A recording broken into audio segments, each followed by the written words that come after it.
more sessions, which will be followed by a panel discussion. So without further ado, let me start off the day with some announcements that we have. First of all, this is a webinar only format. So if you've joined as an attendee, please use the Q&A section for any of the questions that you may have for the sessions. All the sessions are going to be 30 minutes long with 20 minutes of speech and 10 minutes of Q&A. If you have any questions, we will be taking them through the session and then ask the speaker to address them towards the end. If you're joining in from the live channel, please contact the person who is running the bridge, and they will be passing on your questions to me, and I will be sharing them with the speaker myself. Please remember that if you have any other queries that you may want to be answered later on, we will be connecting you with the speakers, and all the presentations will be available later on the video feed. That's it then. We are ready to go. Let's get started for the keynote of the day, and let me welcome on your screens Professor Victor K. Prasanna, Director, Center for Energy Informatics, CEI, Professor of Electrical and Computer Engineering, and Professor of Computer Science from the University of Southern California. Over to you, Victor Prasanna. Thank you, Anvi. Let me start sharing here. I don't get share and it's not available to me. Okay.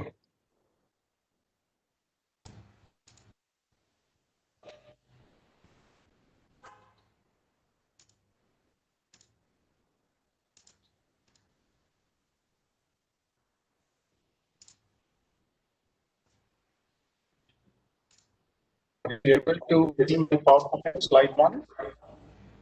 It's still sharing. I can see that it's getting ready to share.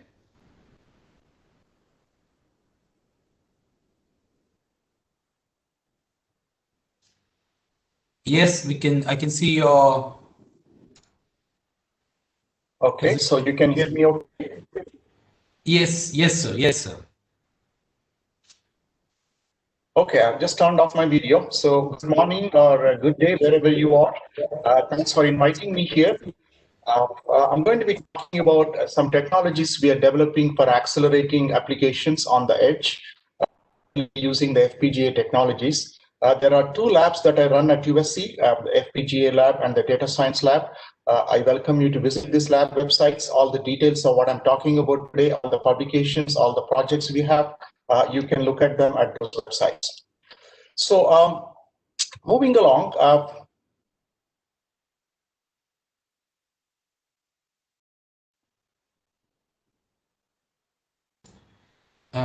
Victor, we kind of lost your voice there. There is a small lag here from the time it goes to the next slide. I'm on slide number 2. So I've structured this to talk about some of the edge computing problems coming from a data science perspective. And then I will mainly focus on how to accelerate these applications by using newer technologies, emerging technologies in the market. Particularly, I will talk about the FPGA technologies in some detail. And I will focus on memory technologies primarily because this meeting is focused on storage and data access kind of issues. So I will talk about the memory technologies in the context of FPGAs being used in data centers, being used in edge computing devices. Then I will go through some applications of how to use this technology by optimizing the memory system performance. Given the amount of time we have today, I will primarily focus on one application area of graph analytics, which is a very important application area for acceleration on the cloud as well as at the edge of the internet. And primarily, again, I will focus on how to optimize the memory performance, these kinds of challenging applications, which are characterized by very high data rates, very high irregularity in the memory access patterns we have in these applications. So what I'm showing here in the lower portion, we are looking at a number of other applications we would like to accelerate in the context of using FPGAs and accelerators at the edge. I've just given some other examples. You can find all of these details at the website. And also just to point out that I did visit the Huawei headquarters in Shenzhen a couple of times over the last 7 years. Previously, about 2 years ago, Huawei used to fund my research in the context of extracting information from knowledge graphs. So some of the work I'm talking about today is ongoing work I've been doing over the years also partially previously funded by Huawei a couple of years ago, not currently by Huawei, but previously it was funded by Huawei. I will make some pointers, some connections as I go along. Moving on, I am on slide number 3. So what we are focused here in this, our research area is looking at some of the newer applications. The newer applications, as we all know, data is everywhere. There are a large class of applications. I'm just giving some examples on the right-hand side. They perform data analytics in the loop. They tend to be distributed. There is a number of real-time constraints that come into picture. And in principle, it's computation anywhere. You get your data on a cell phone, for example. You locally perform operations, go to the cloud, come back, and a lot of the acceleration computing takes place at the edge device itself.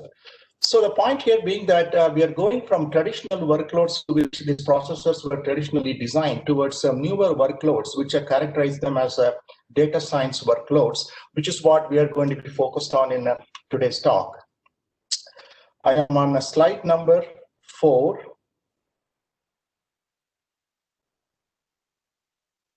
Number 4 is looking at some of the data science. I'm just giving some very high principles here in terms of how data science operations take place. Typically, we do some modeling. Based on the modeling, we do a learning operation. It could be a large-scale training that you do on a cloud platform. And a number of other applications are enabled by using the model that you obtain in the process of learning from the environment. We could do, for example, some prediction based on those models, or we may also do some optimizations based on the particular technique, the particular model that we have chosen to use, for which is being used to model the physical system, the physical process being modeled. So when you go further into it, we can look at from an accelerator design point of view, number of different kernels that needs to be accelerated so that we can use these accelerated kernels and design complete applications. I'm just again giving some examples.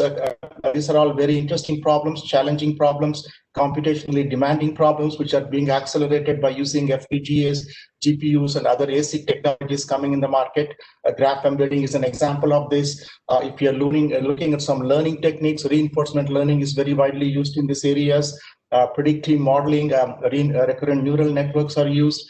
A number of optimization techniques are used to be able to decide what to do in real time in these applications. So looking from the other side, suppose you are designing an accelerator, you're building a machine, what are the systems, what are the basic kernels you should be accelerating? I'm just giving again some more examples. Classic problems again come here. Matrix computations, dense matrix computations, matrix vector products, sparse matrix vector products, these applications. So these kinds of building blocks are very prevalent in these applications. When you're doing optimization, when you're doing training, classic technique is stochastic gradient descent is used. And also number of matrix decomposition techniques are used. For example, if you're doing graph embedding, matrix decomposition is a basic technique that is used in that context. So if you're building accelerators, if you're trying to look at these applications, these data science applications, and run them at the edge of the internet, you need to focus on these applications to be optimized and parallelized. I'm showing here how overall the computing landscape looks like. We have edge devices, which is what is going to be the focus of our talk. How do we accelerate these kinds of applications on the edge devices? Sometimes we take the data from these edge devices, go all the way to the data center, to the cloud, maybe do some training or access some kind of a knowledge base, come back to the edge and parallelize or optimize these applications, which are typically constrained by latency as well as throughput requirements. So I'm on slide number 9, in which I'm getting into more details of technologies that we are using in our lab. I'm just showing here how the technology has been evolving over the years. And the middle portion here is interconnect technologies. I will talk about some of these technologies of CCIX, for example, software-defined networking, coherent memories, which are very interesting technologies, which lets you integrate accelerators into the processors. On the left-hand side, I'm showing some of the newer technologies which are being integrated into these edge devices. On the right-hand side is the various computing platforms, CPUs, GPUs, and FPGAs in the market. So the focus here would be to understand how these kinds of heterogeneous devices with various kinds of computing, interconnect, as well as memory technologies can be effectively used to get high performance as you perform data science applications.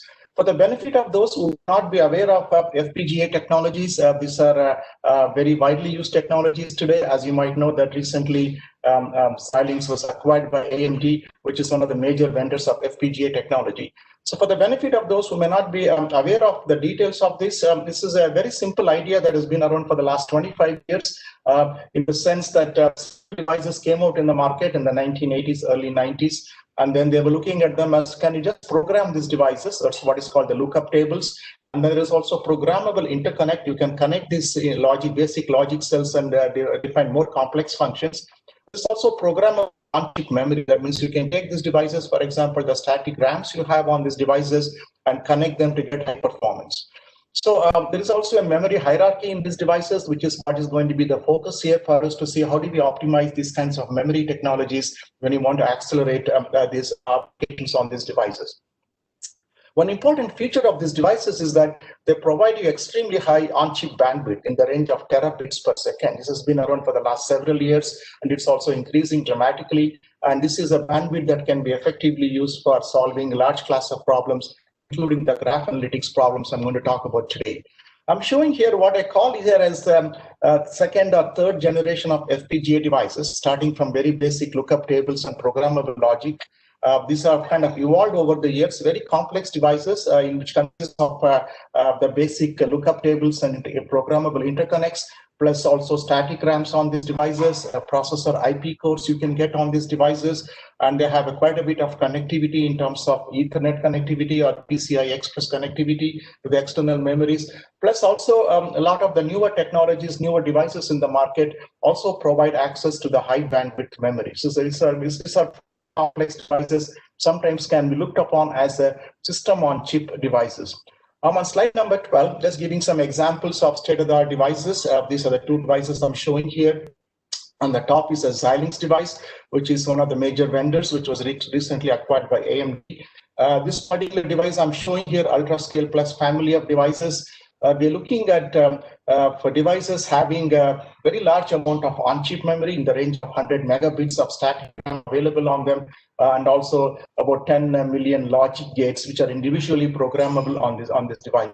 If you look at the static 10 device, which is a state-of-the-art device from Intel, again in the range of 10 million logic cells, extremely high bandwidth available on the device, as well as external memories we have, and also access to external devices by using PCI Express kind of interconnectivity. So at the other side of it, for example, for many edge applications, there are also devices which are completely integrated with the processor. You have a real-time processor and another programmable general purpose processor on these devices, which we can use so that we can get a complete system on a single chip, which consists of processors, real-time engines, as well as programmable logic, as well as on-chip static memory, to be able to look at applications and program them, particularly for low power edge applications are performed by using these kinds of compact devices in the market.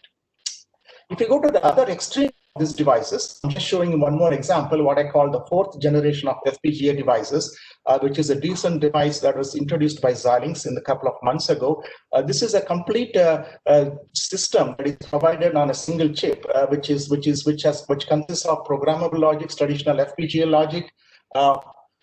We have devices on this which are AI engines, network on chip, which also have programmable processors, ARM processors on this for real-time computing, plus also what are called here AI engines, which are data parallel engines. Hundreds of these devices, hundreds of these engines that can be programmed. So these are complex devices which also provide access to high bandwidth memory, a large amount of bandwidth available to DDR memories, and this is a state-of-the-art device that has a lot of applications, particularly in the context of machine learning and AI applications. So I'm going to slow down a bit just to make sure that my translation is audible, is useful, a translation that is being performed online. So the memory hierarchy of these devices, I'm just showing here what happens in these devices. On the device, you can use the lookup tables, logic devices to construct distributed RAMs. Then we have what are called block RAMs or static RAMs available on these. Then we have embedded SRAMs, what is called sometimes also called ultra RAM in the context of Xilinx devices. And then we have Also the access to the 3D memories, for example, the high bandwidth memory, and we also have access to external DRAM. So if you're trying to use these devices, you can look at this complete memory hierarchy, about 5 levels of hierarchy we can look at here, and then optimize your applications as you map this to this target devices. I'm showing here a high bandwidth memory, which is very standard, becoming standard in these devices. There are a lot of devices in the market that actually provide access to it. I'm just showing in the lower portion here what is the kind of bandwidth you can get on devices. In the range of say 300 gigabytes per second bandwidth you can get on these devices. So we are using these devices as storage for very large graph problems, and then accessing these devices using multiple pipelines on the FPGA device. That's a kind of example we have considered, which is used to get high performance graph analytics applications by using FPGAs and processors as a complete integrated heterogeneous computing platform. Moving along, I've summarized here for the various memory technologies, storage technologies available on these devices, what are the typical features of these devices. And I'm just giving an example here. We can get distributed RAMs on these devices. You can get block RAMs, again, small size of static RAM on these devices, extremely high bandwidth available on these devices. And I'm also showing here on the right-hand side, the high bandwidth memory and also the DRAM technologies that can be integrated into these devices. The access latencies increase as we go from left to right, and then as we move from this here, the number of the size of these devices, also the amount of capacity you have here increases as we go from left to right in these devices. So so moving along, if we go to the complete implementations, one more technology that is very important for us to consider as we are looking at this accelerating applications. There are emerging standards in the market today that will let you integrate these accelerators, whether it is FPGA devices or GPUs or ASICs, by using a coherent memory for accelerators. There is a consortium I've shown here, which consists of major vendors around the world, which is pushing for these standards so that you can develop these applications and directly port them where the accelerators are going to be integrated tightly with the multi-core or the GPUs in the system by using, for example, the PCI Express as underlying technology. On top of it, the CCIX is a protocol that lets you integrate and perform optimizations on these devices. So let me conclude this portion here. I would like to quickly go through it here just to make sure that when you accelerate on these devices, you can use this kind of memory technologies to be able to get high performance in these implementations.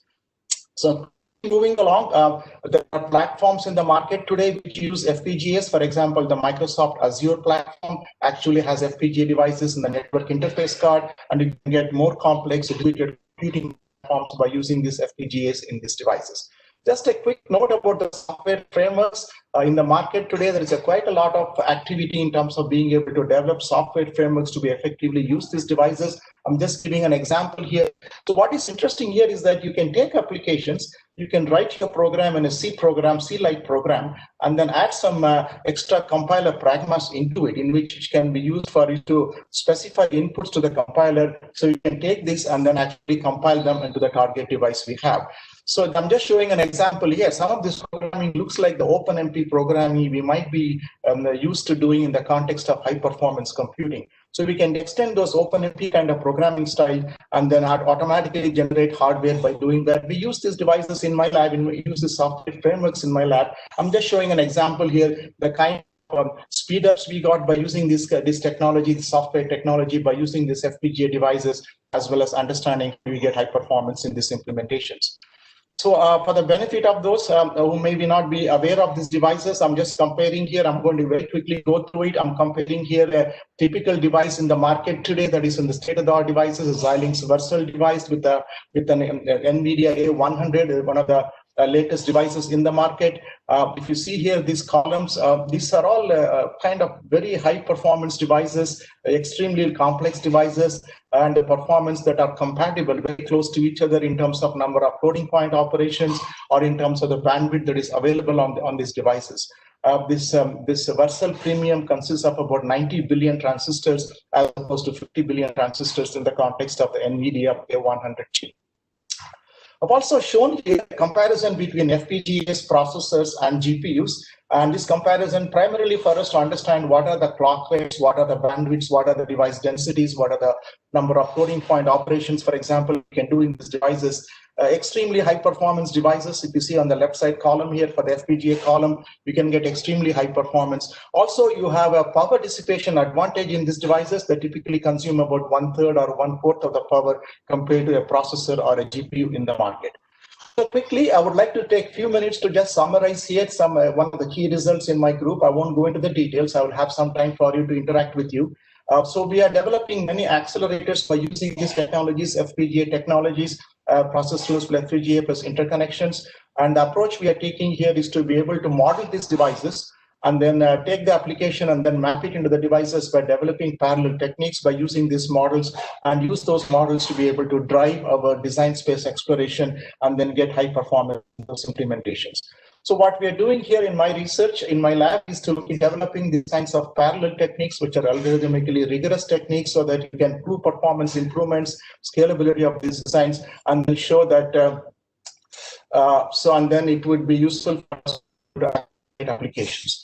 So what I would like to do in the next few minutes as I conclude this talk is to just go through one example, which is the example of graph analytics, which is an important emerging area of interest in the context of cloud computing, in the context of machine learning applications. So I won't have the time to go through all of these details of this presentation here. Just to quickly to summarize and conclude this talk in the next few minutes so that we can open up for some questions. This graph analytics at the edge is an important research area over the last several years. I'm just summarizing here some of our publications over the years. I'm just giving some pointers here, and all of these publications are available at my webpage, at my research webpage. You can download these publications. So graph analytics has been an area of research for many years, 5+ years, and essentially represent information in a graph structure and use that information representation to be able to answer queries. There are graph databases in the market today. There's also a whole area of streaming graph analytics where you can look at problems in which data is streamed as a graph, and then you answer some queries in that context. So large class of problems are modeled by using these graphs. This typically consists of hundreds of billions of vertices and edges. So we're looking at extremely large graphs which don't fit in the on-chip memory of these processors or GPUs or FPGAs.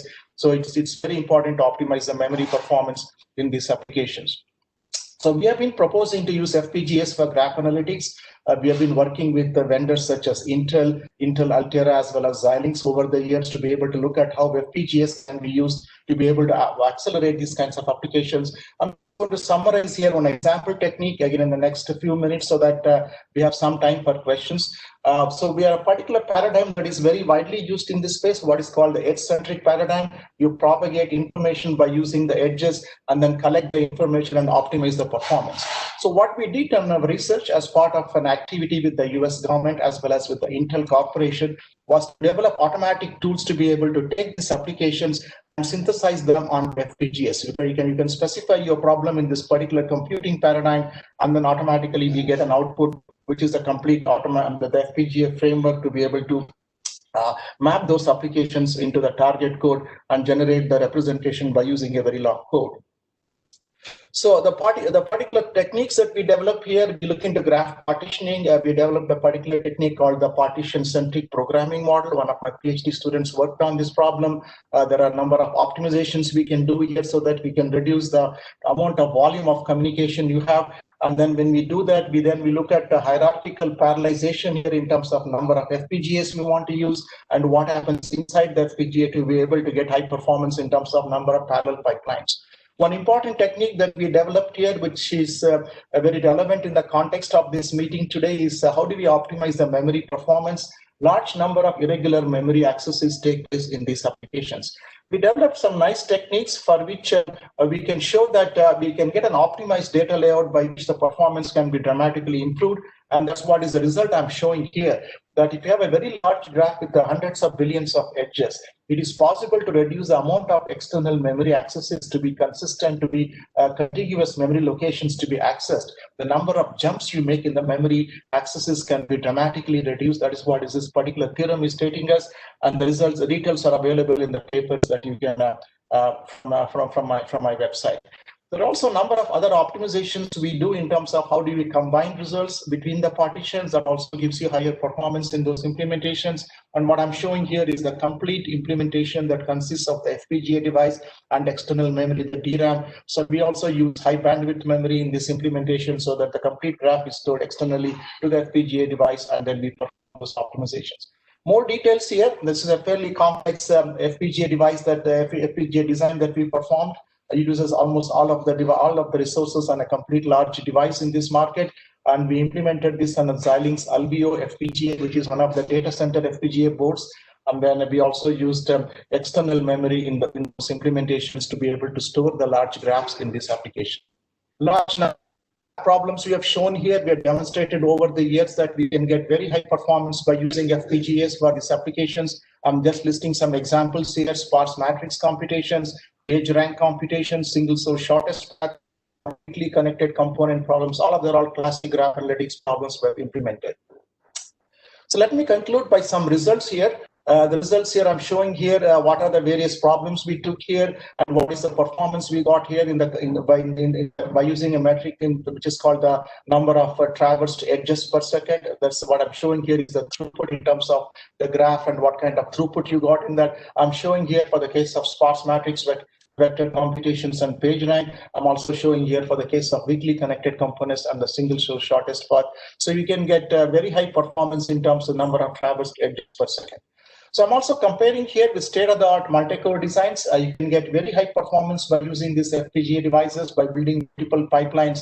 And the key here is to be able to optimize the memory system performance and use that to be able to feed the pipelines, and they get very high performance in these implementations.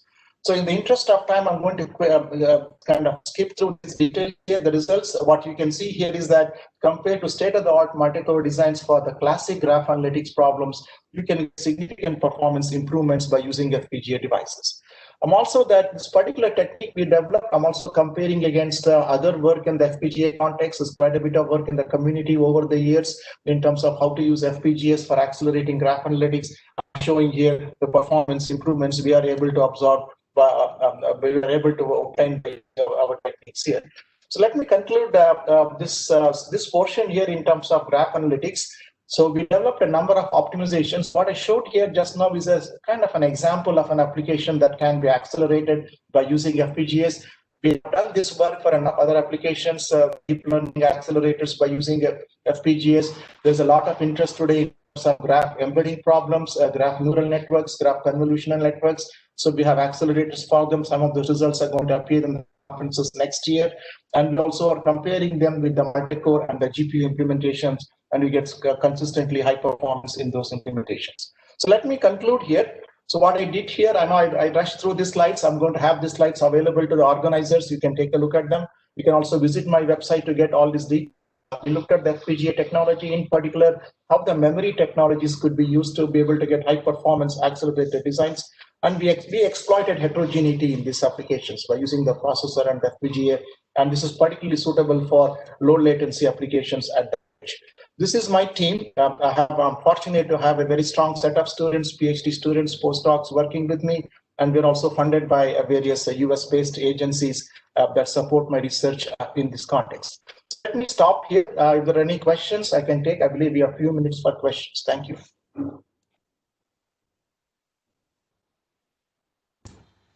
Thank you very much, Victor. Can we have you on video, please? Because we'd like to see you as well when you take up the questions.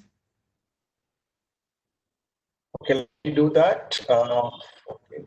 I believe you can see me. Yes, I think I come online. Thank you. There you are. So we have a few questions from the audience. Arvind S wants to know, for solving convex optimization problems, this is from the first slides, does it use any external libraries or packages, or via Lagrange multipliers method? So there are a number of ways to use FPGAs in this context. If you're doing training, for example, some of those packages are used. Sometimes we run those packages on the main processor and then they accelerate particular components in those packages. So we do use those packages, and sometimes we develop a complete parallel solution. For example, if you're doing matrix factorization, we have complete parallel solution for that, which does not use those packages. Okay. Okay. So that is one. And then we have another question. This is from James. From a power consumption point of view, how is FPGA compared to AISC or ASIC? ASIC, I think it's ASIC. Right, right. That's a very good question. There is always a discussion, debate in the community about it. So if we are comparing ASICs with FPGAs, I think FPGAs kind of are in the middle compared to what happens in a general purpose processor or on a GPU and an ASIC. So these are two extremes. ASICs are going to give highly optimized performance, both in terms of performance as well as power. So FPGA power dissipation is going to be higher compared to taking the design, for example, implementing it in an ASIC design flow.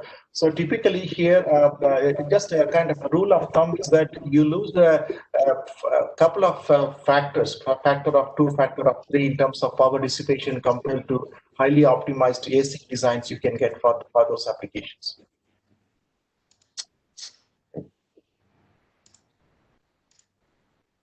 Okay, and I think we have a couple of more questions, sir.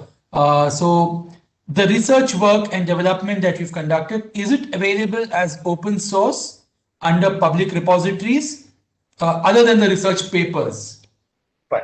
So if you go to my webpage, if you go to the two websites I gave you, we do have GitHub repositories. You can download some of these applications.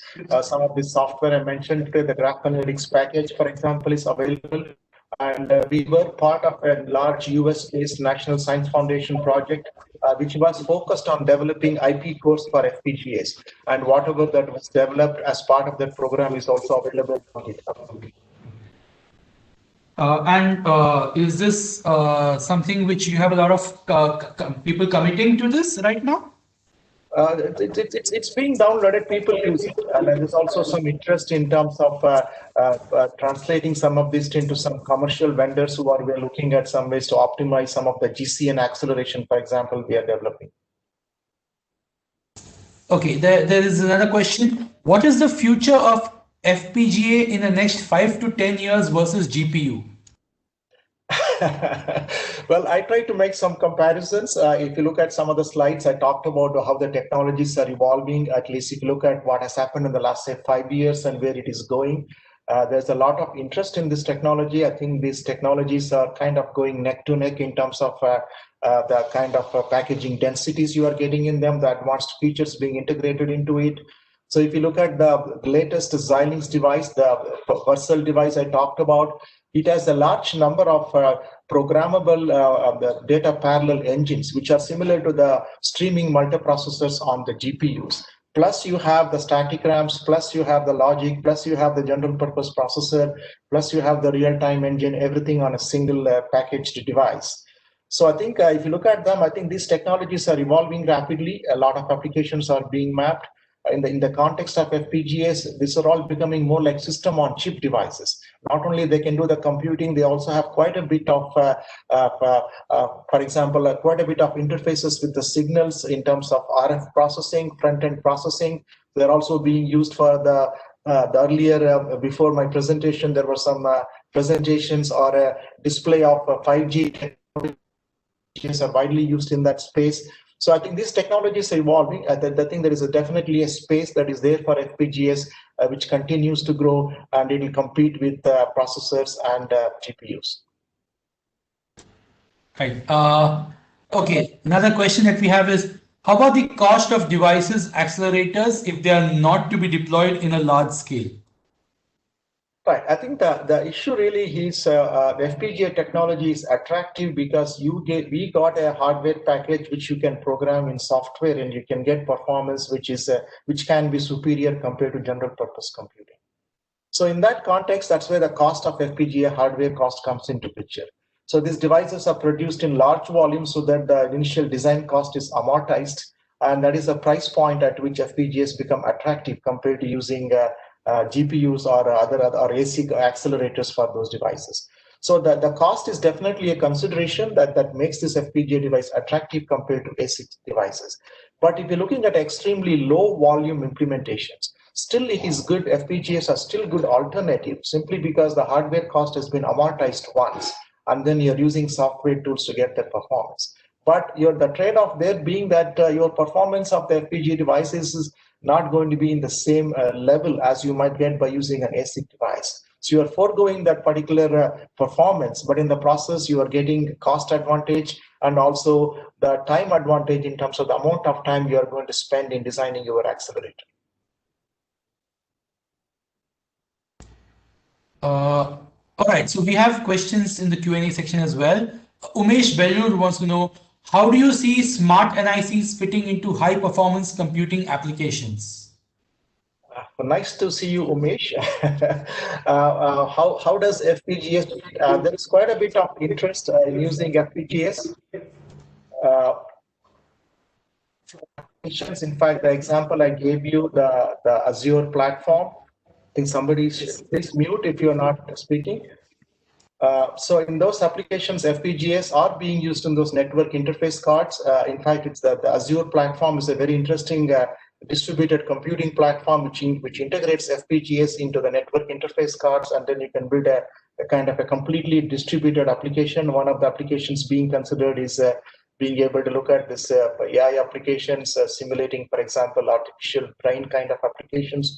So I think there is quite a lot of interest in using FPGAs, and these kinds of research projects are exploring it, which integrate FPGAs in the NIC, and then you create a complete complex distributed programmable reconfigurable computing platform. Okay.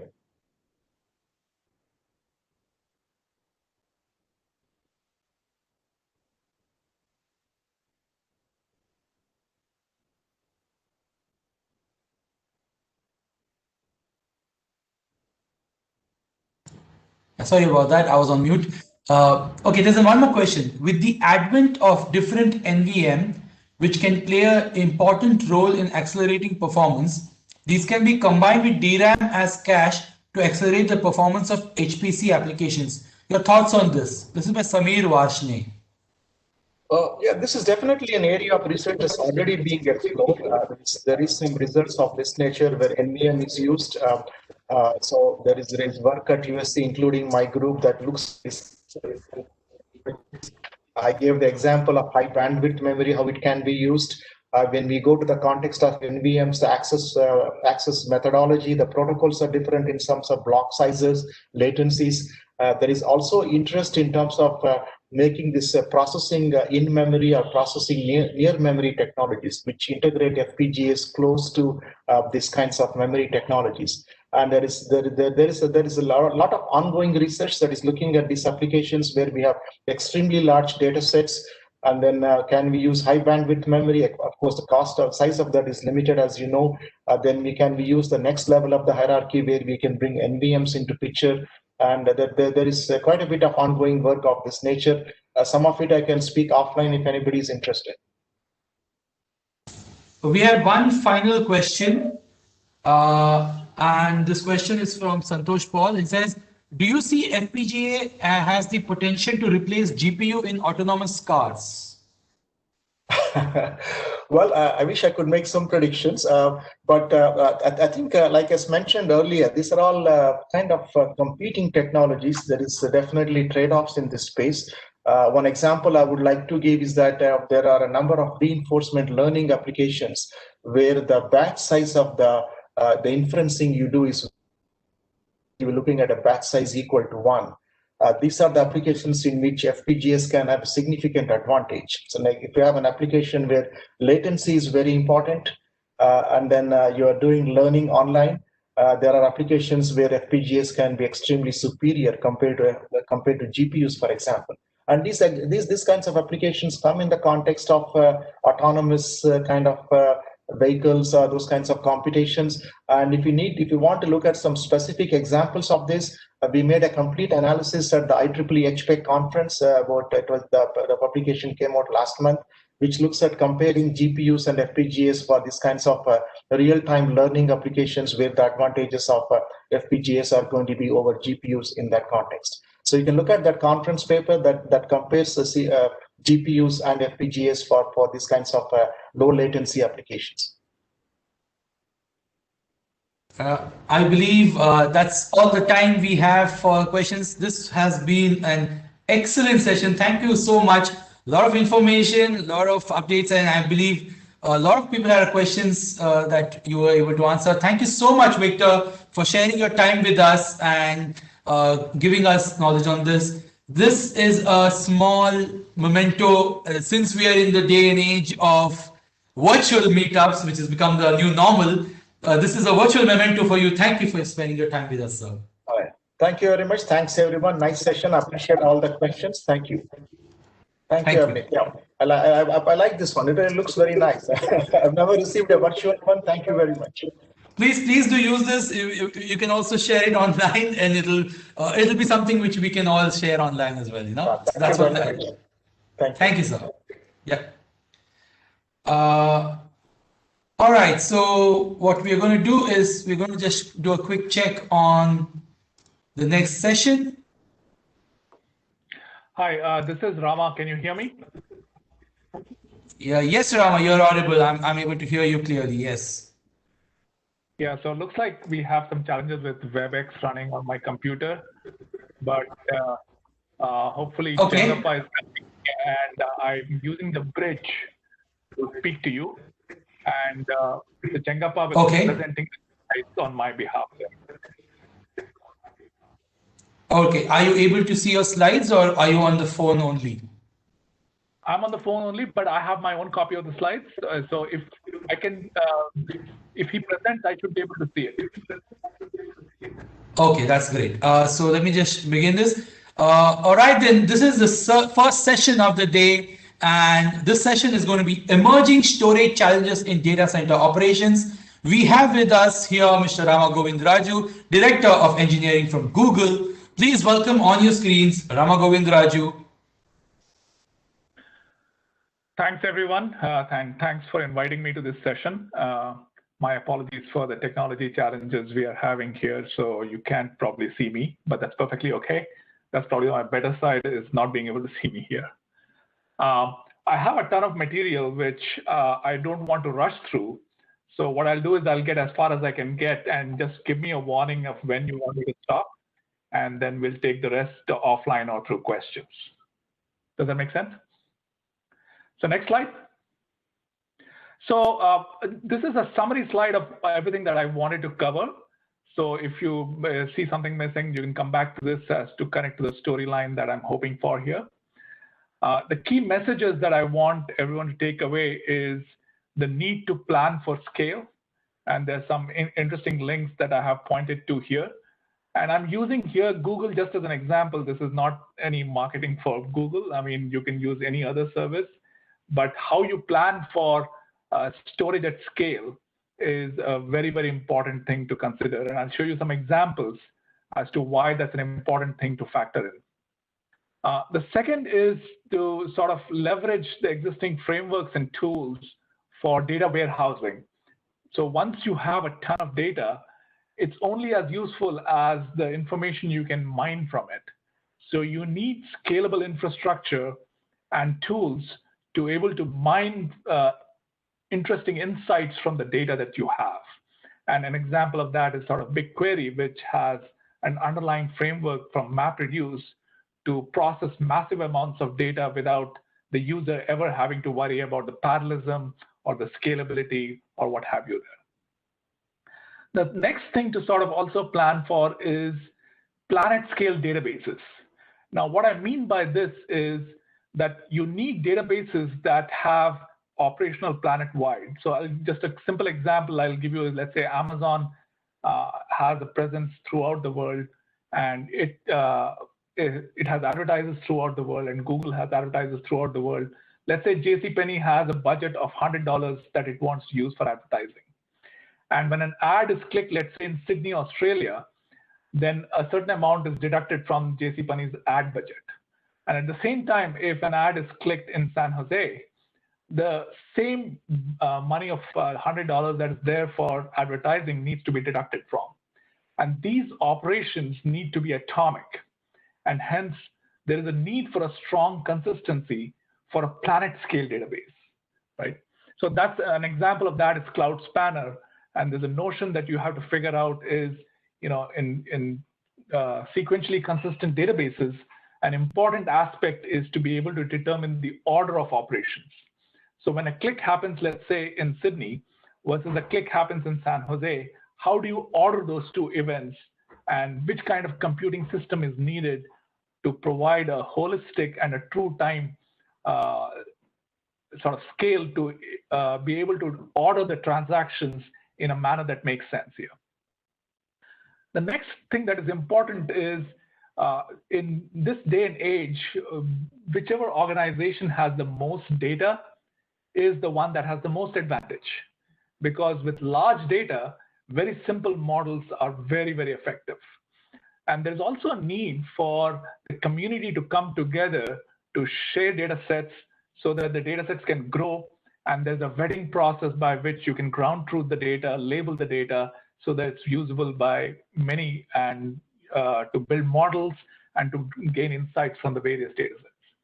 And in this, there's a fantastic effort being led by Kaggle, which has a ton of open data sets for variety of use cases. And that has been especially used in the current pandemic that we are all facing, is to be able to collect data on where this pandemic is sort of rising, what is the rate, and what have you. And a variety of these applications have been possible because of the availability of these data sets. One thing we have to also, of course, keep in mind is when we have open data sets, to make sure that the PII information is wiped out. PII stands for personally identifiable information. So these data sets are only as good as making sure that the privacy and security of any individual is not compromised by the sharing of this data. So if you have data sets for street view, or if you have data sets for traffic, you need to make sure that the license numbers or the faces of the individuals in those images are all sort of blurred out, right? So, but making those data sets available for everyone to use is an important activity, and that everyone should be contributing to. And Prasanna talked briefly about accelerators, and certainly that's something that we need to leverage given the vast amount of data that is being collected. To be able to mine through that with regular general purpose computing may not always be the most practical or cost-effective solution. There are many approaches to sort of leveraging accelerators, and some of them are listed here.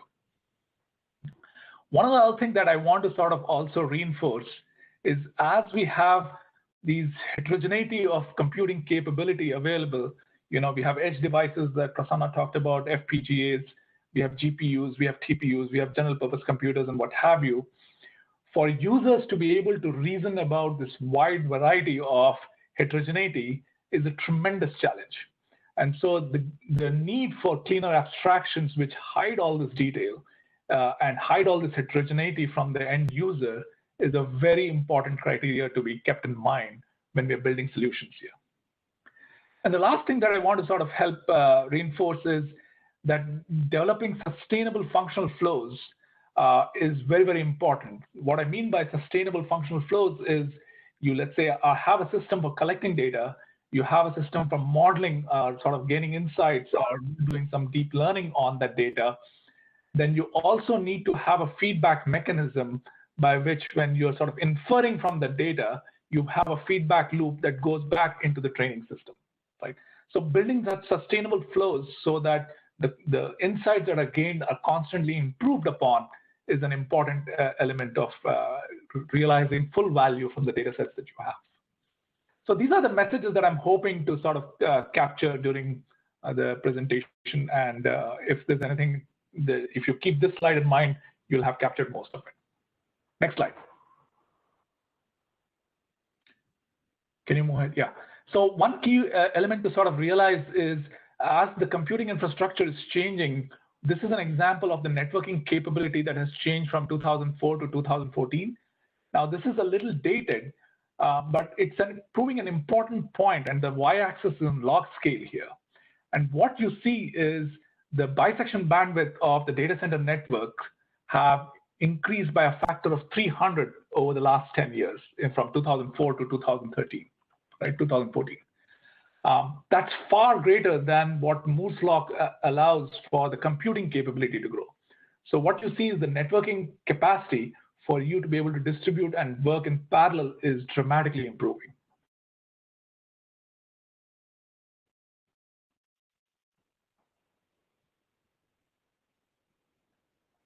Can we move to the next slide?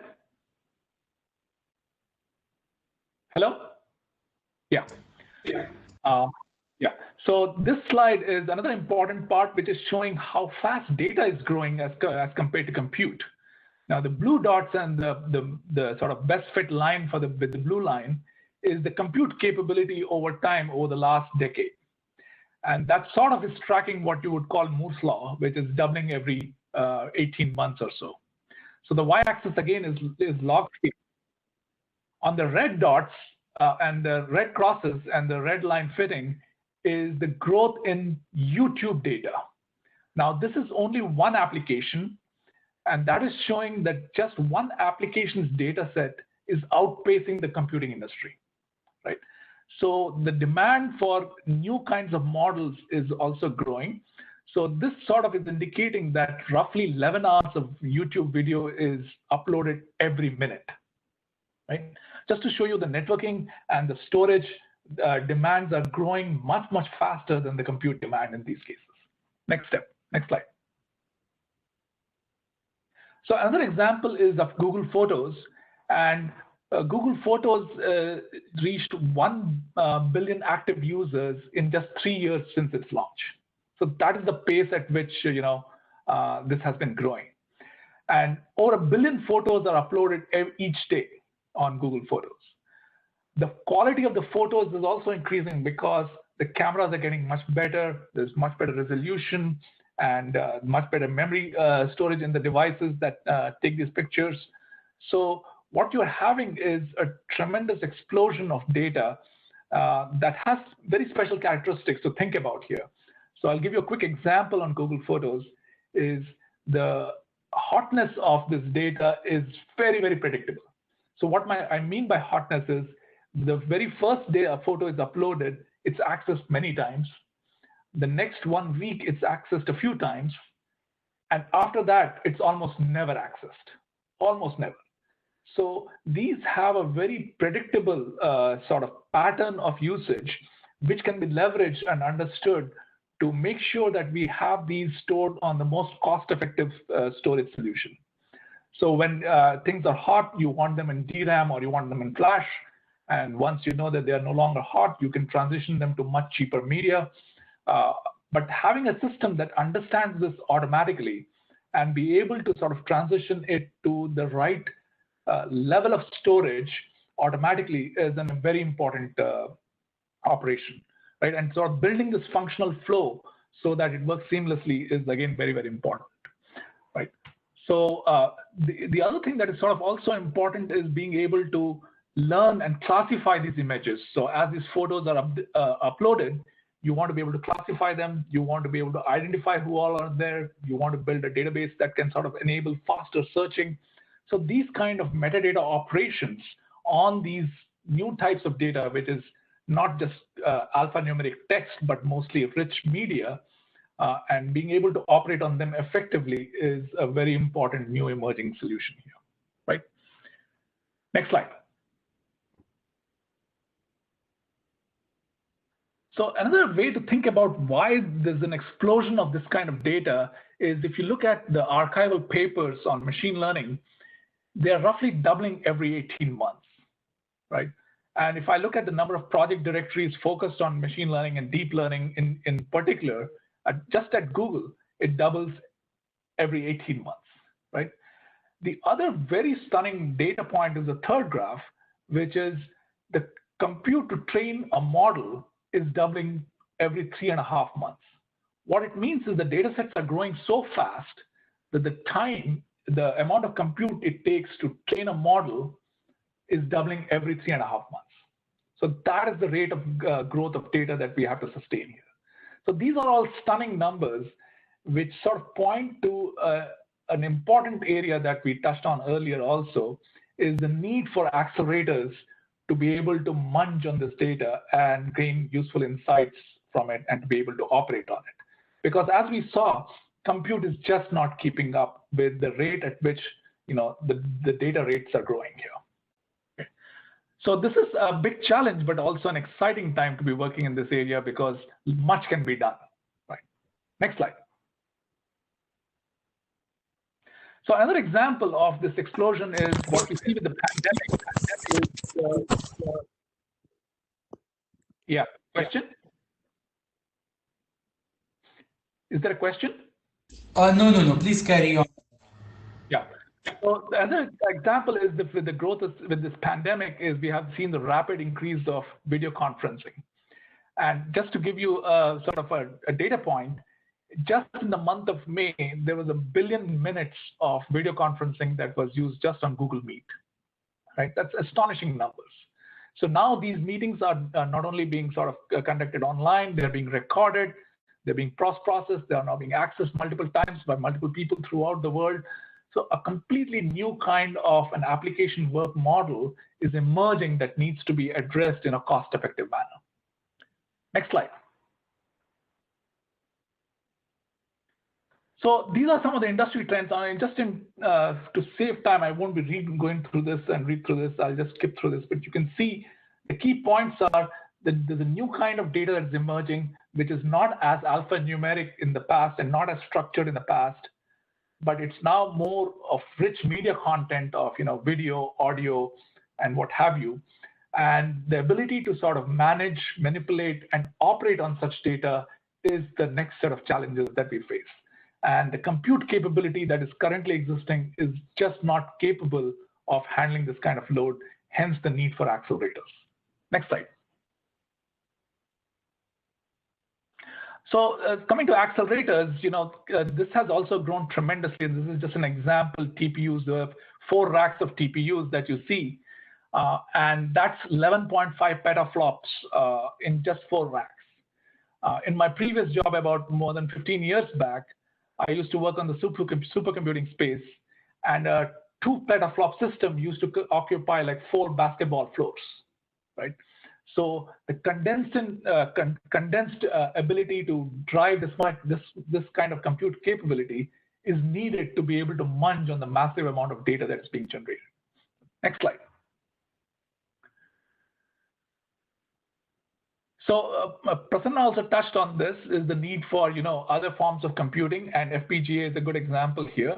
But there is a whole hierarchy of different computing capabilities that are available.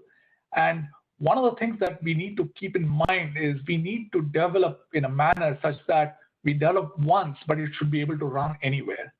And so there's a need for much better hardware software co-design to get the architecture of the next set of accelerators right, but also to be able to design clean abstractions that allow for fungible deployment of applications depending on what resources you have.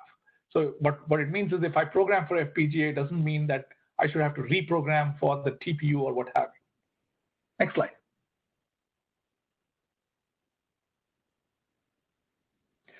So what also happens with this kind of scale and heterogeneity is it's very hard to figure out, are we making improvements that are sort of measurable? So if I have a data center operating on these workloads, and if I make a change, let's say I make a kernel change or a BIOS change, or I make a change in some policy, one of the questions to be asked is, have I improved the overall data center operation? And this is not an easy question to answer because depending on which applications you test with, some will show improvement and some will not. So the question is, overall, is this moving in the right direction? And there's a need for a methodology that helps answer these kind of questions.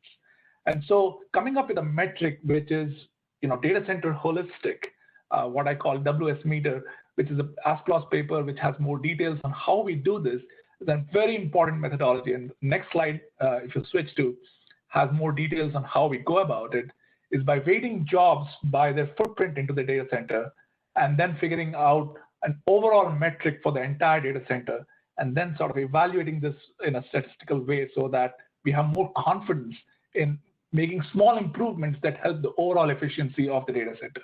Because no one change will be positively affecting all applications on all heterogeneous platforms. And this is a huge challenge to be able to sort of figure out how we make progress in such scale and such heterogeneity. Next slide.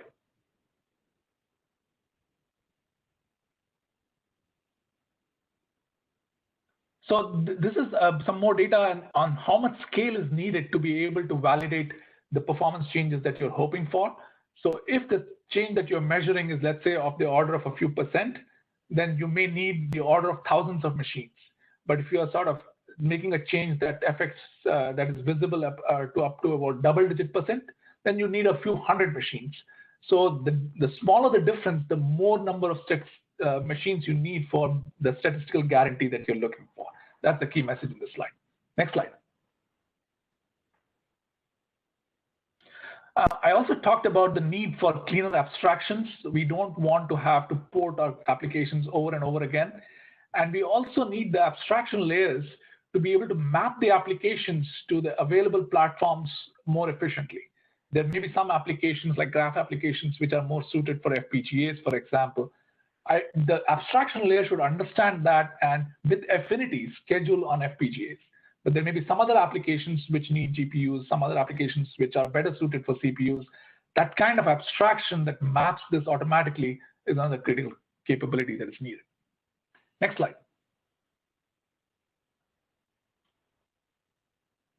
So now, these are sort of summarizing some of the key industry trends that we see, which I try to touch on with a few examples. In the interest of time, I won't walk through this you can read through this offline also on your own. Maybe we'll go to the next slide.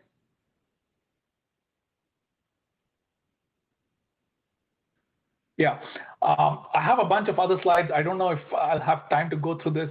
Maybe better to sort of pause at this time and just take questions, and then we'll see where we want to go. Does that make sense? That's perfect. Actually, we do have a few questions for you, Raman. So let me just start off with the first one. How does Google match the increasing data with compute without latency increase? Is the first question. So each application, when it's submitted, has to have a latency and data that is. So, for example, for web search, we know that it's not going to come back in less than 200 milliseconds for the user to have a I'm hearing an echo. Is that? Yeah. So each application comes with an SLO that is submitted, and that SLO has to be guaranteed. And so when that SLO is under violation and the monitoring infrastructure figures that out, the options are for it to reduce the load on that cluster or to sort of reduce the quality of results that are processed to make sure the latency SLOs are being met. So you may not get the latest or the complete set of results in those cases. So those are trade-offs that the serving system has to decide in real time. Does that answer the question? I believe so. I'm not sure because it's on chat, so we will consider that answer the question. We do have another question here. Does transactional memory help to process planet scale databases? Please share your thoughts. This is from Arjit Somani. Yeah, so transactional memory has been sort of a big research area for the last 15 plus years. And there's been many implementations on it, and but from my last experience that I have seen, or even on the latest set of processors, they are very buggy, and they still haven't figured out how to get that right. So until I see functioning solutions for all use cases, I'll hold my breath there. That continues to be an area where corner cases and bugs are being found in the hardware systems that the CPU vendors are working hard to fix. So we'll see when it actually is functional and functions in all cases, not just the cases that the CPU vendors have tested for. All right, and I think one final question, you can probably use your slide as well to answer this. The audience wants to know a little more on the industry trends, and I'm pretty sure that's what your slide had. So maybe you can just wrap up with this as a question itself. Yeah. So the key points in this industry trend summary is that Moore's law is ending, so compute scaling is slowing down. So you cannot use business as usual and assume things will work fine. The system balance challenges are also growing, and what this means is you see that the memory bandwidth is not scaling, the I/O bandwidth from PCIe interface is not scaling, and the proportion at which networking and other spaces are growing, the rest of the system is not growing in the same balance, right? So the bottlenecks are starting to shift, so you have to change your infrastructure to adapt to this changing balance in the overall system structure, right? The next key point is that given that end of Moore's law is there and growth of data and others are outpacing compute, you need to adopt accelerators to have a cost-effective model to be able to process and manage this huge amount of data, right? And you see that especially with the deep learning models. Thankfully, they lend themselves to easy acceleration. They are easily parallelizable. They sort of are limited to a few set of operations which are very well suited for systolic arrays. And so although systolic arrays was sort of discovered in the late 70s, it found application in 2018 through 2020 with rapid adoption here. So accelerators are starting to become more important, of course, for this machine learning and AI space, but also for video transcoding. Like I said, that you have 11 hours of video being uploaded every minute, and that video can then be used on various devices in various formats. So you need to transcode them from one format to the other for a seamless rendering on various devices. And then compression technology needs to be sort of significantly enhanced and accelerated. When you have 1 billion photos being uploaded every day, you need some mechanism to compress that efficiently. And of course, encryption is becoming very, very important. The good thing about these four is all four lend themselves to very efficient acceleration, right? So you can build custom accelerators in much more cost-effective fashion for these emerging workloads here. And the other is you have to deal with this heterogeneity of platforms, right? You will have different kinds of platforms, but you need a cleaner abstraction to be able to hide that complexity from everyone, right? And also there is lots of frameworks that are available now for developing applications to be able to store data, to be organize them, to be able to organize them into databases, and to be able to do functional flows and run models to gain insights from that data, right? So that's the high-level message that I wanted to capture in this industry trends. Thank you so much, Rama. That was definitely something which everybody was looking forward to. And here's a small, virtual memento for you in this day and age of virtual conferences. Thank you for sparing your time and coming through despite all technological challenges that we face today. It was definitely something which everybody was looking forward to. Thanks much, and thanks much for inviting me. Yes, sir. Thank you so much. Yeah. With that, is now time for the next session, and this is going to be conducted by Niranjan Pendharkar, Principal Storage Architect from Nutanix, and the session is Emerging Persistent Memory Technology for Storage Systems. Over to you, Niranjan. Yeah, can you all hear me? Okay. Yes, we can hear you very clearly. We can see you very clearly as well. All right, great. So let me share my presentation.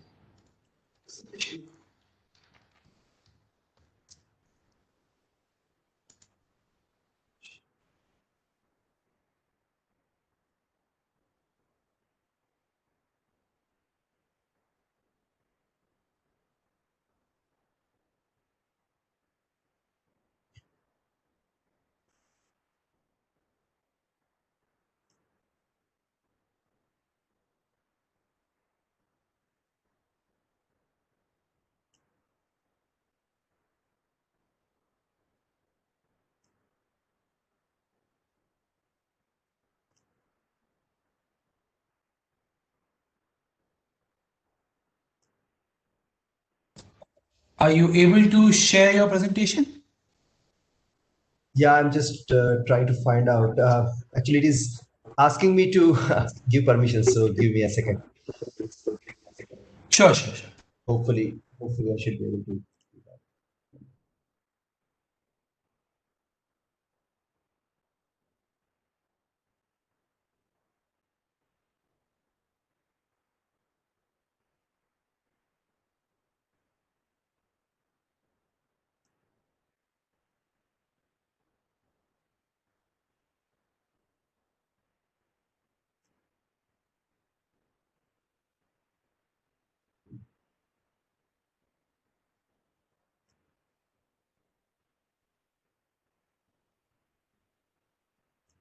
Yeah, apparently the permission is given, but still it is not able to load it. Would you It's all mind right. you? Yeah, I think Chingappa can share for you if you're okay with that. Let's do that. Yeah, that would be great. Sorry about that.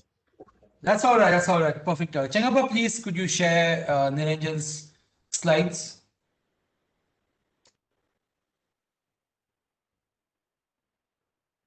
Just give us a minute there. Sure. Until then, we'll just sort out this.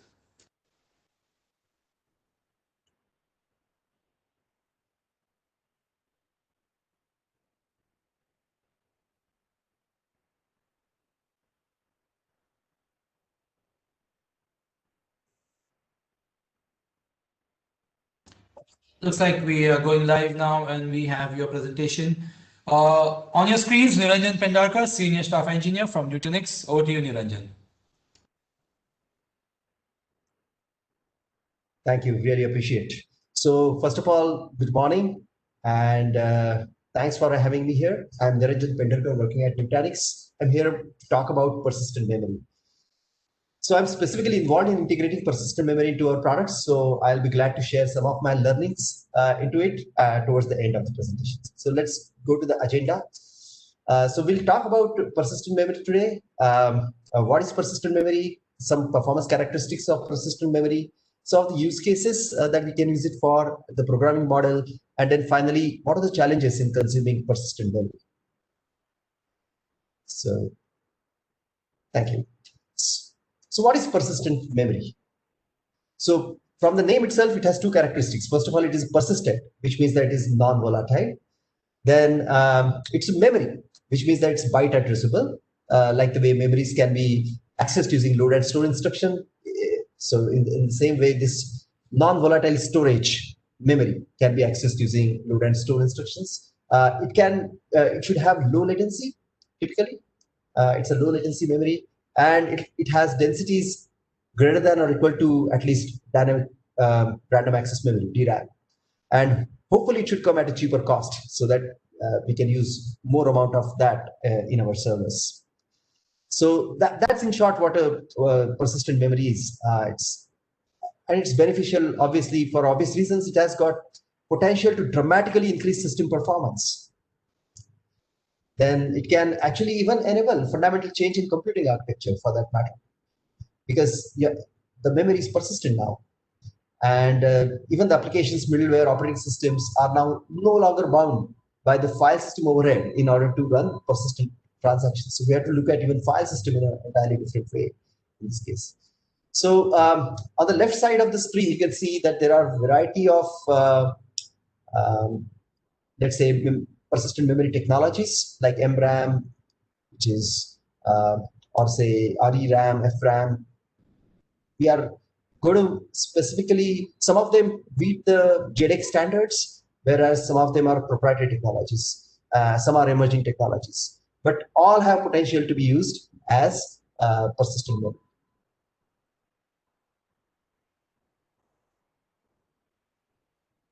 Okay, so of course, it essentially takes a village, as we know, in order to make sure that persistent memory can be consumed very easily by applications.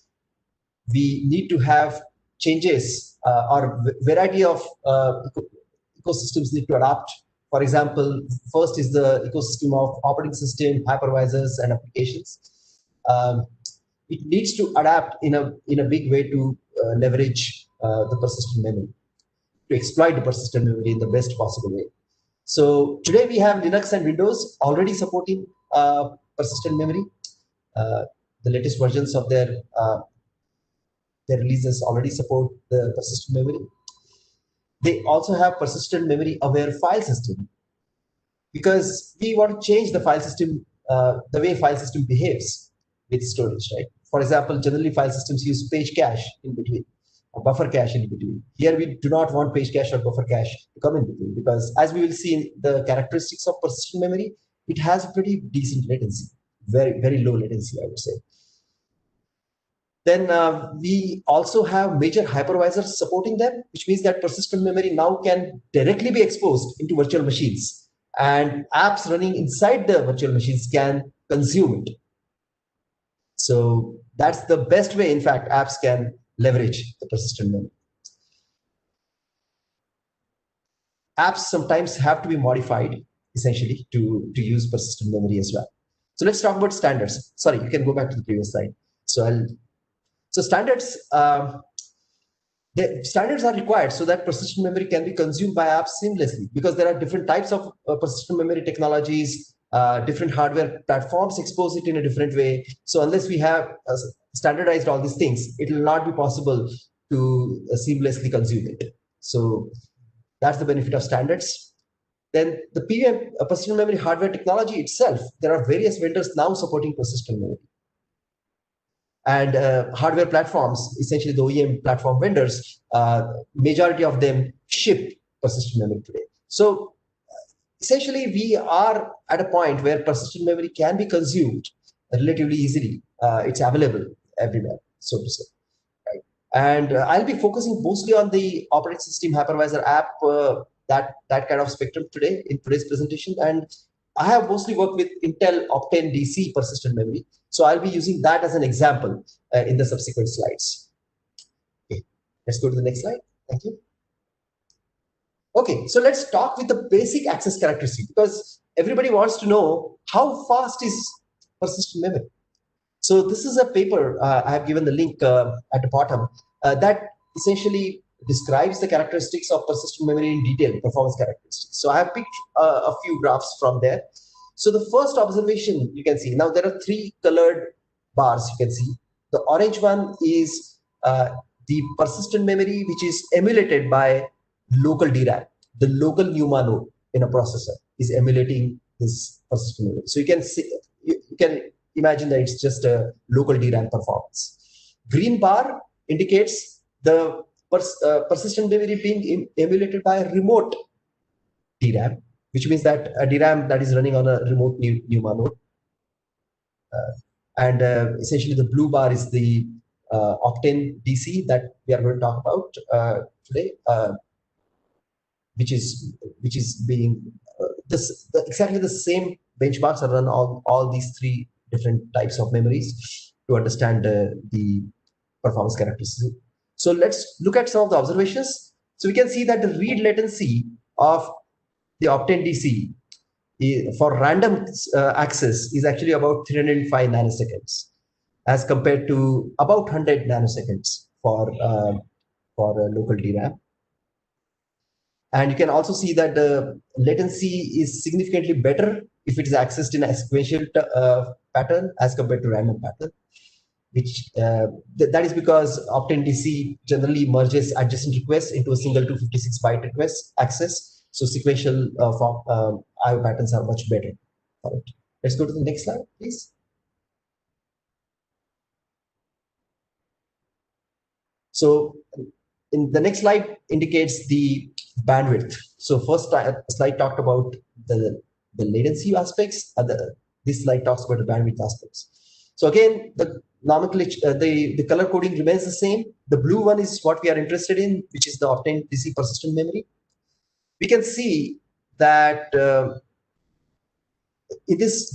are about 6 interleaved Optane DC modules, memory modules, I would say, right? And they achieve the maximum read bandwidth of about 39.4 gigabyte per second. So individual module can give about little more than 6 gigabyte per second. That's the maximum read bandwidth, usually sequential because it's maximum. And the maximum write bandwidth you can see is 13.9 gigabyte per second for 6 modules, which means that a single module can give about little more than 2 gigabyte per second. So you can see also that as the number of threads increase, right? That's another aspect that you can see here. These reads scale very well with thread count, whereas writes do not scale as well. So reads can achieve maximum throughput at about 17 threads, whereas 4 threads are enough to saturate the write bandwidth of it. So this is just a high-level overview of this particular memory. Different other memory types of memories may have different characteristics, but this is an example of persistent memory. Let's go to the next slide, please. Here in the next slide, we are talking about performance under load. So you can see latency on the y-axis and bandwidth on the x-axis. So you can easily see that for random loads, random reads, essentially, we get saturated at a lower bandwidth. The knee of the curve is where the device is getting saturated, as you can see. The latencies increase exponentially at that point. And we have already seen that for sequential reads, we get pretty nice bandwidth. And same is for non-temporal writes. Essentially, sequential writes are better than random writes. So, and various data points here are corresponding to as we increase the amount of load. Let's go to the next slide. Yeah, so I wanted to kind of just give a brief overview of those performance characteristics so that we can talk about now the use cases of it, right? So we can see that it's very well suited for read access for sure. For writes access also, it is pretty decent, I would say, in terms of its performance, but the read performance is a lot better than write performance for this persistent memory. And of course, it essentially sits where the DRAM sits on a memory bus in an architecture, overall architecture. And I'll touch upon this a little more as we go forward. So what are the use cases? So number one use case, we can easily imagine that persistent memory acts like a system memory. So that's how typically Intel supports it in a memory mode. And there is another mode that is called as app direct mode, where your PM is separately accessible as compared to as against the DRAM. So in memory mode, it is the operating system and the rest of the applications simply think that there is a system with a very large size memory, which is equal to the persistent memory size. So it is useful when applications benefit. There are applications running that benefit from more system memory, right? Maybe some in-memory analytics or something like that, or large number of virtual machines, for example. Of course, we must remember that some accesses may come from persistent memory here, because the system memory, so here the DRAM only acts as a cache for persistent memory, so some of the accesses may come from persistent memory, so latencies may be higher. It's a non-persistent use case. When a system reboots, everything is gone. And if you have, for example, 1 terabyte of persistent memory and 384 gigabyte of DRAM, you will see 1 terabyte as system memory. So you will not get benefit of 384 gigabytes of RAM. DRAM just acts like a cache in this case, L4 cache.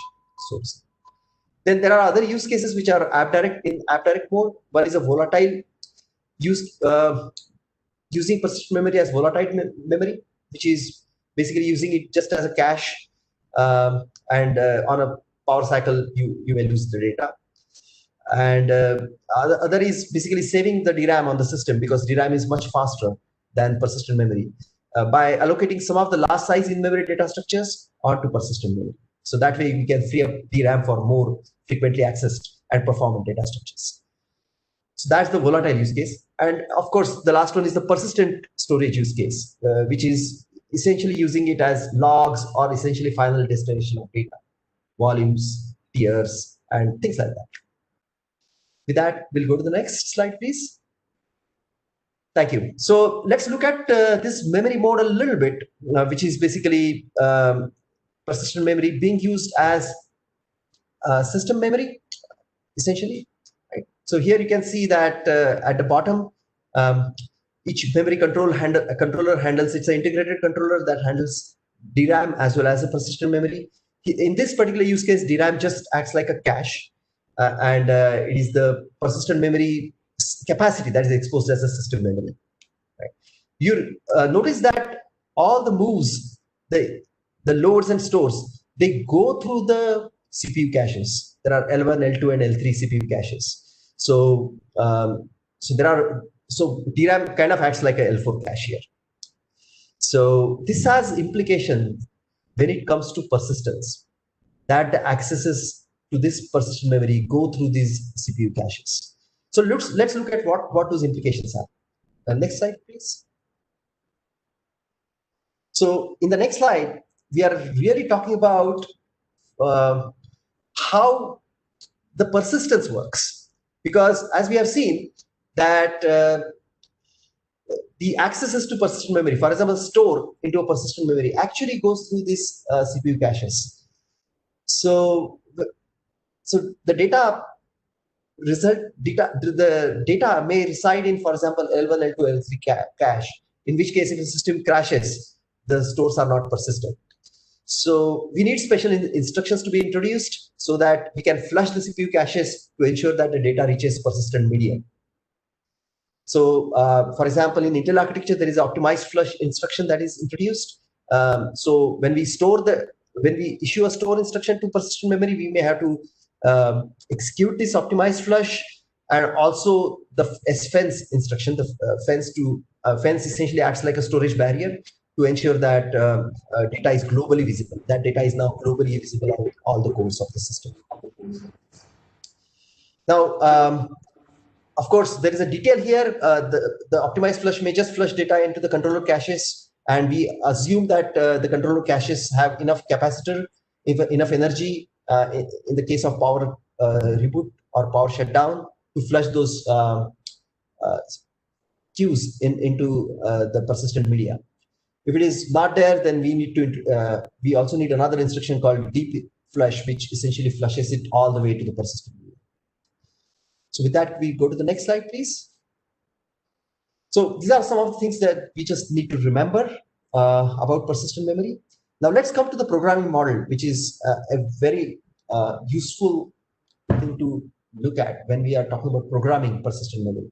So SNIA has worked on this programming model, and almost all the operating systems support this model, and the persistent memory solutions also comply with this model. So what is this model? So it describes the ways in which persistent memory can be exposed to the application. So for example, on the far left, you will see the use of persistent memory as a SSD, as a solid state device. So here, the persistent memory just exposed as a block device, standard block device. So one can run file system on it or any application on it, like a standard block device. Of course, it does need to meet 512-byte sector atomicity and things like that. Those are met by the underlying drivers. But essentially, this just acts like a very fast block device. The other aspect is the far right side. You can see use PM like a DAX in a DAX mode, direct access mode. Here, we need to use a persistent memory aware file system. Many file systems are persistent aware, like NTFS on Windows, or even ext4 on Linux. There are others also. So this file system ensures that there is direct access to persistent memory, which means that when an IO is done on file, which is essentially backed by this persistent memory, there is no page cache involved. The IO directly goes to the persistent memory. So of course, there are some benefits associated with that mode. And the third is the optimized flush, the green mode, where essentially the files which are backed by this persistent memory are mapped into the application address space. And then one can use load and store instructions to access the persistent memory, and they directly go to the persistent memory. Of course, we have to, as we discussed in the last slide, we also have to use this optimized flush instruction after the store to ensure that the persistence is guaranteed. And it flushes only the parts, so it provides granularity of flushing to ensure that only the small portions that are dirty, they are kind of persisted, and not the entire file or something like that. So this is the most optimized way of accessing persistent memory, which is available in operating systems now, due to persistent memory aware file systems. Let's next slide, please. Thank you. So let's with this background. So this was a background. So let's look at some of the challenges in persistent memory programming. So of course, first challenge is there are the persistent memory may be hardware specific. There may be platform specific instructions to make sure that the stores are persistent and visibility is there globally of the changes that we are making. So so we need to understand that. So there is some standardization that helps here, and we'll talk about some of the libraries that help in this aspect as well. So that's first aspect. The other aspect is generally when we use load and store instructions to manipulate data structures in our DRAM, we generally don't essentially care about the transaction capability or atomicity. Why? Because when there is a power cycle, then essentially the entire memory contents are gone. So even if we are manipulating linked list, for example, a simple data structure, we don't make sure that the pointers are manipulated such that if there is a crash and we come back up, the linked list is still in a consistent state. We don't have to worry about it in volatile mode. Right? But when we are talking about persistent data structure, then everything has to be done transactionally, because at any point when there is a power failure, note that in persistent memory case, only 8 bytes are guaranteed to be atomic. So which means that we have to ensure transaction when we are making larger size changes so that we can handle the power failures gracefully. Then the other challenge comes is managing the space.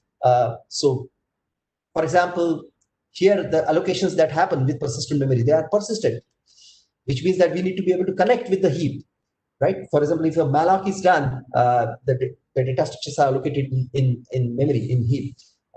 They're all lost. But in this case, we need to be able to connect back.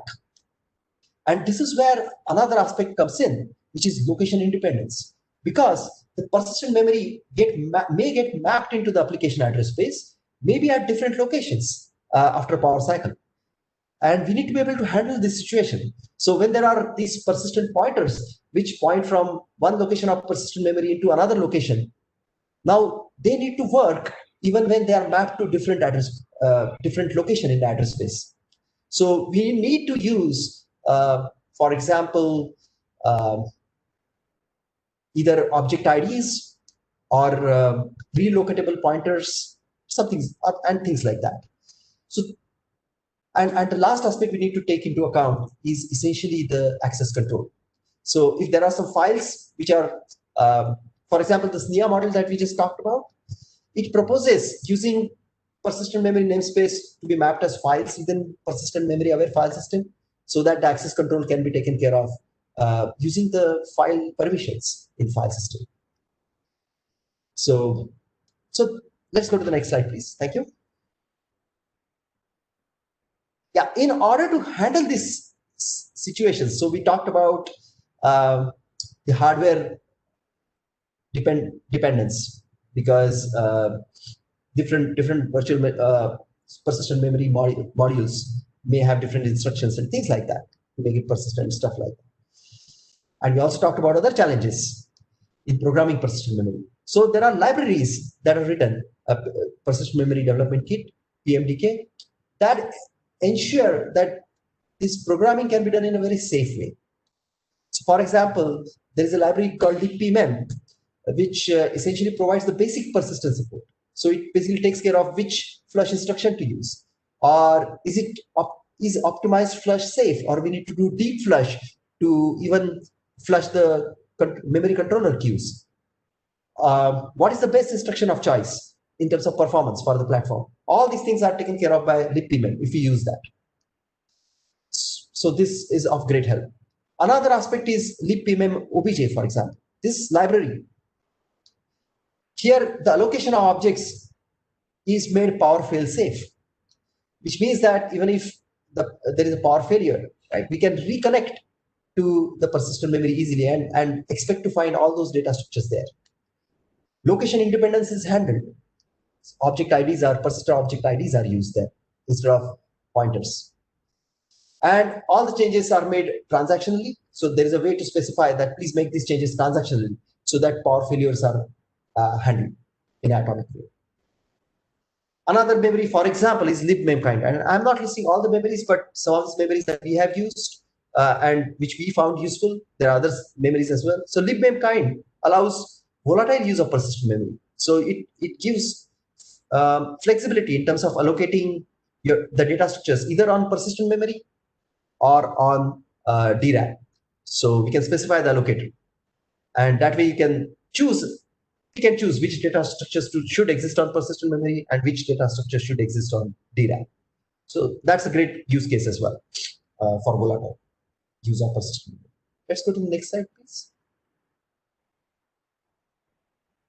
And this is just one example of a full stack. This is just an example. We are not going to go into the details of this, but at the bottom you see a persistent memory, which is accessed through persistent memory aware file system in a DAX mode, direct access mode. And then we use libpmem to be able to load and store and to be able to flush efficiently on the system. So it abstracts away the hardware details. Then we use libpmem obj for providing transactions, persistent memory allocator, and relocatable pointers and things like that. So it doesn't matter now where the persistent memory gets mapped in our address space. We should still be able to access all the data structures.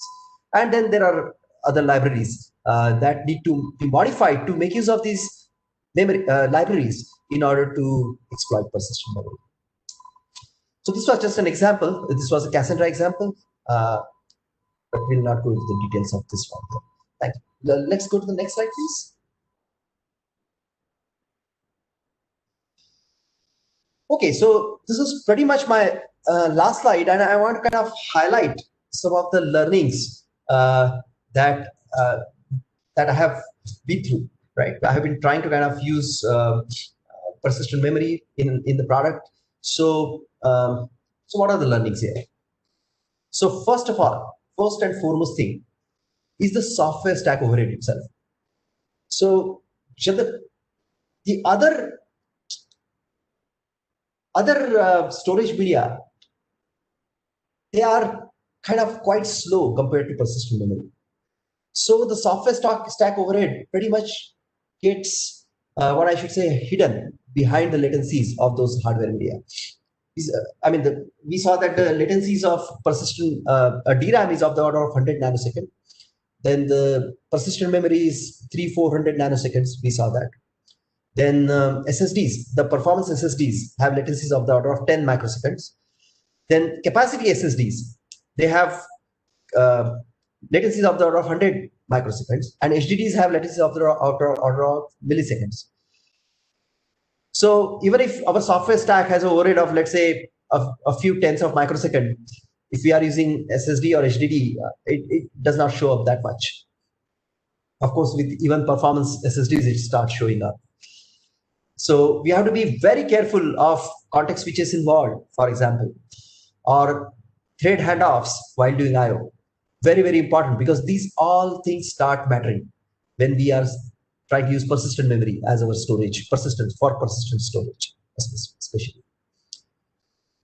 Easily, we have seen stack overheads, even in an optimized system of the order of few microseconds. It is possible to have those overheads. So we have to really, really optimize software stack.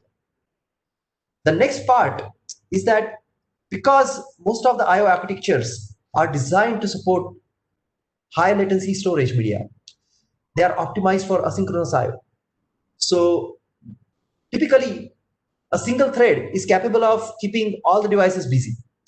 So typically, all the I/Os are handled to a less number of threads, and all those threads are kind of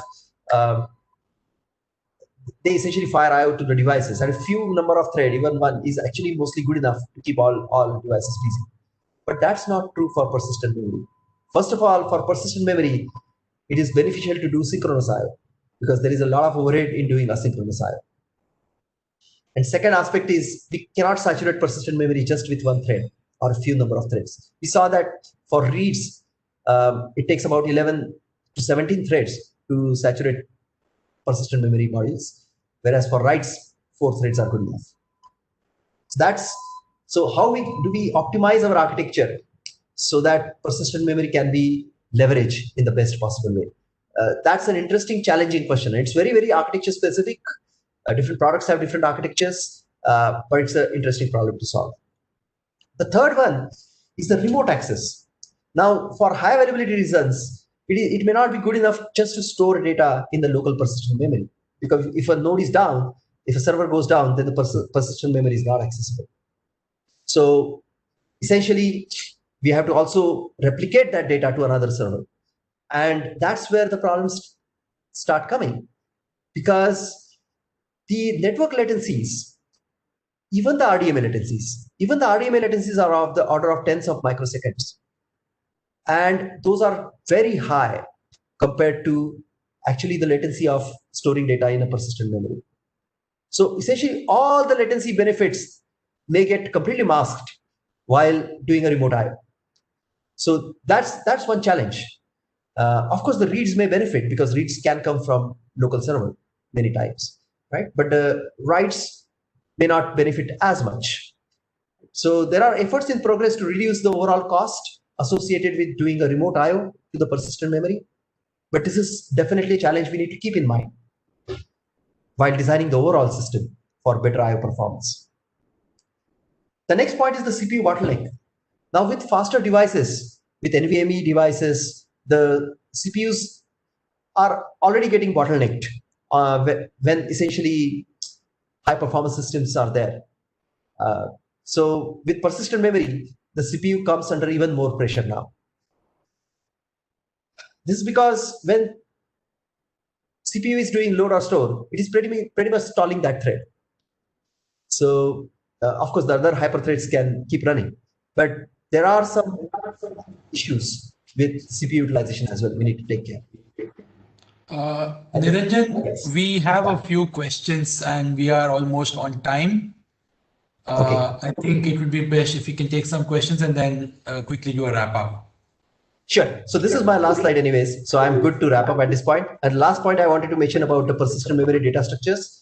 So try to use as much persistent memory data structures as are available in the library, because it's tricky to design those. But if you need to design those, then you have to be very careful to take care of persistence and things like that. So I'm done. Thank you so much. I'm ready to take questions. So yeah, so we have a few, but one. This is by Rojan George. He says, does one need to make application changes to take advantage of persistent memory aware file storage? And could we compare it with DAX mode? Yes, we do need to make application changes if we have to exploit the persistent memory in the best possible way. Now, whether those changes are going to benefit the application or not, it really depends on the architecture of the application. So, for example, if there is a caching that needs to be done, and the application benefits by caching, and if you have a large amount, by having a large amount of cache, then yes, having a persistent memory used as a cache helps there. But if your application is already very good at doing asynchronous IOs, and it is designed such that IOs are mostly asynchronous, then the benefit may be limited, right? So it really depends on how the application is designed. But in order to exploit, and now given that, assuming that using persistent memory helps the application, then yes, there may be some changes required. Of course, you should try to see if the application benefits without you making any changes by using it as a block device or file system in the DAX mode, as you rightly said. But if you want to kind of leverage load and store instructions, and if your application benefits from using those, then only we need to use those instructions like optimized flush and things like that. That's like a deeper integration. So I would say I would start with seeing whether just by using persistent memory as a block device or file system, does my application benefit enough? And if it is not, only then I'll go for a deeper integration with persistent memory for application development. I hope that answers the question. Yeah, I believe it does, and maybe we have a few more questions. What we will do though is that we will pass them on to you. Maybe we can take them offline. Maybe they can connect it with you, and then we can do something about that because we're really short on time. We've been having some technical difficulties today. Uh, Thank you so much, Niranjan, for sharing your time with us. And here's a small virtual memento for you for attending this and presenting to us here at the IEEE Data and Storage Summit 2020. Thank you for Thank you so much for spending. having me. Really appreciate Yeah, it. please do stay on, and if you do have any questions, please do ask us in the Q&A. With that, we will quickly move on now to the next session of the day, and the session is going to be storage services and mechanisms in virtualized cloud environments. This is going to be conducted by Professor Purushottam Kulkarni, Professor CSE from IIT Bombay, and can we have Purushottam on screen now, please? Can you hear me, Anvik? Yes, you're clearly audible. Okay, great. I think the video is taking some time to come on, but I'll try to share my screen.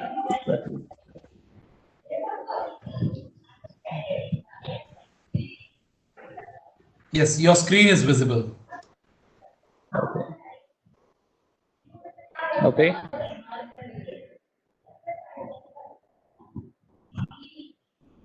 Hold on. Some problem with my keyboard. Okay. So that's good. Are we good to go? Yes, please. Over to you, Purushottam. Okay, thanks, Anvik. Really happy to be here to get a chance to speak at the Data and Storage Summit 2020. So I am Puru.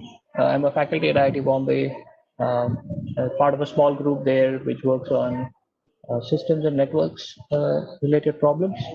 And today I'm going to try and talk about a specific variant of the problem, but this is a more general title called the storage services and mechanisms in virtualized cloud environments. So I'm sure there's several variants of this picture that we have seen throughout yesterday and today.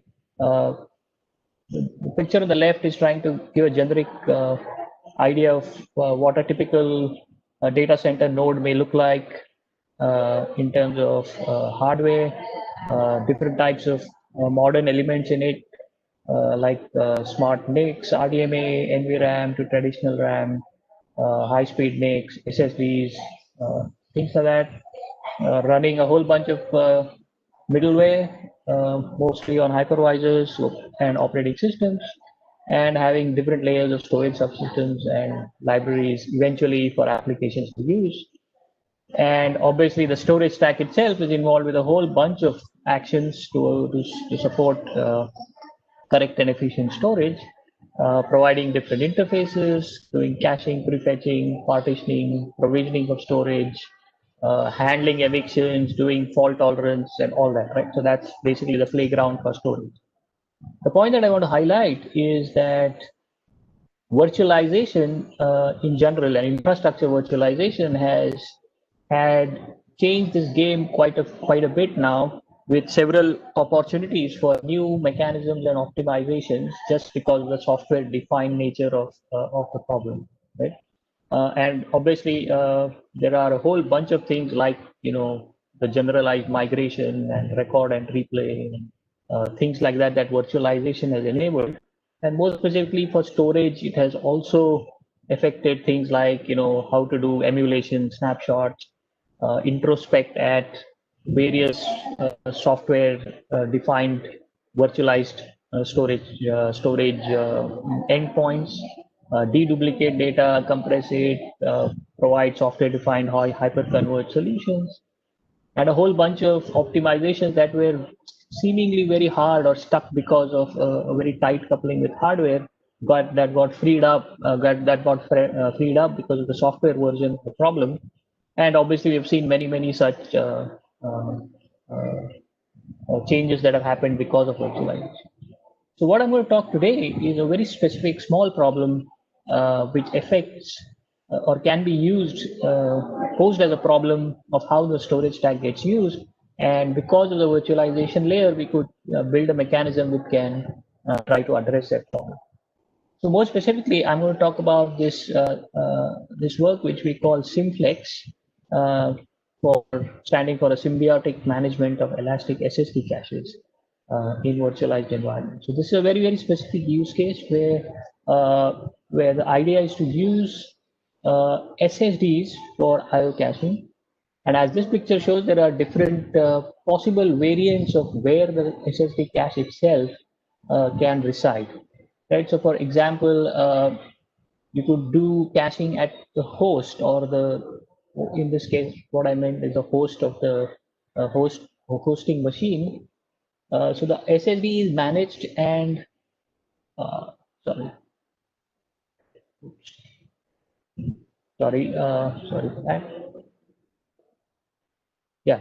So the SSD. I'm having some problems with the way my keyboard is attached to my machine.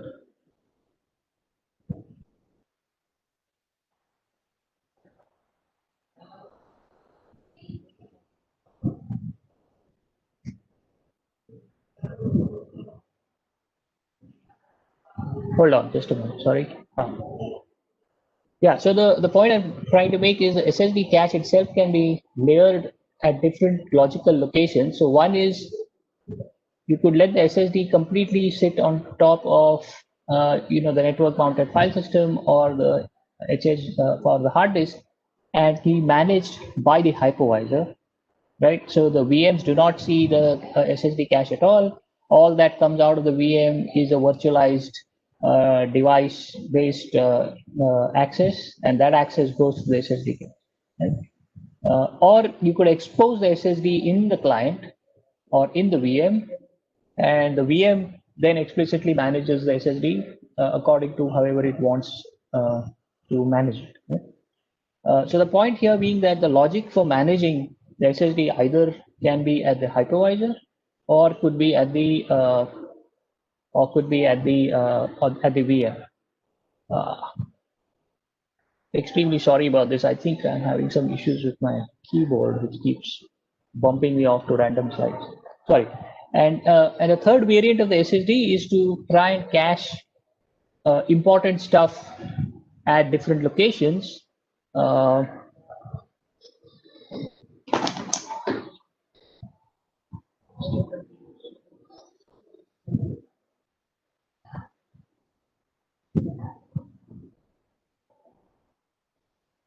Okay, sorry.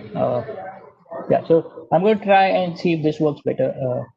So the point I'm trying to make here is there are multiple feasible configurations and usages with SSDs as caches. And the focus of this work is try to see if in these first two cases of where VMs are placed, are used with virtualization hypervisors, where and how to manage and place the SSDs for getting caching benefits. Right, so that's the first point. The second point being that all infrastructure as a service obviously works on the notion of overcommitment, right? So without overcommitting resources, the service model for infrastructure basically doesn't exist. The key idea, obviously, for overcommitment is that you basically do a lot of multiplexing of these resources, hoping that not all resources do a run on the bank simultaneously. Right, and the idea is that these somehow you need to be able to dynamically provision or multiplex these resources. Right? And the usual mechanisms for multiplexing are, either scheduling based. So, for example, you could do CPU and IO scheduling to control the extent of CPU and IO bandwidth that endpoints get, or you could play with memory. Using the paging subsystem to be able to release and allocate memory, and obviously employ some notion of temporal and spatial multiplexing to increase the level of resources that you allocate to every end. Right. So the idea here is that elastic resources are obviously vital building blocks for enabling overcommitment, which then is the foundation for the infrastructure as a service model. The picture on the right here is trying to show a SSD provisioned VM, and as time elapses, if you see the red the red dotted line there, it's plotting throughput that the SSD cache supports. And the red line shows a static provisioned SSD cache. And as the load increases or the pattern increases, here we see that the throughput drops down because the cache rates drop. And not surprisingly, the blue line is showing a stable throughput with an adaptive SSD caching mechanism, where the size of the SSD cache itself changes over a period of time as the access pattern and the load changes. Right. So this is the same story for what I was talking about, the points on the left, but a story which is basically saying that if the SSD cache itself is a resource that is getting utilized for I/O, it better be adaptively provisioned as well. And then the question is, who is going to manage this adaptation and how, right? So SSD caches need to be dynamically resized to account for load and performance and usage policies. And just to juxtapose that with the architecture of where the SSDs can be placed, right? So they can either be placed at the hypervisor and managed by the hypervisor, or they can be exposed directly to a guest OS inside the VM and can be handled directly by the guest OS inside the VM. Well, the claim that we make is both these approaches are not suffice, right? So for example, the hypervisor basically does operations and management, which is transparent to the guest OS, right? So for example, if a guest OS wants to use part of the SSD that's allocated to it to store metadata information and never evict it, or index a whole bunch of important objects, or wants to do some nested provisioning of the SSD for, say, container endpoints that are running within the guest OS, all that stuff the hypervisor is not aware of, right? So the operations, the management that the hypervisor may do in this case, if the hypervisor manages these SSDs, is that all these operations will be transparent to the semantics of the guest OS. The second option is to do a device pass-through kind of exposure of a partition on the SSD, for example, to every VM and let the guest OS handle it. So this is great because now you can enforce any guest level semantics on the device that gets exposed to the VM. The limitation here though is that these devices are statically sized, right? Device through assignment of SSDs or their partitions to virtual machines can't dynamically change their sizing because they are static devices, right? And it disallows elasticity options, which is basically what our initial motivation was. That these SSD caches need to vary their sizes if required, so that you can do, you can navigate the resource allocation versus performance benefits axis much more efficiently. Right. So the plan here is, the claim here is that both options do not exploit the potential of SSD to the fullest for caching, and we come up with a symbiotic plan similar to memory ballooning, where the memory is used in an elastic manner, where we want to let the hypervisor manage the provisioning decisions, right? So based on performance or based on usage policies, or based on if a gold VM shows up, it gets the highest amount of SSD cache that's available on the machine, right? That kind of stuff from a provisioning perspective is managed by the hypervisor, but the semantics of what it takes to resize the SSD from a guest OS perspective is handled from within the guest OS, right? So a very similar idea to memory ballooning, but trying to push it into the SSD domain. So the problem here is that the missing mechanism for this story is basically an elastic virtualized SSD device, which doesn't exist as a normal device that can be exposed to a virtual machine, right? And the part of the story here is that we're building that missing mechanism. So we're building a virtualized SSD device, which is elastic in nature, so that it can be used for better and correct overcommitment. Right. So what we claim is that we design and engineer this elastic device, and we build a framework for this symbiotic management of SSD caches across VMs, and then we demonstrate the efficacy of the elasticity provided by the SSDs for I/O caching. Right. So this is the generalized architecture for Simplex. So every virtual machine sees a bunch of disks. Devices that it might be exposed to, And it also sees a special device called a virtualized SSD, which has its own specific driver, front-end driver that is part of the guest OS, which I mean, all virtualized VirtIO drivers at this VirtIO devices at this point use some notion of a front-end and a back-end driver for optimized IO traffic. So in the same spirit, Simplex also has its own front-end driver, which which is used to talk to the virtualized SSD, and all data and control flow through the front-end driver and the back-end driver. The back-end driver is the counter component of the Simplex device, which is used to virtualize that device in the hypervisor, right? So all read or write requests go from the front end to the back end, which are then interpreted and virtualized based on the state of the VSSD that's exposed and virtualized to the VM, and then mapped and read out through standard VFS calls on SSDs that are present on that machine, right? So the physical SSD is virtualized through the backend driver. The Simplex manager is the provisioner which is taking care of how much SSD to allocate to each virtual machine in some sense, right? So every VM, when it shows up, registers itself with the Simplex manager to a special call, and all read-write operations then go through the front end and back end driver, and the resizing logic is triggered through the Simplex manager shown in blue on this picture. Right, so the Simplex manager enforces the partitioning usage policies, measures performance, and decides what should be resized and to what extent. Right. So the key idea, I think, this is probably the only slide that I'm going to talk about in terms of the solution.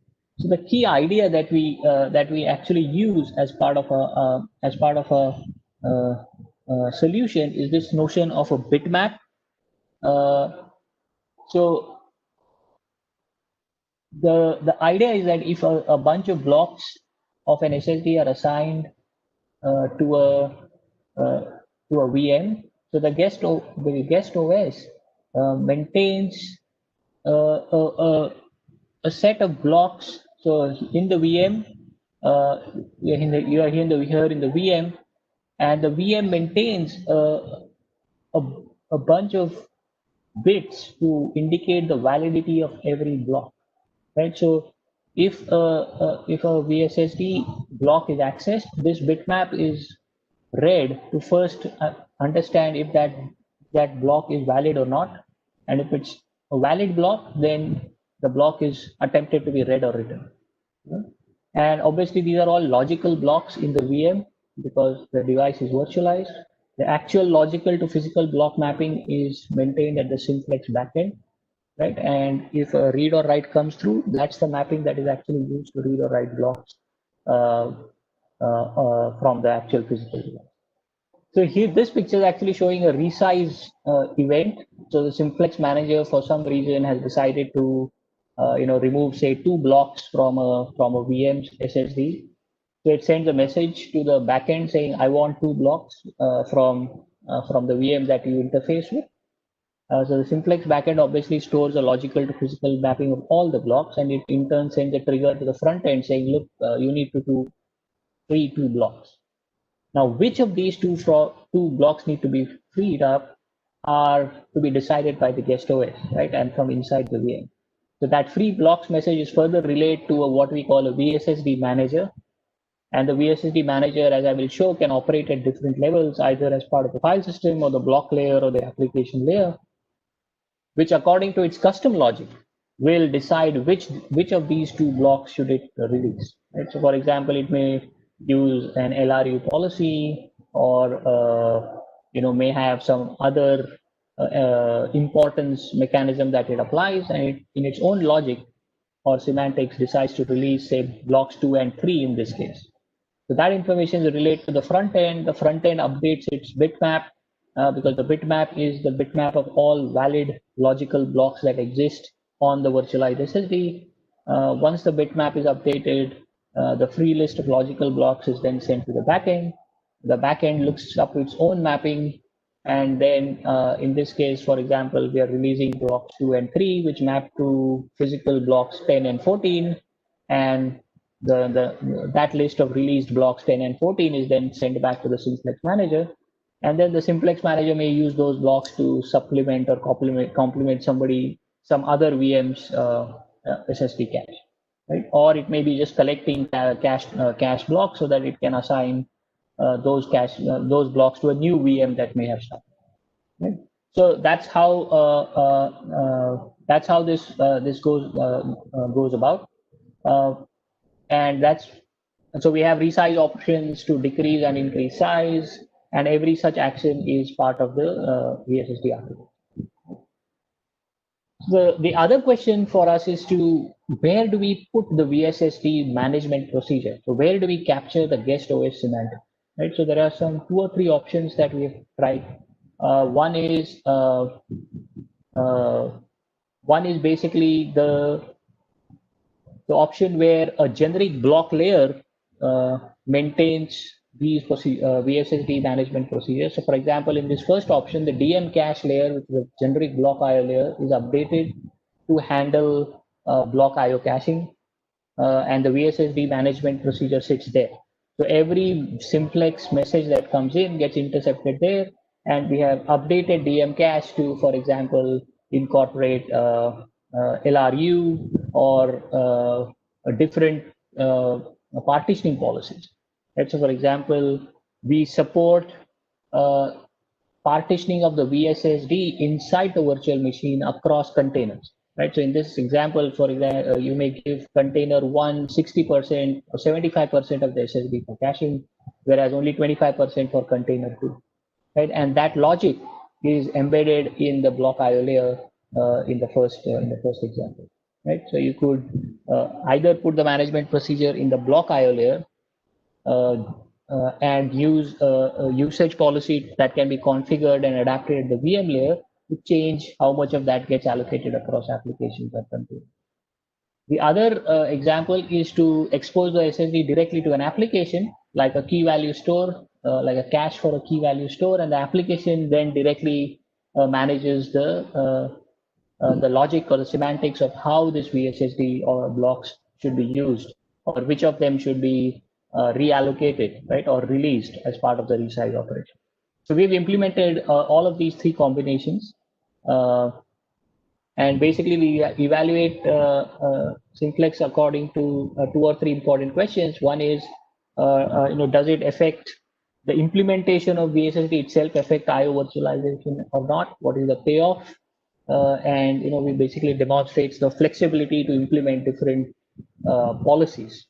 Right. So this is the base mechanism. Once the mechanism in place, all the policies that we want to implement can be implemented at the Simplex manager. Right. So it can do measurements of IO performance of each VM and take decisions. Right. Or it may implement custom usage policies. But we want to basically show that the mechanism is correct and then demonstrate a few of these policies. Right. So this is the benchmarking exercise, and so this is basically trying to show different storage access parameters on the x-axis, either the granularity of the read or the read-write ratios. But what's interesting here is to look at the orange bar, and that's basically the green bar. That's basically the VSSD performance. And it's basically, we are trying to see if you use raw virt.io or the default virt.io, because of our virtualization layer or changes, does it affect IO performance? Right? And we claim that performance is more or less comparable. Here, we are trying to show what happens because of guest semantics. So the green line here is essentially Simplex. And as time elapses, we are changing the access pattern. And in fact, we are also changing the size of the VSSD. Right? So at all these red lines where we drop the which show step function, the step is basically a drop in the cache size of a cache of the VM. And the green line is saying that if we adapt the semantics from within the guest OS, the hit ratios are much better because the VSSD semantics allows the guest OS to actually handle evictions from within the guest. Whereas if you look at the black box, which is what you handle directly at the hypervisor, then the cache hit ratios do not catch up as early as what Simplex allows you to catch up. Puru, we have a few questions and we are short on time, so I think it would be great if you can take those and then maybe we can just do a quick wrap up. Yeah? Yeah, okay, so I will just talk about one slide. So this is a summary of Simplex, but I had a small story about some two other problem directions that we're working on, but maybe I'll just flash them and leave it and move on to questions. So one of the things that so Simplex has its own story. The basic mechanism is what I described. There are many details of how that mechanisms work and the correctness. I'm happy to share details on the paper, etc., etc. The two other threads that I wanted to just touch upon that we are currently working, which intersect with storage, are the generalized question. One is the generalized question of how to leverage hardware-assisted features to build high-performance distributed storage solutions. And of particular interest that I'm referring to on this slide is the smart interconnects feature. So there are a whole bunch of interconnects that are available today, programmable NICs and RDMAs talking with NVMs or NVMe SSDs with DPDK, several combinations of these. But there's some fundamental questions about how to utilize all of these properly for storage, right? So for example, what is the storage functionality to be offloaded on NICs, right? Here's an example. Do you push, say, for example, the replication logic of the storage system on the CPU and just use the replication message handling on the smart NICs? Or do you push the whole replication subcomponent onto the smart NIC? What is the capacity of these NICs, right? So once you start pushing generalized tasks or generalized storage tasks, the NIC behavior is going to change. Right? So what is their capacity? And how to dynamically provision storage work between these different components. Right? So I think the idea that we are trying to build here is there are a lot of hardware features today available, but unless we build a strong understanding of their capacity and smarts of how to dynamically assign work, that will not hit the hit the efficiency point. And then there's a whole I'll have to interrupt you there because we have questions and we are really short on time. Okay, great. Yeah, so maybe I'll just move.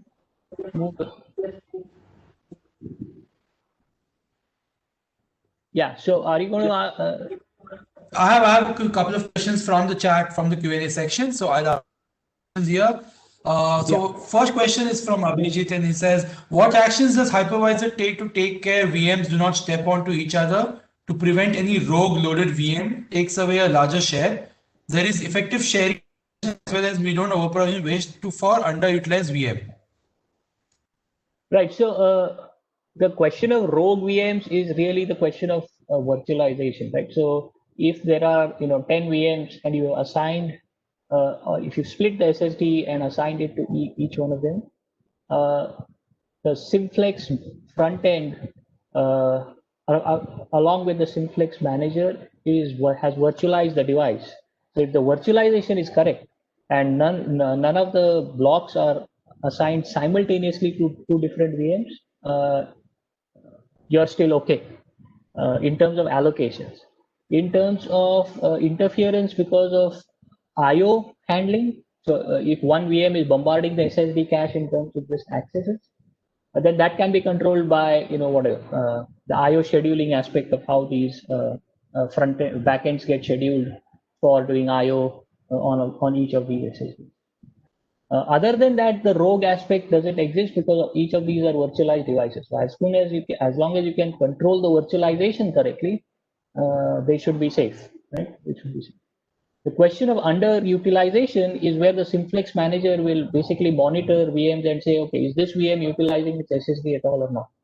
And if it's underutilizing, then it may in its own wisdom choose to take away a whole bunch of blocks and assign it to other VMs.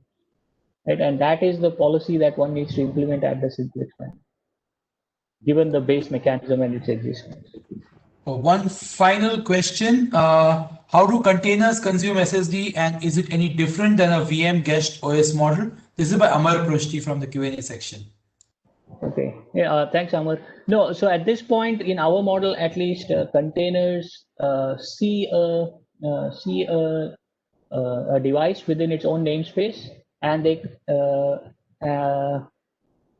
consume it, as a device, right? But in our model, the way we had implemented it, the container was so we had to go slightly deeper into the C group implementation because we wanted to register a container with DM cache and let DM cache know about some C group variables so that it could differentiate container level provision. Right? Otherwise, from a container perspective, it's just yet another device. And if you mask it appropriately in its own namespace, then only that container should be able to use that device. Hope that answers the question to some extent. I believe it does, although this is a chat only model. If they have any follow-up questions, we will definitely put them across to you. And thank you so much, Purushottam Kulkarni. Thank you for spending your time and speaking here at the IEEE Data and Storage Summit 2020. We hope to see you soon, and please stay on for the rest of the sessions. Please do ask any questions. Yes. I'll be happy to share any other details if required, and the paper also. Thank you so much. Thanks. Thank you so much. Yeah. Bye. Now, without any further ado, let me quickly move on to the next session of the day. And this is a very high sought after session. This is green storage energy efficiency. We have with us Narayan Subramaniam, Technical Director at Nutanix, who will be speaking on green storage and energy efficiency. Over to you, Narayan, sir. Okay, thank you so much, Ambit. Could I have the Changappa?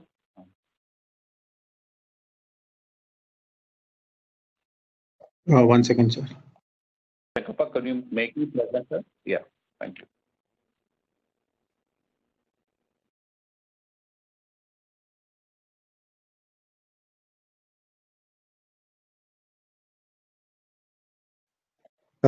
Sir, seems like there is an issue making you a presenter. Would it be fine if I share the slide from my side? Yes. Just open the PPT and let's go ahead. Yeah, Let's go 1 to second. That's fine.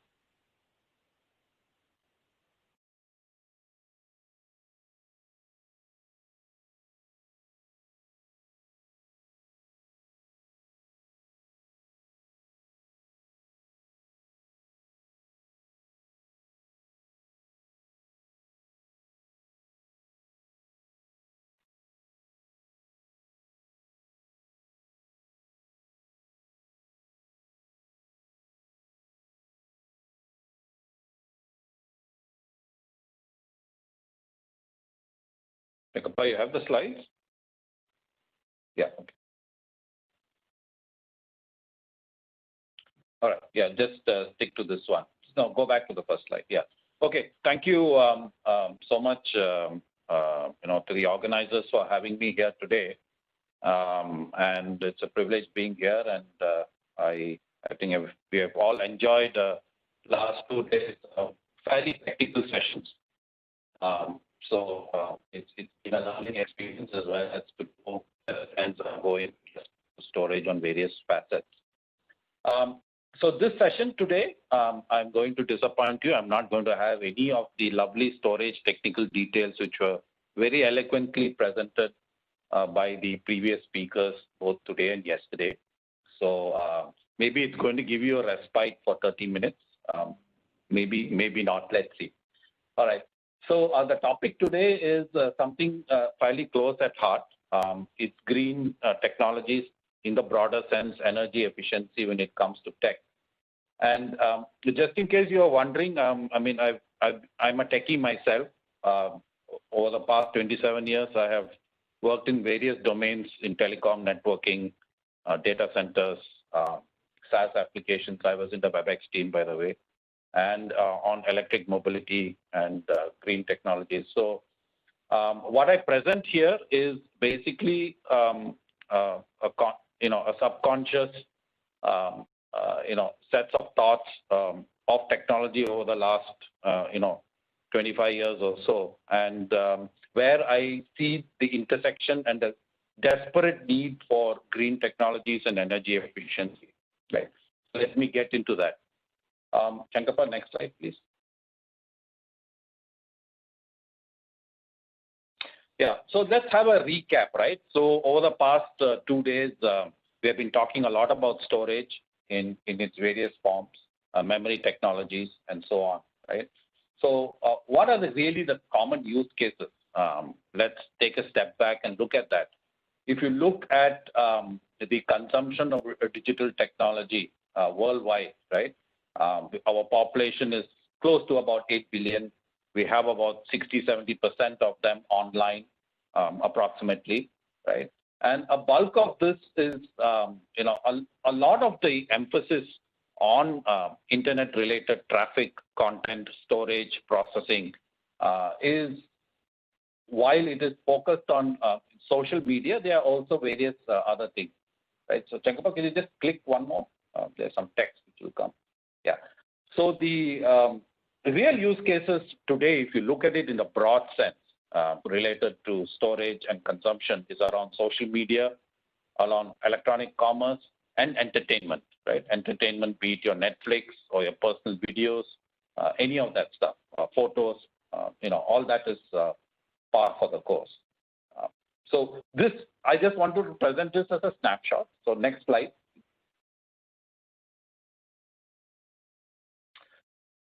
As part of this conference, we have basically talked about, if you were to visually recap it, move away from use cases and look at it from an ultra high-level system standpoint, right? You basically are looking at storage and compute, and of course, networking comes for the course, but essentially divided between devices, the edge, we have had a lot of discussions around that, and in the cloud. Right, so we have presentations by folks from Google and so on. So this is where data is generated from, basically from smart devices at the end. Could be in the cloud as well, depending on transactions for e-commerce. But essentially, you're looking at data generation from smart devices. Could be a smartphone, could be your IoT connected devices, could be your video surveillance equipment, anything, right? And it's pipelined into the edge, potentially computed there as well, if there are any real-time needs, and then piped off into the cloud, right, for further post-processing, billing, and other stuff and features that people expose in the cloud so that there's stickiness to the product end-to-end. Let's go to the next slide, please.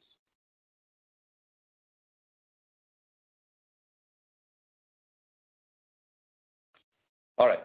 So, in general, right, I mean, these are high-level, considerations that I have personally found handy. When you look at data at anywhere, irrespective of where you decide to put it or process it, be it at the edge or the cloud, a few design considerations come into play. So I'm not going to go into any details, gross details here. So you're primarily looking at, do I need near real-time processing of data?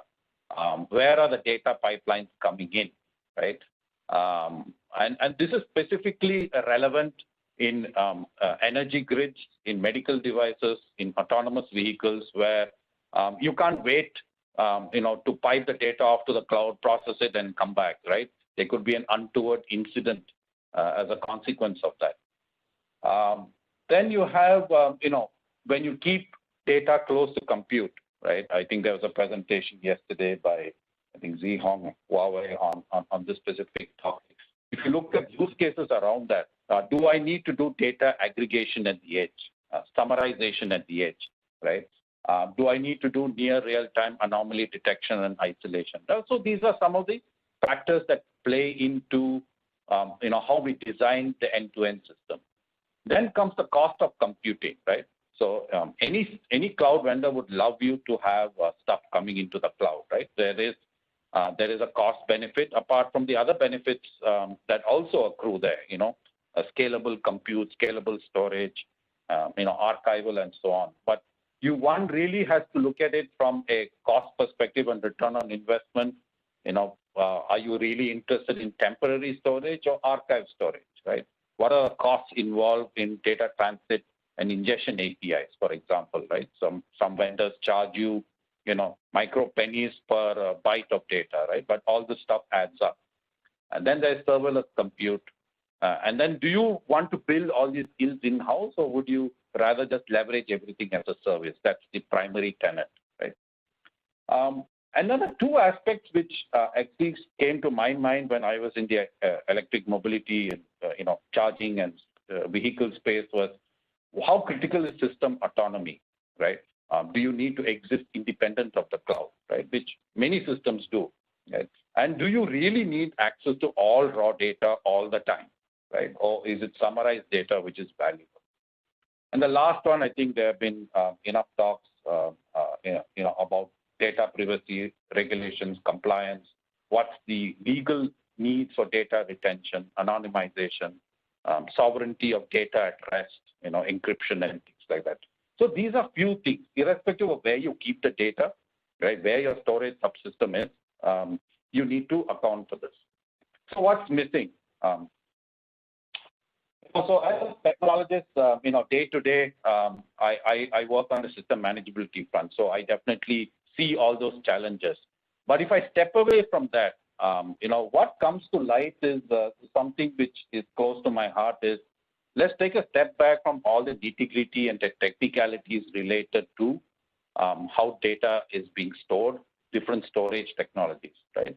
I want to take a step back and look at, what's powering this entire internet, right? All these smart devices, the edge devices, the cloud, the intervening networking infrastructure, be it via, WDM internet or Wi-Fi or wireless interfaces and so on, right?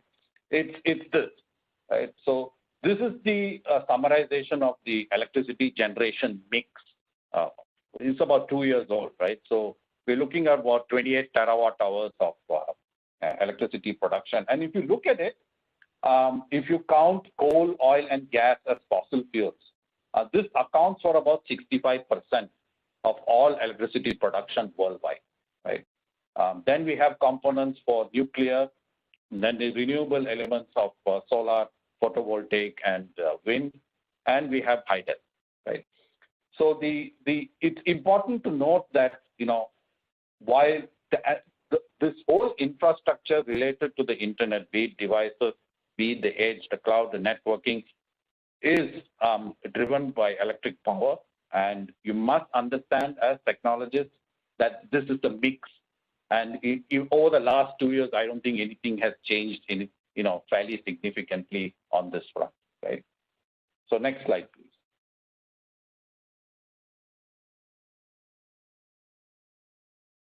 All right.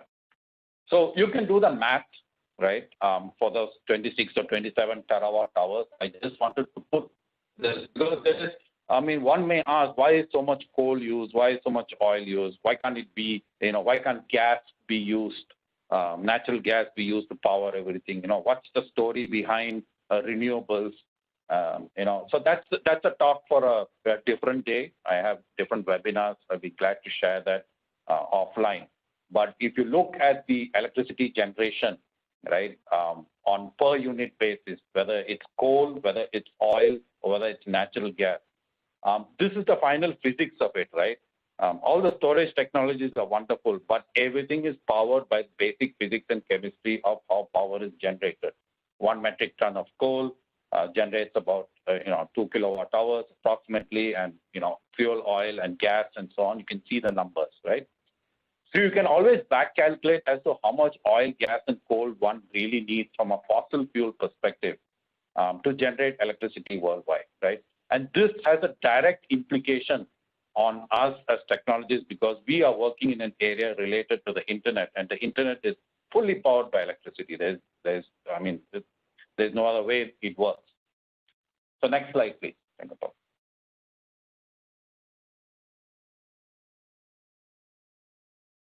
All right. So let's look at the internet energy forecast. Now, I've intentionally put the word there, imbalance, right? So let me come to that in a minute. If you look at the previous, the pie chart talked about 28 terawatt hours. That is approximately our current consumption. It probably remains the same thanks to COVID and shutdown of factories and so on and so forth. But let's assume it's approximately the same, about 28 terawatt hours of electricity production, energy production.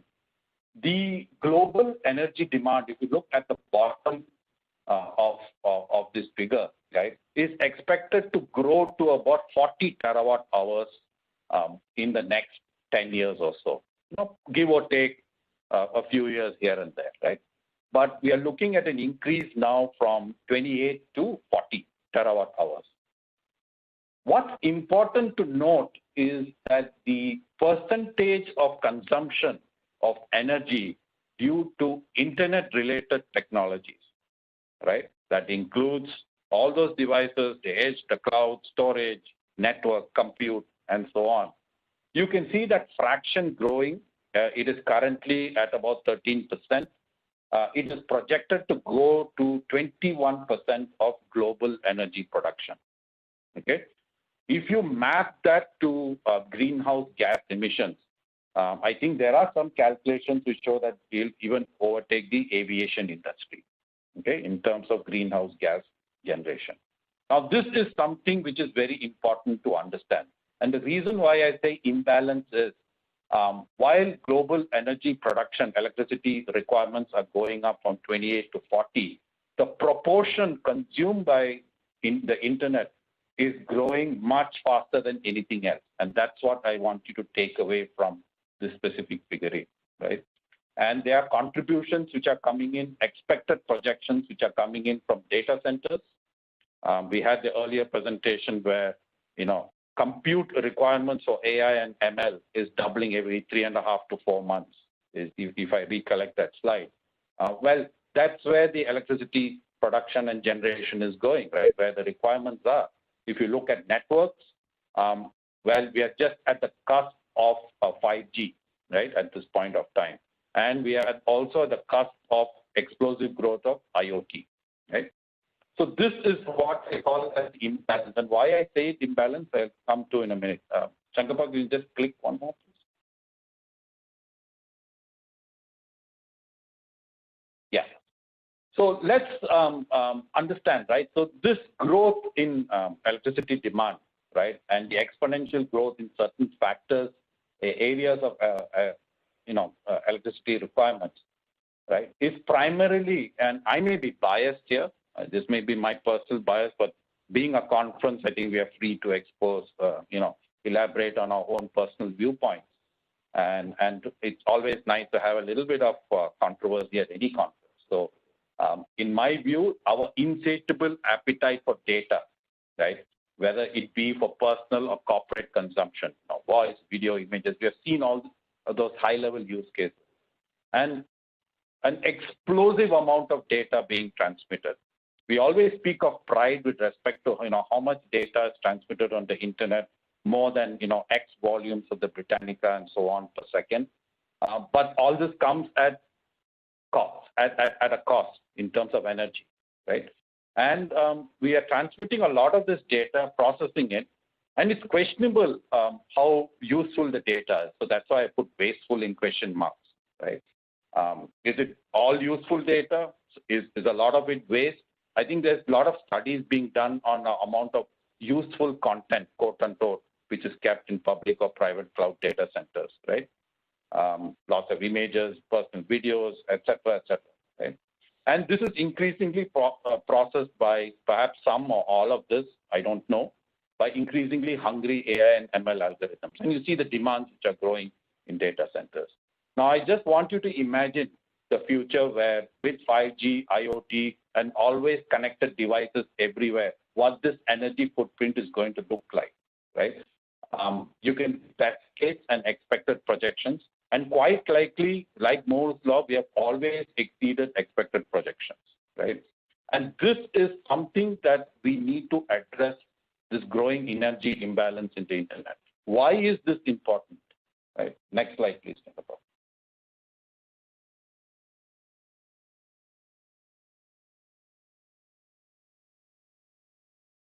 All right. So our hot topic of the decade or of this year or of last year, right? Depending on which part of the world you stay in, right?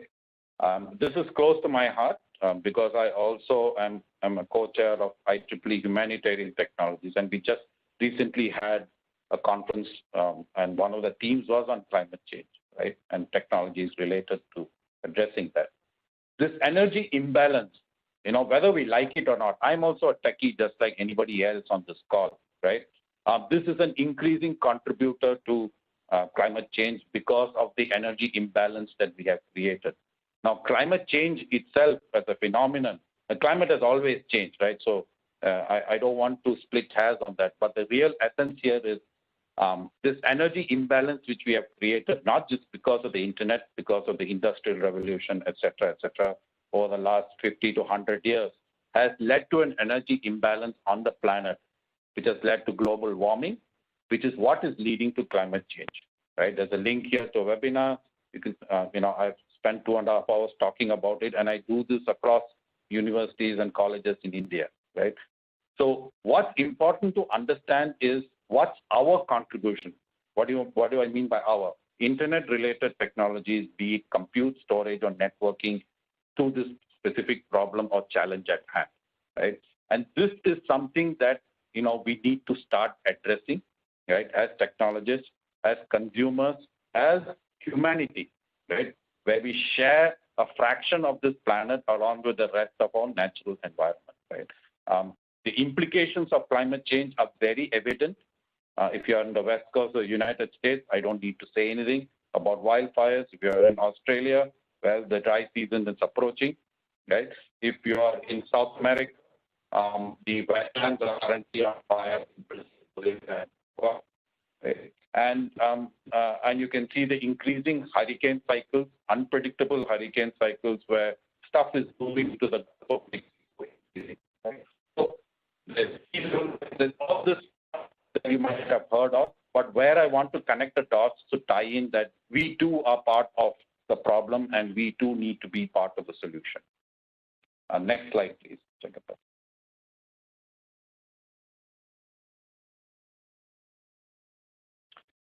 So guardrails, right? This is as best as I can get because this problem is so big. If any one or two people had the solution, we would have done it by now, right? So what are the guardrails related to green storage and data anywhere, data energy? This is something that, Sanil and I talked about as part of SODA, and, he coined this term. So it's a nice term. And I'm glad that this is one of the pillars which is coming as part of SODA forum, right? So I wanted to bucketize this into three parts, right? What do we need to do as scientists, engineers, and technologists, right? Energy efficiency, performance, and environmental impact assessment. I feel these are three pillars that we need to focus on as engineers and technologists. If you are in the e-commerce and retail space, if you're in the voice video analytics space, understand that from the moment you generate data to the moment till the point it is transported, processed, consumed, further processed, and retained, energy is consumed everywhere in that life cycle, right? So I think it's time for us to be a little more careful and use case driven, right? Lots of companies, including my own, including anybody else's, analytics and ML is a big part. We generate reams of data. Perhaps 80% of it is not used, only 20% of use. It's time to start becoming a little more conservative, right? How much ever the improvements in low power, chipsets, low power RAM devices are, right? Please see, if you look at the previous slides, our energy consumption footprint is growing exponentially. So it's like, you replace a tungsten filament bulb, right, with 20 LED bulbs. It doesn't help, right? You get perhaps the same amount of light or more light, but because, it's subconscious in your mind, right? One LED bulb is so much lower, but you fill up your room with LED bulbs and you end up consuming more electricity. I've yet to see anyone really reducing the electricity bills, right, including mine. So the same content, right? So an emphasis on what are the use cases, what real data do we need, right? Keeping this energy efficiency in mind. programming language and constructs, right? This is super important, especially when we're developing framework, which we are distributing and open sourcing for others to use.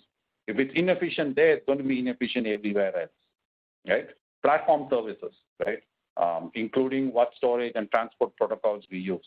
What's the off-cycle energy consumption of those devices, right? It could start with your simple storage devices at home, which you use for backup. Is it always on, right? Can you go into a hibernate mode? Performance. Usually when one talks about energy efficiency and performance, sometimes they are seen as orthogonal, right? We need to figure out a way to make sure that they are not completely independent of each other. Some architectures are, which owing to their collapsed nature, may help you conserve more energy. It depends on those use cases which they are valid for, right? So this is why the use cases for storage, and eventually driving into the energy footprint needs to be part of design and architecture discussions. I have yet to see that actively come in. Energy as a topic comes in post facto when you have big bills and when you want to serve more customers, right? It cannot be, that needs to be left shifted. Environmental impact assessment. Why is that restricted only to hardware devices or something else, right? Could we measure the same for storage stacks, compute stacks, networking stacks on, say, kilowatt hour per byte of data, right? How much of data centers, I mean, there are lots of claims made by various folks. Yeah, we are running on renewable power and so on and so forth, battery backed up and so on. But that doesn't help if your energy footprint keeps going up exponentially, because we don't have green technology today to produce green technology. Green technology today is produced primarily by fossil fuel technology. Let's understand that, right? So unless we consciously reduce while we transition, a lot of this stuff is debatable, right? And finally, the impacts of 5G and so on. So next slide, this is the last slide. So I know I'm running out of time. This is the final thing, right? What I wanted to point out is we have joined here as an IEEE conference. Maybe many of us are IEEE members, right? The first thing when you sign up IEEE, I don't know how many of you would have read the Code of Ethics. I just wanted to put out this IEEE Code of Ethics. As engineers and technologists, we have equal accountability just like doctors do, right? Treating humans.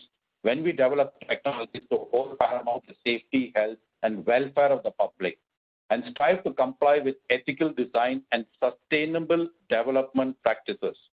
This is a fantastic, phrase in the IEEE Code of Ethics, and it's high time we start adopting that while whatever solutions that we are delivering for whatever use cases that we think may be useful. Maybe we'll arrive that they're not particularly useful after all.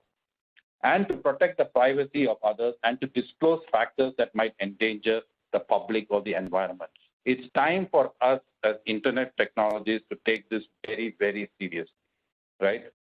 It's not enough just to talk about technology. I mean, I'm a techie, right?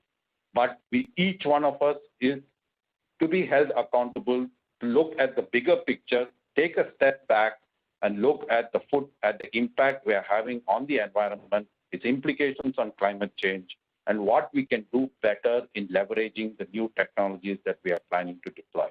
So with this, because time is short, I will stop.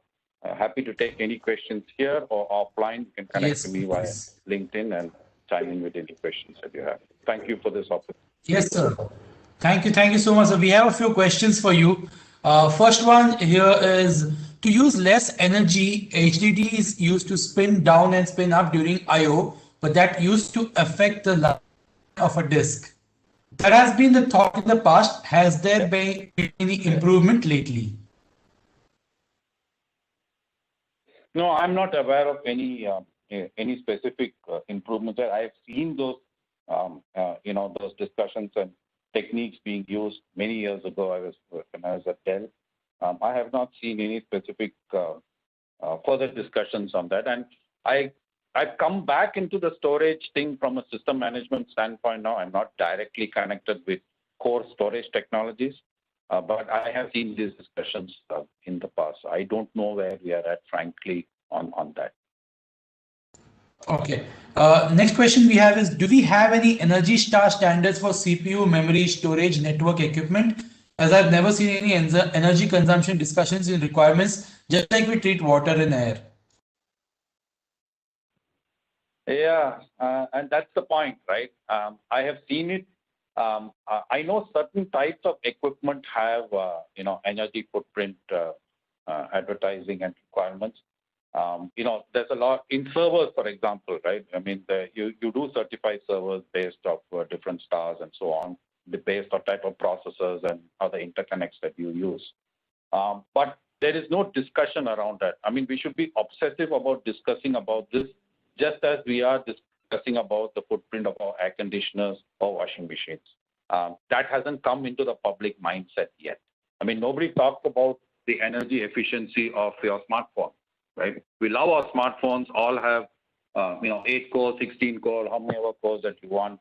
But everyone loves that, but nobody talks so much enough about the energy efficiency of that. So, and that's the mindset that needs to change. Okay, and what are the actions? This is from Shiju Rajan. What are the actions needed in the software development engineering to improve energy efficiency? Yeah, and I covered briefly some of that. The tools and technologies that we use. There's a lot of open source developed out there, and they've done a great job in bringing software to masses, making it, easy frameworks and so on. I think that's a good starting point to evaluate them from an energy footprint, because a lot of them pervade across solutions, right? Now, there are different programming languages.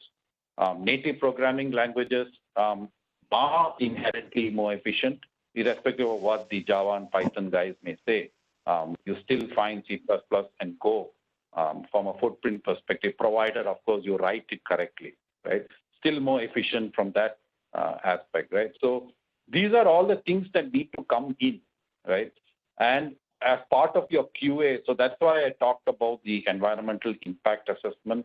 There needs to be discussions, at least at a corporate level, as to where we are going with respect to product development. Sadly, I don't see much or any of that in day to day. I think when you run data centers, people do talk about that because there are costs involved and everyone wants to squeeze the final dollar out, but not otherwise. So yeah, there's a lot of scope for software, by the way. Right. Talk to the guys who do space technology. They don't have the luxury of any of this, right? So I'll stop there. Right. Thank you so much. So thank you, Narayan Subramaniam, sir, from Nutanix Virtual Memento that we present to you for speaking here at the IEEE Data and Storage Summit. Thank you for sparing your time and sharing your valuable information with us. Like most of the people on chat and Q&A, this has been a very, very eye-opening session. I have already seen this at the SODA forum, but again, seeing all this data, it makes you rethink a lot of choices that you make. Thank you so much, sir. Thank you very much for having me. Sure. And with that, we will quickly move to the next session of the day. And this is going to be by Mr. Chiranjeev Sur, General Chair of HIPC 2021 Shell. And this talk is on synergy between computing and storage, road towards achieving P in HPC applications. Chiranjeev Sir, I think you should be able to check. Yeah, am I audible? Yes, you're audible, and I think you should be able to share your screen now because you are a presenter. Could you please try? I am. And yes, can see this? Yes, we are able to see your coming presentation. in the full screen mode? Yes, it's in full screen mode. Over to you, Chiranjeev. Yeah, thank you very much for the organizing the event and for the kind invitation. I think, as you said, that I represent two organizations here. Primarily, I am a computational scientist, work at Shell Technology Center, and also I serve as the general chair of the IEEE High Performance Computing Conference that happens in December every year. So, majority of my talk will be on the work that I do on a day-to-day basis to meet my electricity bills. good bills and everything. And the other thing is the passion that I go with, the conference, creating the communities and stuff like that. With this, I think my job is little easier now, because just now we heard about energy in many different contexts. And previously today's keynote and after that drama, both of them, they talked about data explosion, abstractions, accelerators and stuff like that. So what I will try to do is I will try to basically connect the dots and give a perspective which is not normally seen by the industry here. Right? So with this, let's move on. Going to next slide. How do I move to next slide? Yes. I think this is something I am bound to show, because what I am presenting, it's entirely my view. And there are many things about this global warming, stuff like that, and then the energy demand and all. Let's not get into there, because me as a technologist, I really want to focus on the technology aspect of it. And hopefully at the end of the day, I will be able to give some pictures about what we do to generate energy in the industry. Right? Am I audible? Yes, yes, Yeah, sir, okay. you're audible. This is the second slide again. So it's entirely my view, although I work for Shell. So Shell is not responsible on what I am presenting here. So with this, coming to my point, that so far we heard about different technologies which enables the platform, right? But here I want to give you a different perspective. Perspective in the sense that I represent the end users who uses all these machines, storage, internet, devices, everything to generate data, analyze data, to bring some meaningful insights from the data, and basically to meet the energy demand, right? This is what I mean by different perspective. The left hand side is the traditional pictures of the Earth taken from the space, what we see. Bottom thing is the Antarctica, but if we see it from the southern pole, right, the picture of Earth looks very different. And this is exactly, as a computational scientist, I want to bring it to this platform, to this community, so that we have a meaningful interaction afterwards. And as we said, this is a data conference. There's a huge explosion of data. What this data comes from? Primarily, they comes from these days, they comes from many different sensors, and also many computer applications that generate data. The picture that you are seeing is basically is a pile of computer codes, and the person in the picture is Margaret Hamilton, who wrote the code which actually helped humankind to land on moon, 1969, right? This is the amount of code has been written those days. Now compared to the data that we generate. This morning Rama talked about Google, how they are handling data, the huge explosion of data. On the same time, the compute also is getting increased day by day. At this context, let's move that how we see computation from an energy industry perspective, because we are here to generate energy for everybody use, not only for internet and for computing, but for everybody to sustain, right? And this is typically how much energy that we use. We have seen some of these glimpses in the previous talks. This is typically how it happens over last 50 years, right? 1965 to 2015. This is the energy demand. This is the energy that we use day in, day out. So given that our environment is moving, where our technology is moving, this demand is increasing day by day.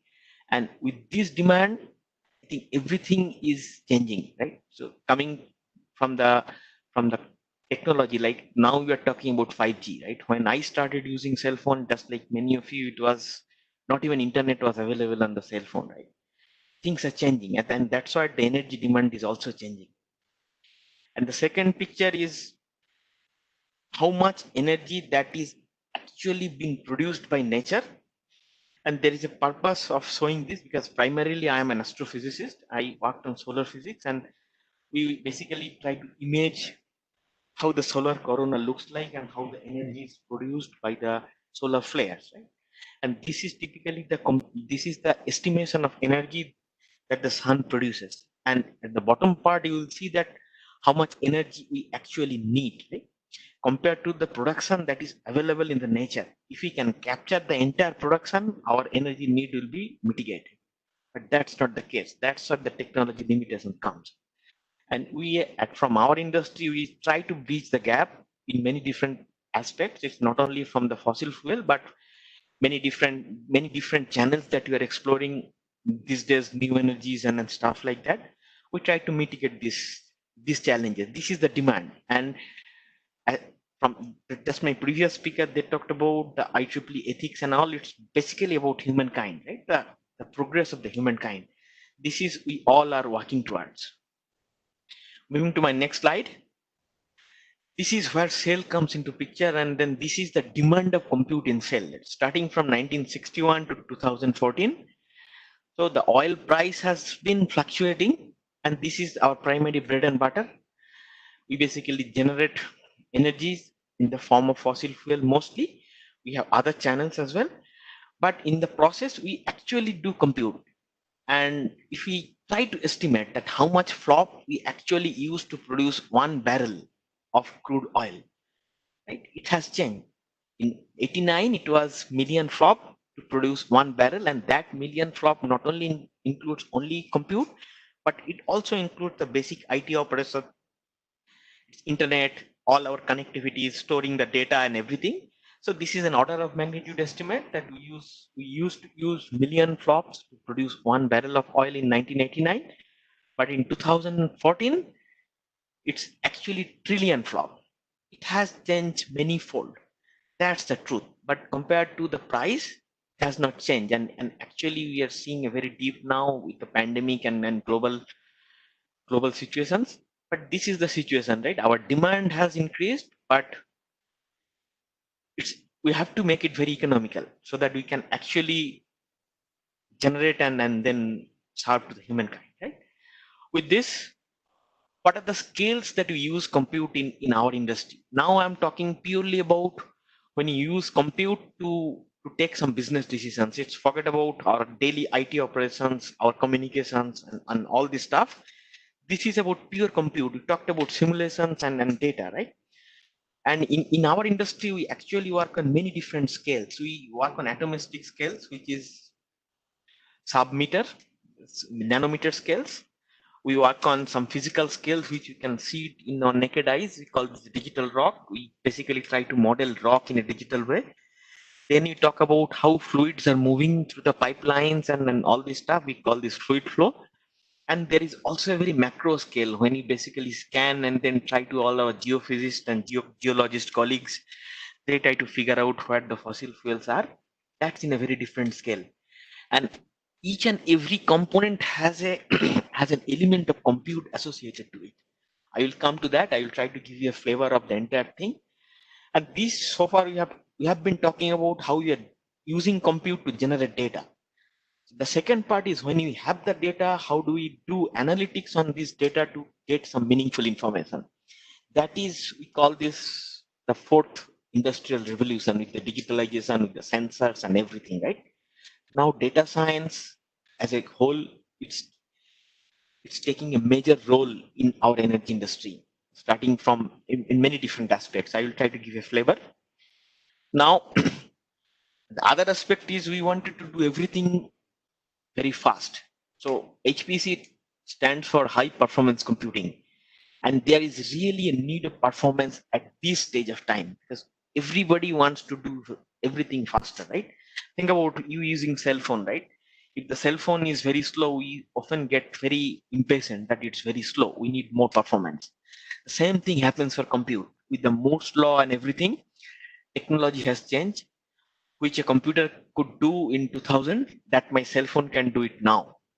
With that advancement of technology, how we are coping up with and how we are actually extracting the P in HPC, that's the question, right? And in that aspect, there are two things that we need to consider. One thing is called scaling up, and the other thing is called scaling out. Scaling up means adding more and more processors, more and more resources to get the job faster. And scaling out actually means to address the problem in a very larger scale. Maybe when you are doing a simulation in a grid-based method, we basically go fine grain. Fine grain means more data. We need to deal with more amount of storage, everything. So there are two aspects, scaling up and scaling out. And both of the things has to be addressed if we really need to go for P, search for P in HPC. Right? Now, as I said that from our industry, we don't deal with generating processors, generating storage. We basically use them as a black box, as a tool.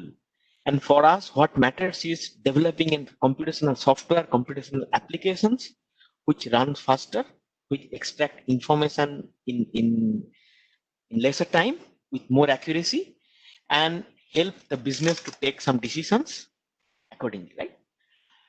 And for that, there are many elements we try to address. Now, let me give you some flavor of what we typically do in simulation in different scales. So the picture that you are seeing, I am at slide number 17 now. So the picture you are seeing is actually the real picture of a power plant, not an energy plant that we own. That's in Qatar. We call this PARL. And the technology we use is called GTL. That means gas to liquid. We basically, the amount of energy that we generate, amount of fuel that we produce, the barrel of fuel, that not necessarily that we extract below the surface. It's not about digging the fossil fuel always.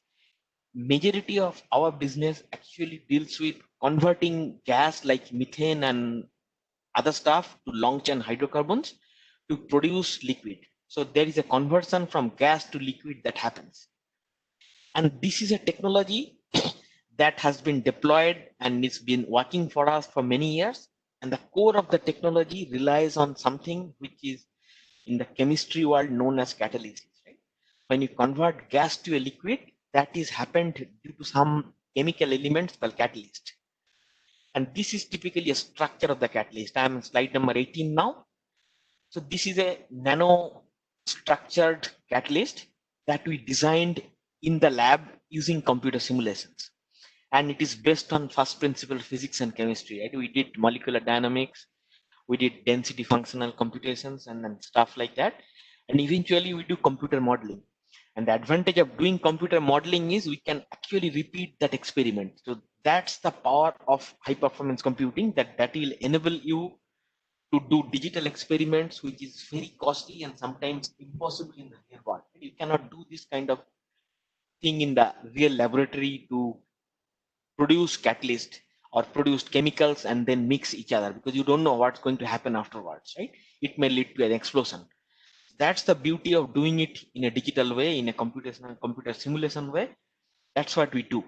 And at the end, what we see is there's another example that this simulation eventually brings a product which we all use, almost all of us use day in, day out. This is the engine oil, the lubricants that we use in our vehicles, car, and the brand that you are seeing here, it's called Helix.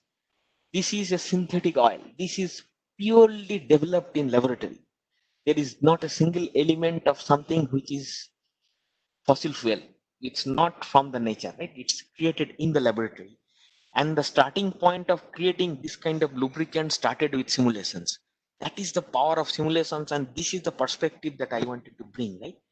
So starting with the simulation, we actually end up with the product which we all use day in, day out.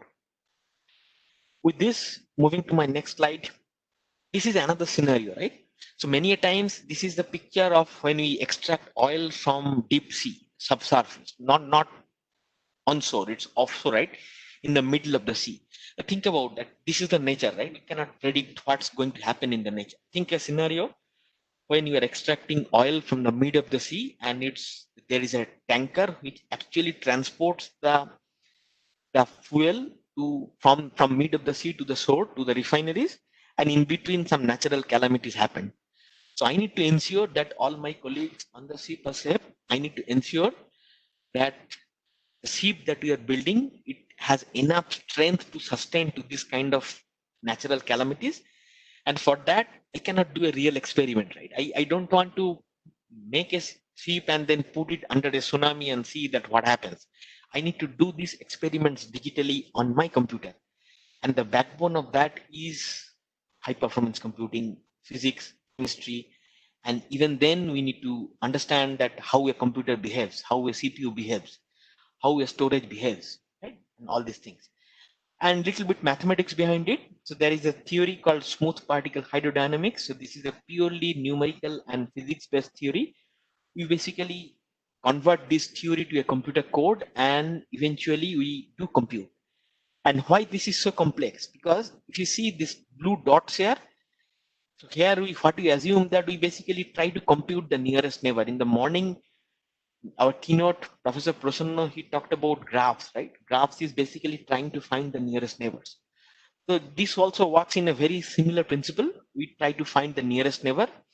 And in my next slide, I am trying to give you the complexity of the mathematical operations that we do. So there are many different algorithms, many different techniques to search these nearest neighbors, and different algorithms has different kind of complexities. And when as a programmer, I basically create a computer software to solve this numeric problem, I need to think about all these things, because if I make my thing more complex, I might get more accurate results, but I need to spend much more time, but I need to solve this in real time. That's the challenge. And when we do all these things, what eventually we get as a simulation scientist, we basically get some results. I'm at slide number 24, where I can compare the results initially with real lab experiments. I cannot do experiments with the sheep itself, but I can basically do a lab experiments where I have a liquid and then I basically drop some boxes with different masses and densities so that I can compare the frame by frame, right? This is a snapshot of the left hand side is the simulation, right hand side is the real experiments. We basically try to compare the frame by frame and then what happens. So this is very qualitative comparison, and we also do quantitative comparison just to make sure that we keep the accuracy intact, so that based on that we can predict something and where our business can rely on the prediction. Otherwise we will be overdoing or underdoing, which either way is not recommended, right? We need to be accurate. Accuracy is the key in whatever we do in compute, right? And eventually this is in slide number 25, I'm showing you an animation. This is basically the animation created from the simulation that I just talked about. What you are seeing here is there is a wave coming, there is two ships, and there is a platform, right? We try to see that with this kind of interaction, what happens if the ship is built with enough strength of material so that it can sustain the waves and stuff like that. This is the beauty of digital experiments that computation has enabled us. Otherwise, we have no way to do this kind of experiments, right? Am I audible so far? It's okay, right? Yes, Chiranjeev, we can hear you. Yeah. Okay, fine. How much time do I have? We are nearing the Q&A time, so maybe give me 5 more minutes. I can just squeeze a little bit. Sure. So let's see. Let's move to the data. So one slide on data, that this is typically the different dimensions of where we actually handle data, right? So we have all these departments, all these different angles of business where data is very important. And when we talk about data, storage is important. All the internet technologies is important, because when you generate data, many a times compute is not available nearby. We need to transport the data at some point. Right? And this is the challenge that we face, right? And we cannot solve this because we are not expert like you who generate CPUs, who basically design CPUs, or who design storage system. But what we bring to the table, that what is actually needed by the community, right? And that's why it's important. Let me just squeeze through my slides. I'm not showing everything. Again, you can skip this. This is very important. These two slides. I'm in slide number 34 now. So this is actually, this slide gives you a typical idea about how much data that you produce. So this is again what we are saying. This is a picture of the seismic survey that we do on the water. When you do on the water, it's based on a sonar technologies. It's a seismic technology. And you send a signal, receive a reflection, and then capture the data, right? And all the data are stored inside the ship, in some electronic form, right?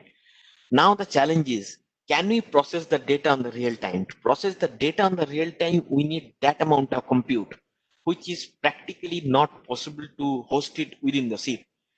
So what happens is we cannot either transmit the data as we capture to the cloud. That technology, it's basically the bandwidth is not there. So how typically we handle this? We basically record the data, store it in a disk, and then offline we transfer the data. And that has a lead time, right? Starting from when we start capturing the data till the time that we finish modeling, the amount of time that we spend is almost a year. The challenge is, can we reduce this time frame 1 year to less than a month? That's the challenge that we pose to the community, and we cannot solve it alone. And that's what this is, the power of us, power of all the technology coming together with the knowledge of computer scientists, with the domain scientists, with the business. They come into picture, and then basically we can come up with a solution of this kind. This is exactly what I was talking about. Performance matters. So the challenge is, do we bring data to the compute or we bring compute to the data? There is no straightforward answer to that. And we together, we are searching for this. Right?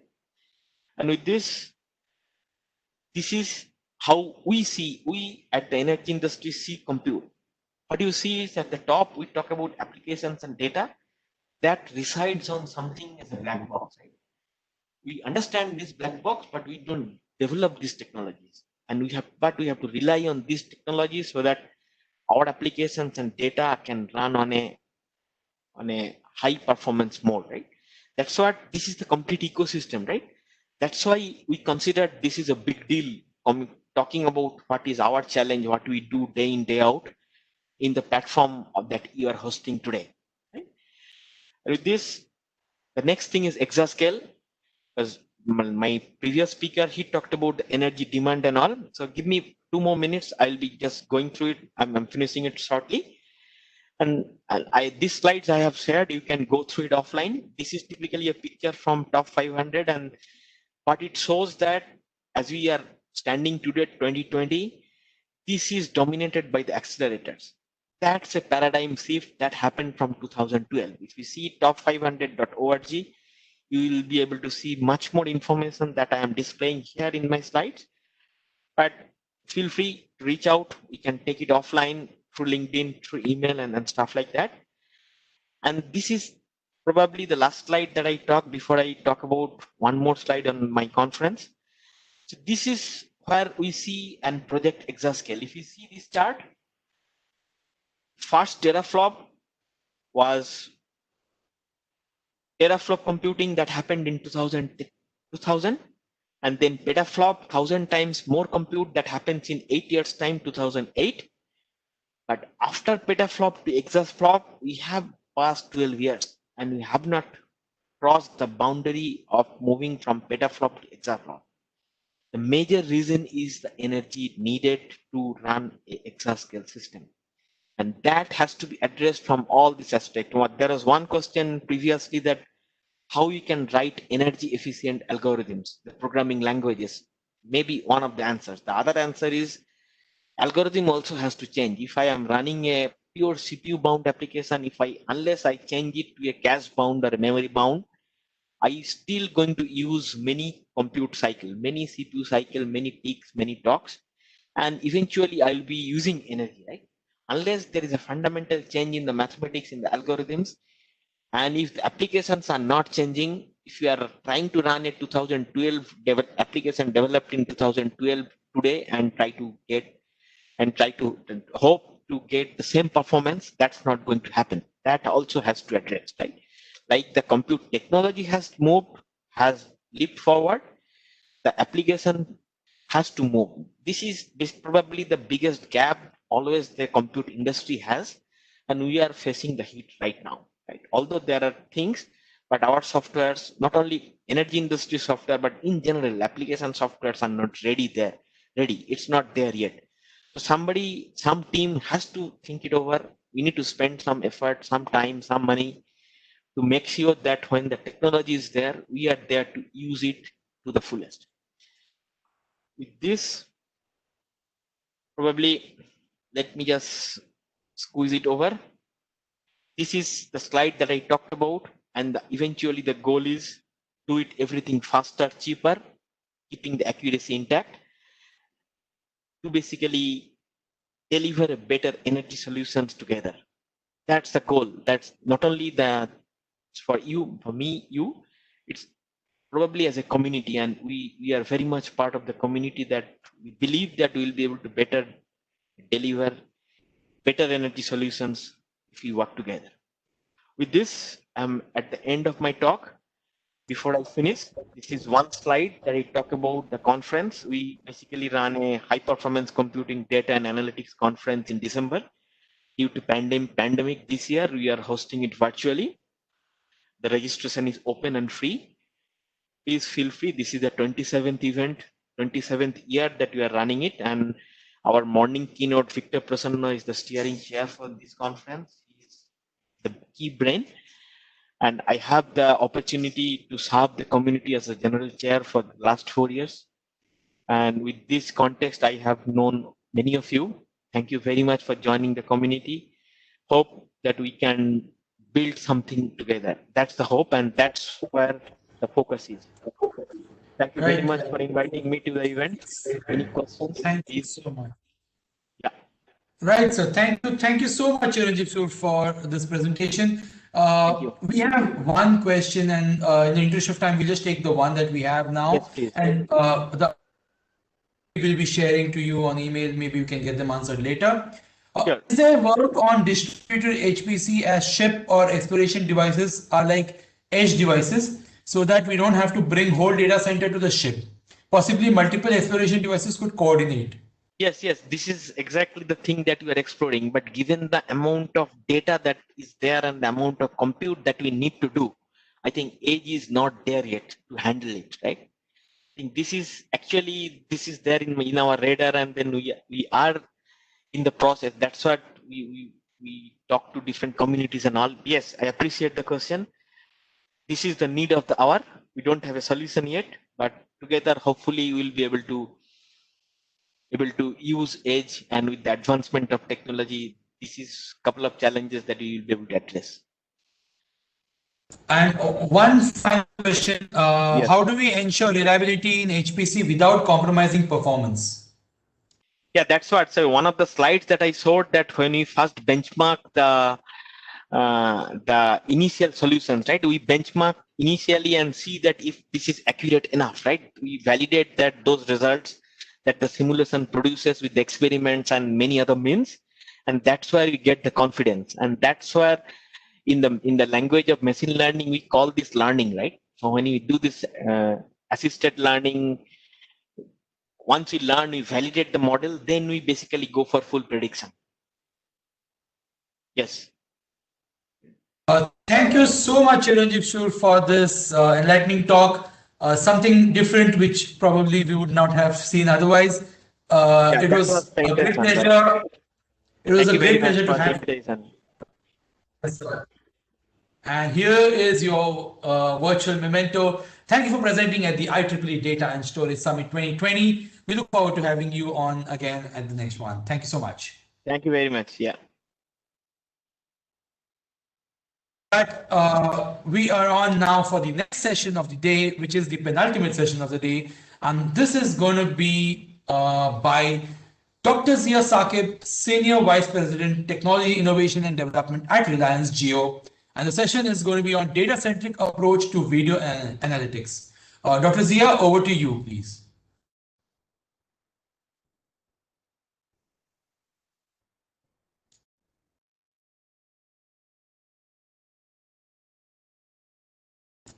I believe we are having some technical difficulties. We are just trying to get the sharing on.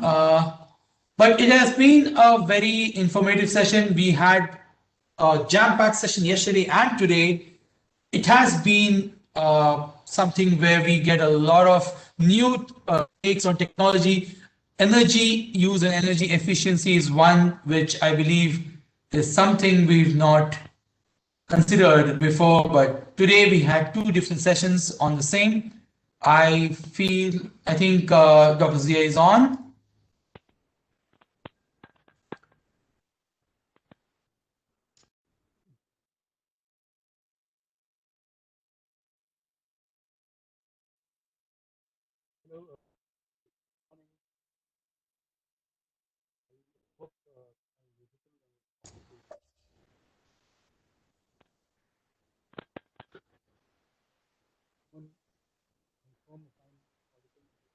I think we're having some technical difficulty connecting Dr. Zia. His presentation seems to be on, but the audio is very low on your end. We could hear some slight.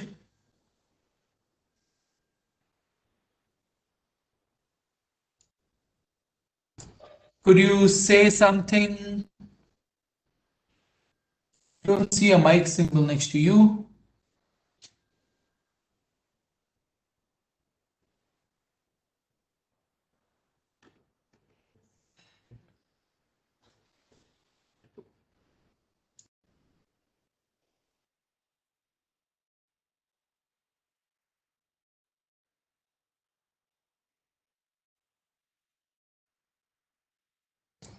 Could you please try reconnecting without a headset, Dr. Zia? Yeah, we can hear you very, your volume is very low though.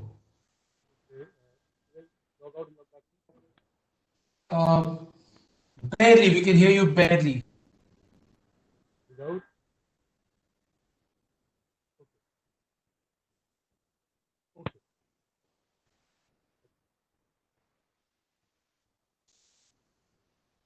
Hello?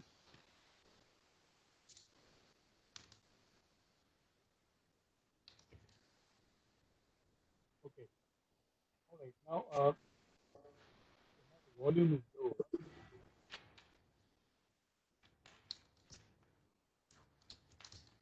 Yeah, perhaps my volume is slightly louder. Good morning. I am Zia Saket from your platform. And today will be around you pushing this year. I'll be talking phenomenal last 5 years. How the industry has evolved. Dr. Sakib, we can barely hear you.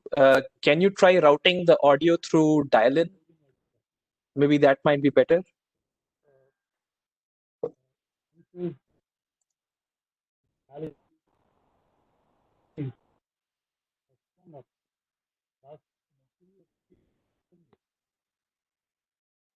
So I'm talking in the capacity of a senior IT worker and also a member of a community practice in AI and ML within the land. These are my personal views.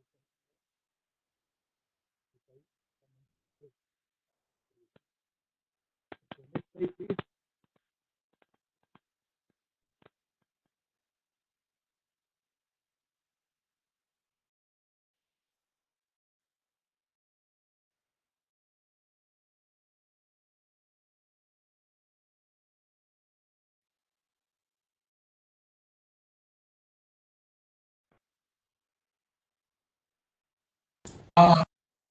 Dr. Zia, is it possible for you to connect via the dial-in number for the audio?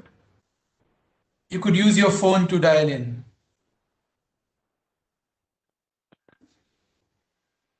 We are able to see your video, but the audio is barely audible.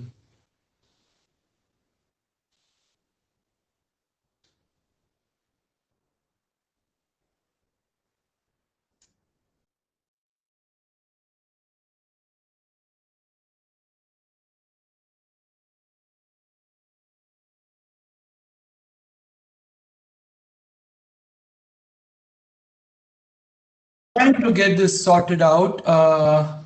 Until then, maybe we can just, we have another panel discussion coming up post this session. And yes, sir, we are able to hear you, but very, very low.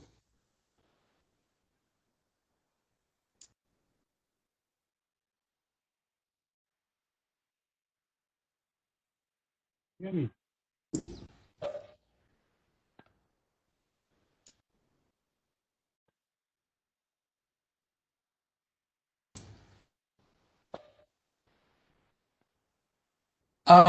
Sir, I have shared the number with you in the chat window. Can you check? You could probably just give a call to that number.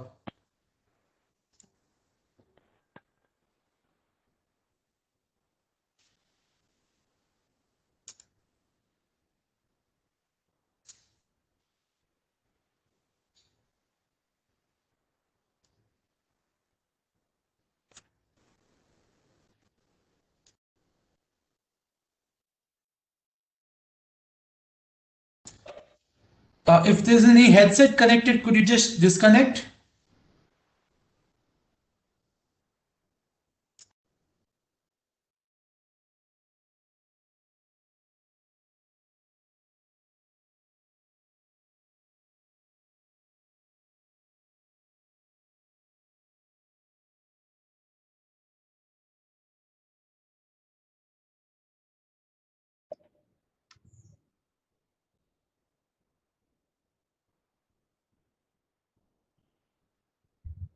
Hi, Tathagat. This is Yogesh here, one of the panelists at Kernels.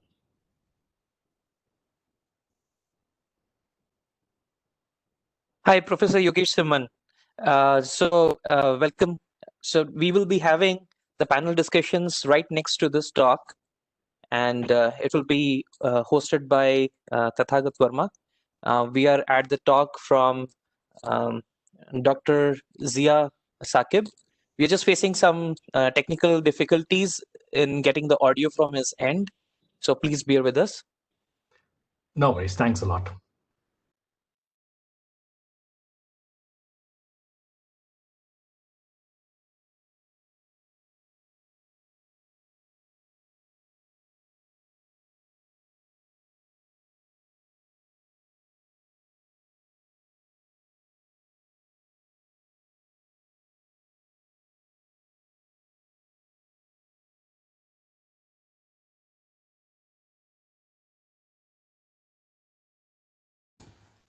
Meanwhile, while we get this sorted out, it has been a really great summit so far. We've had speakers from multiple companies and from academia, and that is what the most important aspect of this was, that it's a good amalgamation of both the industry and academia to come together to explain and to present some of the most important discussions and topics that are relevant in this day and age.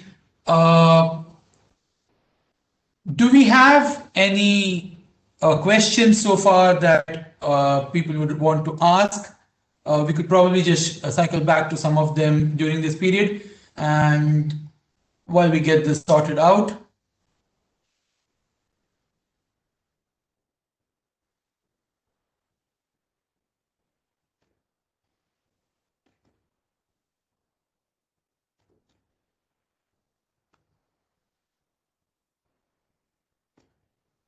So while we are waiting for Dr. Saqib to come back, so Sakil and Anvit, so what are your key takeaways in this discussion so far from yesterday? It was also jam-packed and interesting. We talked about the open source and APIs and making multiple companies work together. And then we talked about today about the grid storage and efficiency, and also we talked about high performance computing. The biggest, sorry about that. I was on mute. Yeah, I think the biggest takeaway definitely has to be, for me at least personally, has to be the energy efficiency and how we're dealing with it. It's something which we hardly discuss or talk about in terms of a computation and computing world. So that is something which was eye-opener for me. I believe if we have the panel available, we could definitely start off with a panel discussion. We'll cycle back to Dr. Zia when we are able to sort out the technical difficulties. So So Anvit, Tathagat here, we are ready with all the panelists, and I understand the technical issues we are having with Dr. Zia, but Yes. Your call. If you guys want us, we can pick it up and get started from here. Let's do that. Let's do that. And for this panel discussion, let me welcome the panel members: Asim Vardhan, Senior Director, HPE; Professor Umesh Bellur, IIT Bombay; Professor Yogesh from IISc; and Giridhar Yasa, CTO from Lending Card.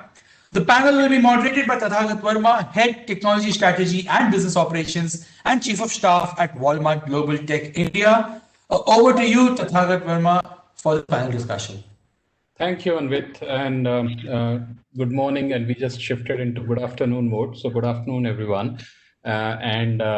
It's my pleasure to welcome my fellow panelists here. A very accomplished set of 4 individuals, 2 from industry, 2 from academia. We'll have some conversation around some of the key themes that I'm sure all of us have talked about in the last 2 days. So let me one by one introduce the panelists and also open up a conversation with them. The first panelist I would like to call on air is Professor Umesh Bellur.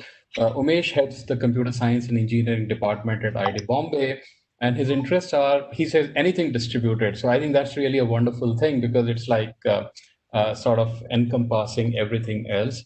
And he's currently working on mitigating cold starts in serverless environments and providing new services for nested containers on the VM environments and so on. And his work in systems is seeking to leverage SCM and smart NICs in high-performance distributed object storage. So my opening question to you, Umesh, would be, what are the most interesting problems that keep you awake at night, and what is it that you are currently working on? If you would like to share some thoughts on that. Yeah, thank you for introducing me. The picture on what is being displayed right now, it shows it was about 20 years ago. I'm considerably older than that now. So, like I said, we are interested in really looking at the impact of new hardware technologies on the virtualization framework, as well as on the distributed storage front. So two main categories of work, if you will, particularly with respect to serverless and storage. So serverless environments are becoming more and more popular today, as all of you already know. And in serverless environments, there has been the significant increase in the deployment of serverless workflows. So it's not just individual functions, but they are more coordinated workflows. And these workflows have a need for differential latency storage of some kind. So they're ephemeral storage. Some of them need ephemeral storage because they're just passing some parameters from one function to the other in the workflow. Traditionally, Amazon and Google Cloud and so on have provided things like S3 storage type environments. So what we are trying to build is actually a multi-latency storage fabric underneath these serverless workloads, leveraging things like persistent memory and also looking at caching data appropriately at various places. So that's one sort of interesting project of interest that we're currently looking at. The other one, like you already mentioned, is to sort of leverage the smart NIC technologies. I mean, there's been a lot of improvement in networking speeds, like people talked about. It's not just the speed of it, but the fact that there is the smart NICs provide a blend of networking and computational capabilities as well.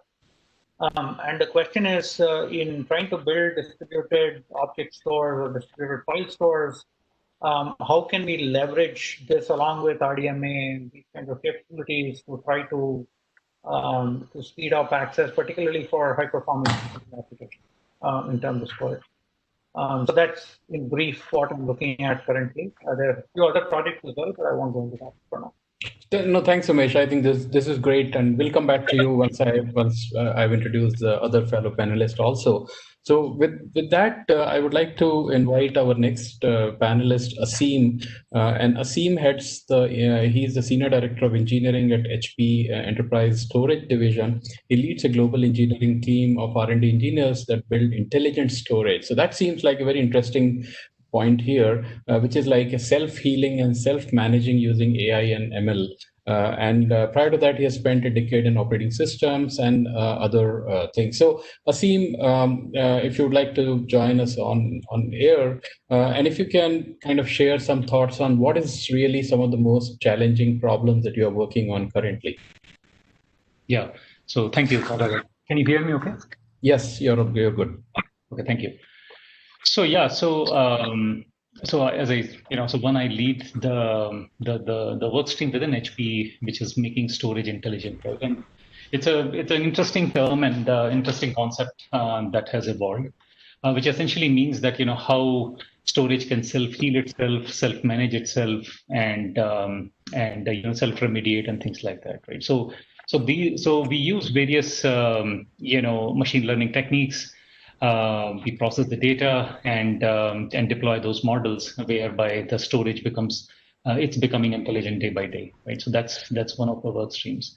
The other thing which is happening within the industry, if you look at if you classify the storage into two main buckets, if you want to call it that way, right? One have been the traditional storage vendors, which are Dell EMCs, HPs, NetApps, right? Who are the storage, where the storage is actually primarily residing within the customer's data center and on-premise. And then we have these hyperscale, the companies, right, like Google's, Amazon's, where the most of the infrastructure resides on the cloud. And so what's happening is a very interesting transition where these cloud vendors, they are actually trying to come on-prem, and the traditional external storage vendors, which were residing on the data centers, are actually trying to find a way on the cloud, and you're getting out from from the data centers, right? So that's a transition, and most of the companies currently are in that journey, and likewise I am also, where we are focusing to actually transition that this particular business model of on-prem to cloud, and then from cloud to on-prem, right? So essentially how to access storage seamlessly from wherever you are, be it on the cloud or on-premise or on edge. So these are a couple of things. Yeah. No, thanks, Aseem. I think these are really interesting set of problems there, because like I was reading the whole IDC report in 2025, the expectation is that we are going to grow 61% CAGR for the next 7 years, and we will have like 175 zettabytes of data. And whatever that zettabyte means, it actually means mathematically 1 trillion gigabytes. And we are going to really see a huge amount of that. Almost 49% of data is going to be in public cloud. So I think the point that you talked about, external storage vendors trying to get into the cloud, and the cloud people coming onto the on-prem kind of a thing, I think very interesting things will happen. And the another interesting part is that 30% of data is likely to be consumed in real time. And that, I think, is going to be very interesting when it comes to the whole latency part of it. And Umesh did talk about the multi-storage, multi-latency storage fabric. So we'll probably go to him also and talk a little more about it. I mean, those challenges does seem very interesting to what you say, Aseem. So we'll come back to you as we introduce other fellow panelists there. So let me go with that to our third panelist, Professor Yogesh. And Yogesh is with the Department of Computational and Data Sciences, and he's a Swern Jayanti Fellow at ISC Bangalore. He has a long list of accomplishments, including more than 100 peer-reviewed papers, and he's also he has served as Associate Editor of IEEE Transactions on Cloud Computing, and he's also a senior member of IEEE and ACM. So I've just picked up a few of them, Yogesh, for you. So my question to you, Yogesh, would be like, you have multiple interests from going from a cloud to distributed systems, and you've been involved in like a long journey into this field. What are some of the common or some of the current challenges that keeps you busy right now? Great. Thanks a lot, Sudagat, for the introduction and being part of this panel. I'm sorry I'm not sharing my video. The web seems to be crashing when I turn on video, so apologies for that. Sure. So some of the last 3 to 4 years, our journey around distributed systems has evolved from sort of very cloud-centric view of the world to an edge-centric view of the world. Because I was a big skeptic of edge computing maybe 5 years back. As we have actually hands-on work with some of these IoT projects, doing field deployments and so on, and the way some of these edge devices, the computing capabilities and storage capabilities of the edge devices have evolved in the last few years. Edge seems to be the new big frontier when it comes to distributed systems. In this context, we have a couple of topics that we are examining, which we see a lot of promise in. The two requirements why you would want to sort of do computing close to the edge are, one, if you are bandwidth bound, if there's a lot of edge native data that's created, and just moving it to the cloud is going to be extremely sort of costly, both from a resource perspective as well as a monetary cost perspective. And a sort of classic example of this is sort of video surveillance data and out there. Then you essentially want to try and keep things locally to the edge. And the second is, if you can't afford the latency for sending a computational requirement to the cloud and get a response back, then you want to stay close to the edge. And here again, as you see more of these sensors out there in the field through IoT, running short queries might potentially take hundreds of milliseconds pushing it to the cloud. And for mission critical applications where you are trying to use the response from your queries or analytics to control physical systems, there you cannot afford to sort of do things centrally in the cloud. So we've been looking at a key gap that we observe in terms of storage fabric for the edge, right? So not edge as just a caching mechanism, but edge as a primary storage mechanism with persistence, with reliability, durability, and maybe the cloud as an archival storage for long-term storage, right? So there we've been sort of adopting sort of concepts from peer-to-peer computing, things like HDFS kind of techniques and so on to enable that. Another sort of, again, staying on the theme of some of this video data, another sort of aspect we're looking into are big data platforms or NoSQL databases for managing large-scale video speeds, right? So right now you see sort of some of these video processing systems or management systems, they give you sort of a lot of manual controls, but with the sort of penetration of deep learning, you want a lot of these to be automated, running within the data center, inherently within the NoSQL database. So I could just shoot off a very simple SQL-like query. Let's say do count of all cars in my IISc campus based on all the cameras out there, rather than manually code up the complex pipeline. So that, again, we see as a key challenge that's not being addressed. And incorporating privacy as a first-class entity on top of video data is an important aspect as well, given the big brother nature of a lot of these surveillance systems. So, no, thanks, Yogesh. I think that's very interesting. So one question I was interested to follow up on that. You talked about bandwidth bound and latency sensitive could be two primary use cases that might drive more adoption of moving or declouding or probably going from cloud to the edge. How do you see that with the whole impending 5G promise, that it's really going to lower the barriers of how the whole latency could be seen? We might be seeing it in a very different light than what we see today. Do you think, and we have seen that there's always the law of unintended consequences. So while we are going ahead with a linear perspective with what we have seen in the current thing, that bandwidth and other things might be an issue for some real-time applications, but 5G could dramatically bring new business models that might actually turn the whole conversation on the head, and you might have a totally different scenario. Do you see that as an exaggerated claim, or do you see that as a real possibility? That's a very good question. And here I sort of look back at the evolution of hardware and software over the last 20 years or so.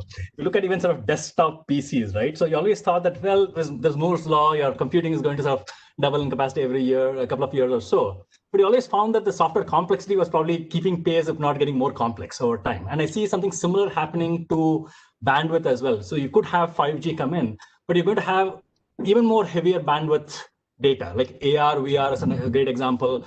You're going to have autonomous vehicles, which might, a lot of the processing happens on the edge. But if they start, let's say, making use of edge plus cloud hybrid kind of model, there the bandwidth is going to start getting saturated, right? So I think there's always going to be this sort of tension between available bandwidth and required bandwidth. So I don't see that quite disappearing overnight because of 5G. The other opportunity I see with 5G is that you have this chance of having these fog layer devices, in a sense, that are sort of co-located with base stations. So they could actually be something in between the edge and the cloud.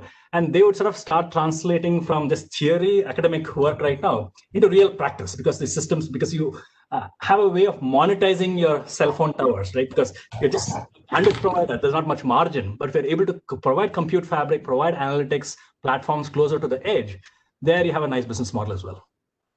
And do you also see the opportunity there? For example, let's take a fleet of autonomous vehicles. Let's say I'm an Uber in 2025, or I'm even be running I'm the municipal department of Bangalore, which is like wants to keep a tab on how our autonomous fleet is behaving, and I want to do some common policy deployments. The more and more we are going towards the edge, the more we are creating an opportunity that there could be devices that could be totally out of sync on a common policy deployment point of view there. What kind of challenges do you see with more push towards the cloud, towards the edge computing, and specifically on edge AI kind of a processing that could create challenges that different autonomous agents are kind of behaving asynchronously and like totally out of on different pages? Right. So here it's sort of useful to sort of separate out maybe the control plane from the data plane, right? So in a sense, I still feel there's value for cloud computing from the sort of control perspective, as long as it's not very low latency controls, right? From policy perspective, as long as you want to eventually deploy your policy, or you can sort of pre-schedule your policy to get enacted at a certain point in time down the line, that could very well be coordinated with the cloud. And in fact, there are cases where you should be using the cloud. You shouldn't be reinventing the wheel and just doing the things strictly peer-to-peer just for the sake of doing it that way, right? But for things where the autonomous entities are interacting tightly with each other, exchanging data, exchanging controls, coordinating, and so on, there you might want to stay in the edge and the fog layer. And in fact, IAC has an upcoming center on autonomous systems, both ground vehicles, aerial vehicles, and so on. And this is a key focus for us. What's the intersection between edge computing, cloud computing, 5G, and all this AI and ML built within physical agents, right?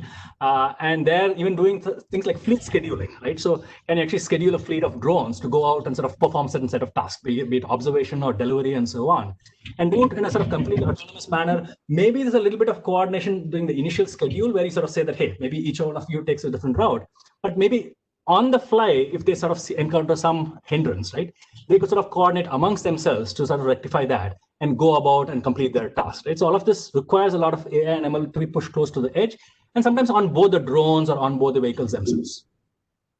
Great. Thanks, Yogesh again, and we'll come back to you again. Let me introduce our fourth panelist here, I'm pleased to introduce Giridhar here.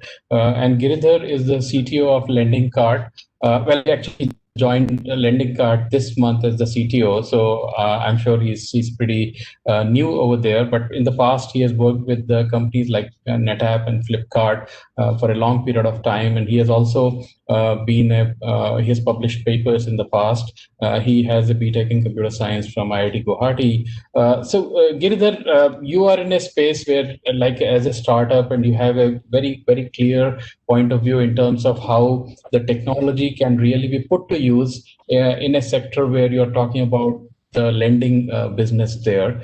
What kind of use cases do you see that we heard from Giridhar and Umesh talk about it from a research point of view, and we also talked about Aseem talking it from a large enterprise point of view. What is your take on what are some of the most challenging problems when we solve for India and we are looking at it from a startup lens as to kind of how do we really build those architectures and how do we go about like sort of embedding them in business models?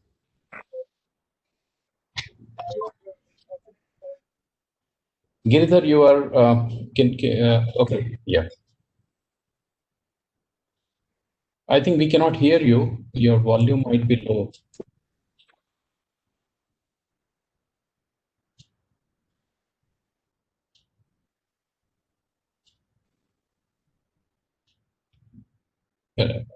Now it shows mute, but clear it was not showing mute, but we could not hear it. Can you try again?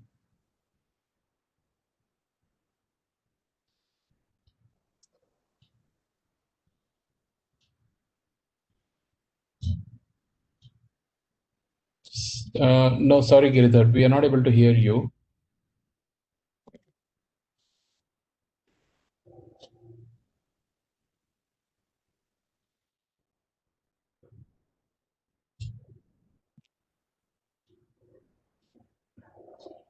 No, I think we are facing some audio problems with your connection, Giridhar. So we'll come back to you. Let's, in the interest of time, I just want to keep moving so that we can have, and I'll bring you back on once maybe you want to try out with logging out and seeing if that works for you again there. So, so I wanted to basically continue the conversation, and I was quoting the IDC data points, which seem to have a pretty interesting viewpoint that, in fact, the IDC research says that by 2020, that is this year, we have 44 zettabytes of data, which is dark data. Now, this is really not the dark net, actually, which is really the dark data, which is and the estimation is that 90% of this of the data by 2030 is going to be unstructured data. So we're talking about a dark, unreachable, unstructured data that is going to be a significant challenge there. So this is one perspective from the industry. Another perspective seems to be that the industry data is suggesting that by and large, anywhere from between 70, I've seen all data points from 70 to 99.5% of the data is not even utilized for analytics. So the organizations and the enterprises are kind of capturing that data, but it is just being stored there. So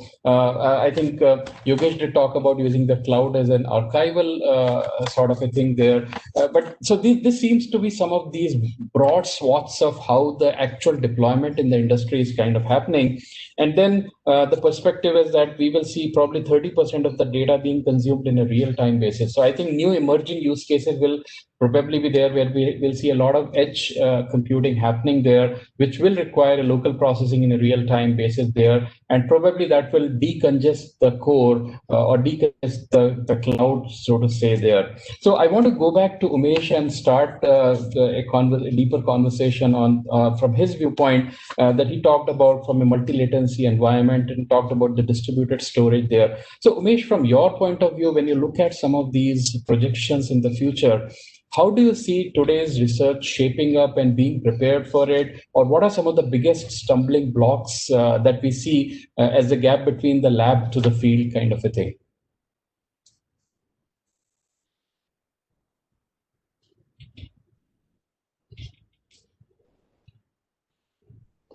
Umesh, we cannot hear you. Sorry, I was muted. Okay, no problem. Yeah. So I think in terms of research problems, this notion of edge to cloud and this continuum between the edge and the cloud, and how you sort of dynamically move in between these different media is always a question of interest. In fact, the point that was made in an earlier talk from the person from Google about Google Photos was very interesting, I thought, where he said that most photographs are accessed on the first day, and after the third day, these photos are pretty much never ever accessed, right? I mean, so we could even look at intelligently, maybe even deleting, not just archiving, but getting it to such slow memory that it might take like an hour for you to retrieve it if you ask for a photo from 2 years ago. So I think that's an interesting data point. So there's a temporal aspect to how the relevance of data is changing. Certainly, there's a spatial aspect of, you mentioned there's 30% of the data being consumed in near real time at the edge. So I think these two things will come together in some way, and you have to take both of these things into account, the temporal and the spatial. The work that we are doing is much more within the data center, so we're not talking of the edge, and so within a cloud data center, for example, most of the computing seems to be sort of shying away from the IaaS model to more of the fast model, so the serverless environment, because of the management headaches involved with, once you get a VM, you got to manage it from an operating systems perspective, patching it, whatever, and you may not have right-sized your VM the first time around if you're a small business, for example. So it's better for the cloud provider to take the lead on doing the resource, and managing the resource provisioning dynamically on the fly, particularly for small businesses. So in which case, in such situations, there is, like I said, there are a lot of workflows being deployed. So images have to be resized. These images that are taken at the edge may have to be resized. They may have to be sharpened in some way. There may have to be some edge detection done. all kinds of other stuff. So AR, VR workloads that we're talking about has a lot of processing associated with it. And these processing usually come as small chunks of computation. That's why these workflows get put together in some way. And what we notice is that as the work flows from function to function, computationally from function to function, each function needs a different amount of data with different latencies. That's what we notice. And typically, cloud providers today don't appear to provide any kind of a differential latency storage fabric underlying these serverless environments, right? So it's up to you to do this. And that's sort of, I think, certainly one problem of interest, and we're trying to look at that, particularly in conjunction with these newer hardware technologies of NVM that is available, and how NVM can be used either as an SSD device or as a something that is sitting alongside of the RAM in some way. Then there are differential latency caches. Now the possibility of RDMA, you could. I'm not even sure where the boundary between storage and memory is, right? I mean, it's really a very blurry boundary. It's really memory. Everything is memory, except that some things may take longer to get back to you. And the notion of whether you really want to use storage on one device in a converged architecture versus memory on a remote device as a form of storage from the first machine is questionable. So all of these are open questions at this point. Right. And do you see that the current architecture is heading towards a stratification of what I mean by doing it, that do you see an opportunity that there will be specialized industry use cases that could emerge between the edge to cloud continuum and the fog computing in between, which will allow kind of a stratification of the technology as a layered architecture of some sort, so that you have specialized players being able to establish a business model there? I certainly think application-specific protocols will evolve. I mean, that. So, for example, take consistency, right? So you're doing some replication consistency. Different applications have different consistency model requirements. So there is no point in trying to build a single consistency model for your storage and replication and saying this shall be it for all applications to write on top of, right? So I think one of the really interesting and challenging problems there is to build adaptable consistency models for different applications in the context of storage. I'm talking about in the context of storage. So something that will look at application workloads and how they're using data and adapt the consistency model to be the lightest weight possible consistency model to meet that. So do you think that will lend itself to some kind of an architecture? Because you talked about, for example, the Google Photos example, where we are saying that, hey, after 1 day or 2 days, nobody's really accessing the photographs. And I think Yogesh talked about the whole aspect of cloud as an archival. Now, if there is still a cost differential between the flash arrays and the memories that we are talking about, then do you see an opportunity that there will be dynamic caching mechanisms that will evolve of kind of pushing it to the storage archival kind of a thing? No, definitely. I mean, even if you take earlier, there was a talk by one of my colleagues here at IIT Bombay, Professor Purushottam Kulkarni, who talked about how you can sort of balloon an SSD device between different VMs, just like you balloon memory today between different VMs, right?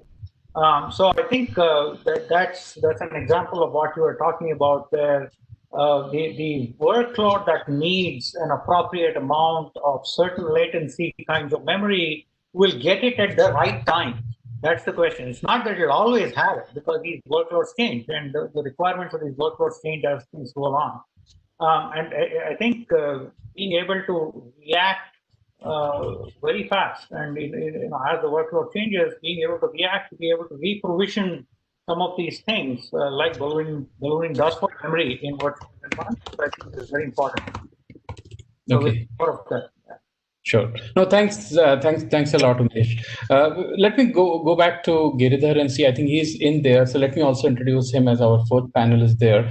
So Giridhar, like as I was introducing you, you've just started as the CTO at Lending Card. I was especially interested in you because you are at the confluence of Make in India or Make for India, and also looking at it from a startup point of view. So would you like to share your opening thoughts on how you see the whole storage and data technology kind of being relevant to some of the startup business models that we are talking about? Giridhar, can you are you on?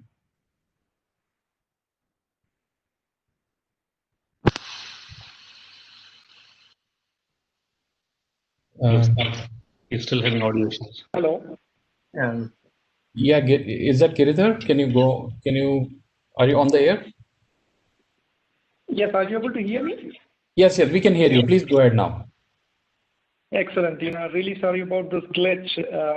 Yeah, so that is, I think, from a startup point of view, right? There's a bunch of digitization of a lot of traditional industries, and there's focus on that, and there's a lot of focus on consumers as well. I think, as businesses go online, one important thing that they are looking at is they start small and they find the best possible place for them to host their workloads, and that tends to be the cloud. But in order to control costs, there is also an aspect of de-risking their workloads and keeping costs under control, and hence multi-cloud is one place that a lot of people would be looking at.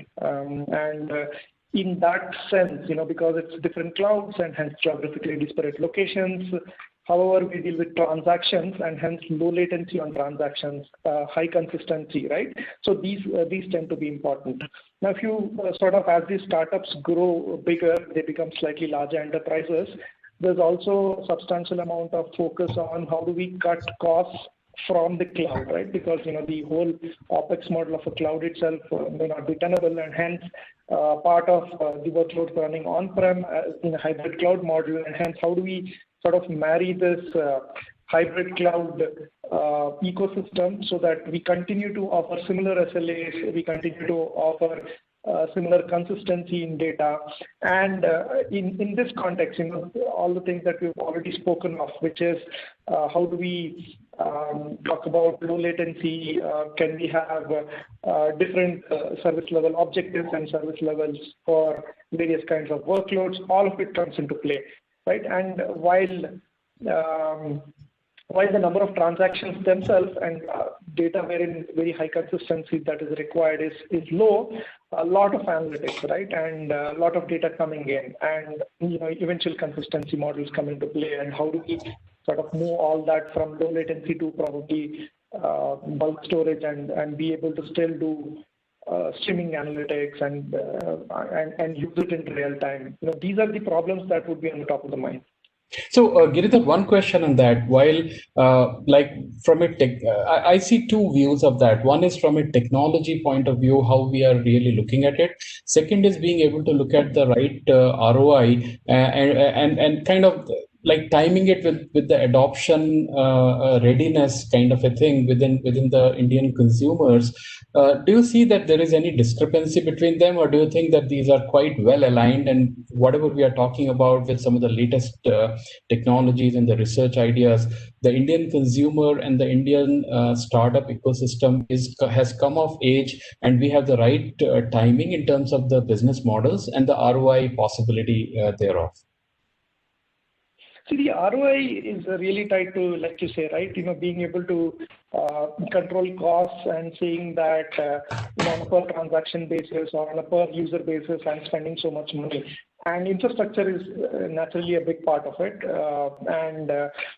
In terms of coming of age, I would say that we are at various sophistication levels, right? I mean, if you're a consumer in the metro, you have good access to broadband. However, if you're in a remote part of the country or in tier 2, tier 3 cities, you rely on 3G and 4G mobile phone connections with a little bit of lower end phones probably, and hence whatever data is exchanged, it has to be synced to the cloud in some sense to be able to make progress, right?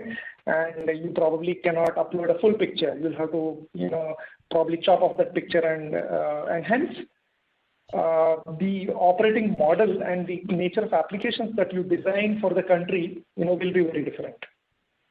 Got it. Yeah. Thanks, Giridhar. We'll come back to you. Let me go back to our other panelist, and I want to ask a question to Yogesh. So one of the things that I want to ask you, or you pick your brains, Yogesh, and that is one of the things that we haven't talked about as yet in the panel discussion is the whole emerging use cases of blockchain, and not just as kind of a backbone for the crypto part of it, but really as an architecture for trust in the internet, right? Trusted computing in some sense, and with the AI coming, and we might see the prospect of smart contracts and smart negotiations maybe enabled and powered by the blockchain architecture. We talked about, when we talked to you before, you talked about the whole edge versus cloud paradigm and the fog computing in between. How do you really see the goals of a blockchain, the whole distributed ledger part of that architecture requiring a lot of interaction with various nodes on the network, being at crossroads to the whole idea of pushing the computing to the edge? Because if the last transaction that has to be really validated before the service can be delivered to the end consumer, and if that is going to be a blockchain enabled architecture, there could be fair amount of back and forth traffic, we might assume. What is your thought on that? Does it seem to like be crossroads, or these are not really two different things? Right. No, I think the blockchain is interesting in the sense that if you strip away all the whole cryptocurrency part of blockchain with the high compute requirement and so on, right, there are alternatives to the classic techniques that are much more lightweight in terms of computation, but still give you the same type of guarantees in terms of global consensus and so on, right? This is some nice work from groups at MIT that are trying to even commercialize this. So if you have a distributed peer-to-peer based ledger that can give non-reputable encoding of information, right, within this ledger, right, that opens up a lot of possibilities, especially when you are in the edge computing or edge storage scenario, which arguably have lesser trust, right? Just because of the fact that they are not physically secure, or there might be more network hops that can potentially be interfered with and so on. So there, I think there's role for both trusted data verification and auditing as well as trusted computing, right? And here, meaning going back to my grad school days where I used to work on data provenance, right? Can you actually encode the entire life cycle of the evolution of a data item, right? As it goes through different, let's say, machine learning pipelines, different types of transformations. Can you actually have an audit trail, right, of both the computing as well as the physical locations where they were stored or hosted? And can you use that? Can you automatically verify that, right? Can you use that to figure out if there were if they were tampered with, and if it is what it says it is? You can also use that for, in a sense, I think this might be a little bit out there, but can you actually monetize data? If you want to make data a commodity, right? And you want to say that, hey, I have prepared this data, you can use it for whatever purpose you want, but pay me a fee, right? Now, how do I trust that the data is what they say it is? If they say that, hey, I've taken some raw data, done some cleaning, done some fancy ML algorithms on top of that, and I give you this processed data, right? Can you trust them? Can you actually go back and verify that they actually went through all of these things? So both from a computational pipeline perspective, as well as a data non-reputability perspective, blockchain has a role. But again, it's there's a lot of gap between reality and theory, right? And I think that yeah. So actually, one question I was intrigued by when you talked about the whole notion of establishing an audit trail, and one of the topics that we are talking about in the realm of AI is the whole explainable AI, where if it's a typical Bayesian network-based decision-making that we are talking about, then maybe there is a fair amount of audit trail that can be established. But the moment we get into the neural networks and the deep learning domain, we are kind of talking two totally different things there. So do you see that kind of encroaching upon, like it could be the civic rights, or it could be the whole liability suit people, and that might come and say, hey, we need to really establish an audit trail for explainable AI. And that would mean that when we get more of a, like the AI processing happening at the edge or wherever it's happening there, even the intermediate states of the if I can still call it as a state machine in some sense, needs to be kind of serialized in some sense, and we will have to, so that will actually probably computationally expand the whole data storage requirements. Does that seem like the possibility in the long run? Right. So I actually see it as two steps. So one is transparency in AI, and subsequently you get into explainability in AI, right? Because right now you're looking at transparency, right? And since you keep retraining models ad nauseum every day or every hour and so on, you will never know if the same sort of analytics you run today will give you the same response tomorrow, because the model itself has changed, right? So that's where the transparency and provenance comes into play. You can go back and say that, hey, I got this result because of a certain state of the model that was trained yesterday, and the input to that model had some maybe skewed data that cost me to get this result. And now its data has changed, data has maybe improved because the model has improved. Maybe it's because of some hyperparameter tuning that happened in between, or maybe it was because of the data that was improved and so on. That's more about transparency, because explanatory gets into the next level of trying to sort of decompose how the neural network is working. And that's really strictly for the ML researchers domain. I can't really account for that, but that's something that we want to strive towards. Fair enough. Yeah. No, thanks, Yogesh. So let me go to Asim, our last panelist here, before we can open up for some audience Q&A also here. So Asim, from various conversations that we talked about, I wanted to get your kind of a thought process, and you have a ringside view on how the technology is sort of emerging to provide some of the computing paradigms or some of the evolving business models, or some of the use cases that probably, let's say, Giridhar talked about in the context of Indian consumers, price differentiation, different SLAs, and so on. Or we talked about the whole edge to cloud paradigm and various things that will come there. How do you see the whole industry from the storage technology makers kind of evolving towards providing the platforms that will enable the kind of revolution that is coming up? Yeah. So Tadhar, I think there are, so I work in the enterprise space, right? So it's an enterprise data center, and storage is pretty much a block storage, right? And what's happening in this space, the three key factors, which was throughput, latency, and IOPS, right, which was there years back, those remain the same, right? Still, just like how when you purchase a vehicle, you find out, okay, how much. The typical question is, how much mileage will I get, right? The same question, even the customers ask, how much would be the latency? There, the more is better. Here, the less is better, right? So, but it continues as is, right? Now, you asked about what's currently going on, right? So, one of the key things, so as the analytics and machine learning has made deep roots within the data center, within how it is cross-acting with the infrastructure as a service space. The key thing which has happened, and which we haven't seen as much earlier, is workload awareness to the storage, right?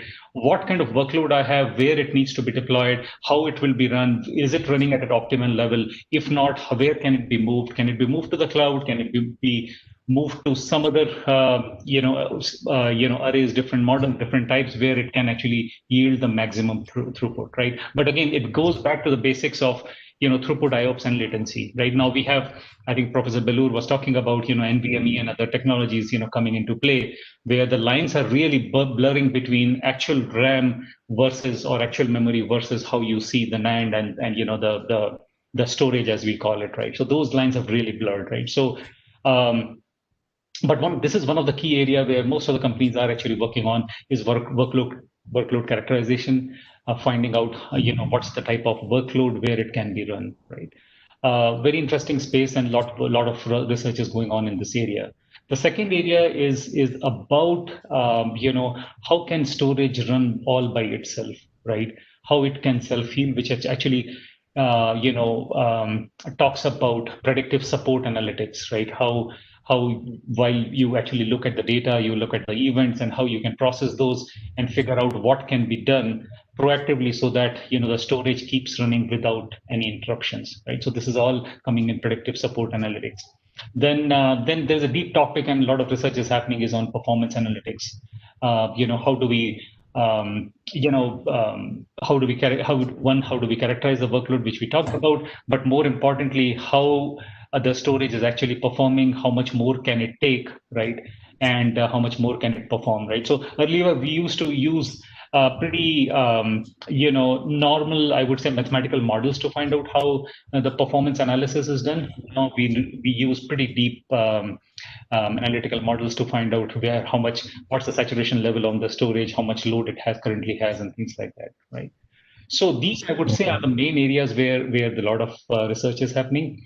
And besides this, we already talked about an interesting transition that is happening in the industry between cloud to the on-prem vendors. Okay, you have Amazon Outpost penetrating into the data center. You have Google Anthos penetrating into the data centers. You have traditional storage vendors trying to actually deploy their services on the cloud. Okay, so both these types of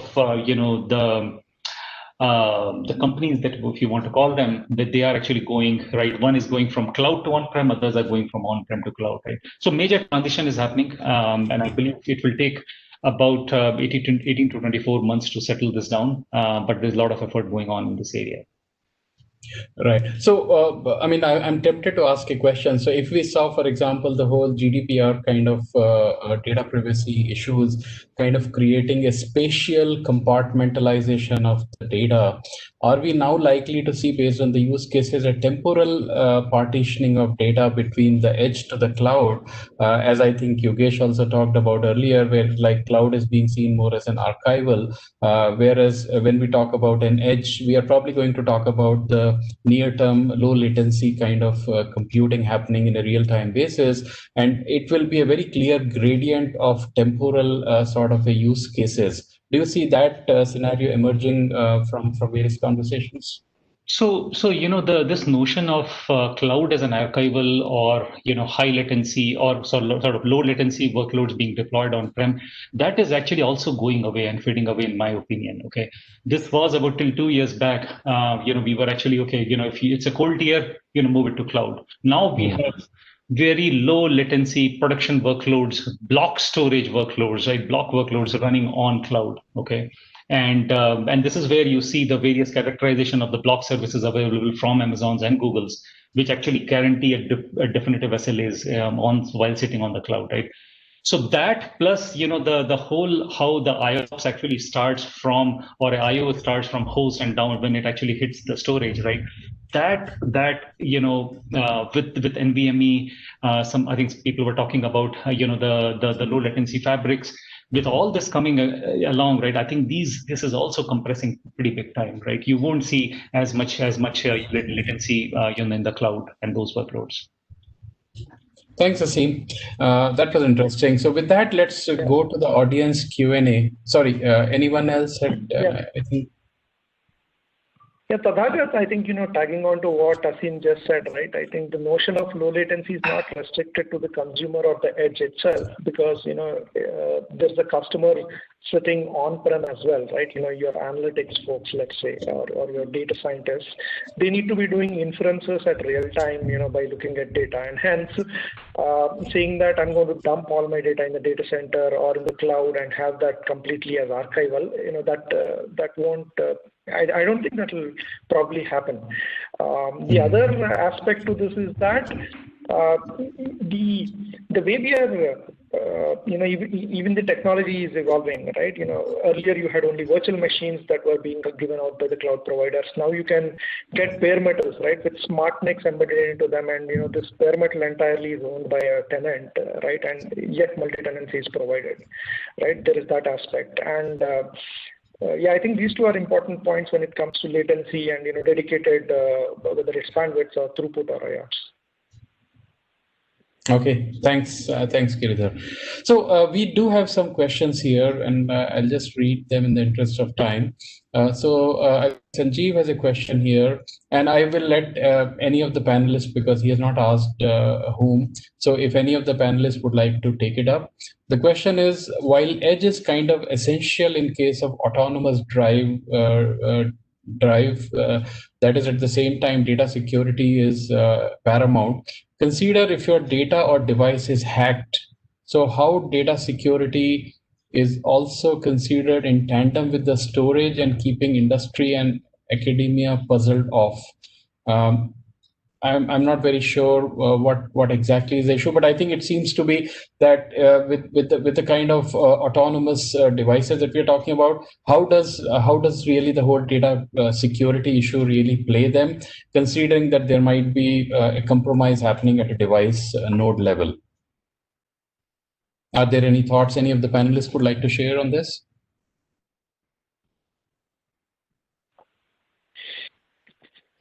Asim, Tathagat, I think from a security point of view, right, when a single device, right, I mean, this device at the edge, whether is it a part of a larger computing fabric or a larger ecosystem, or does it stand on its own self, right? If it stands on its own self, like your mobile phone, then what you lose is what you own as an individual. Right, and hence, I think this notion of this is going to be private and the usual stuff, right? You need to keep your devices up to date, ensure that maybe you enable encryption here. As long as it's not a part of a larger ecosystem, right? It should be fine. If you want to protect yourself from this, obviously, you make sure that your data is at a subplace that promises a certain level of security.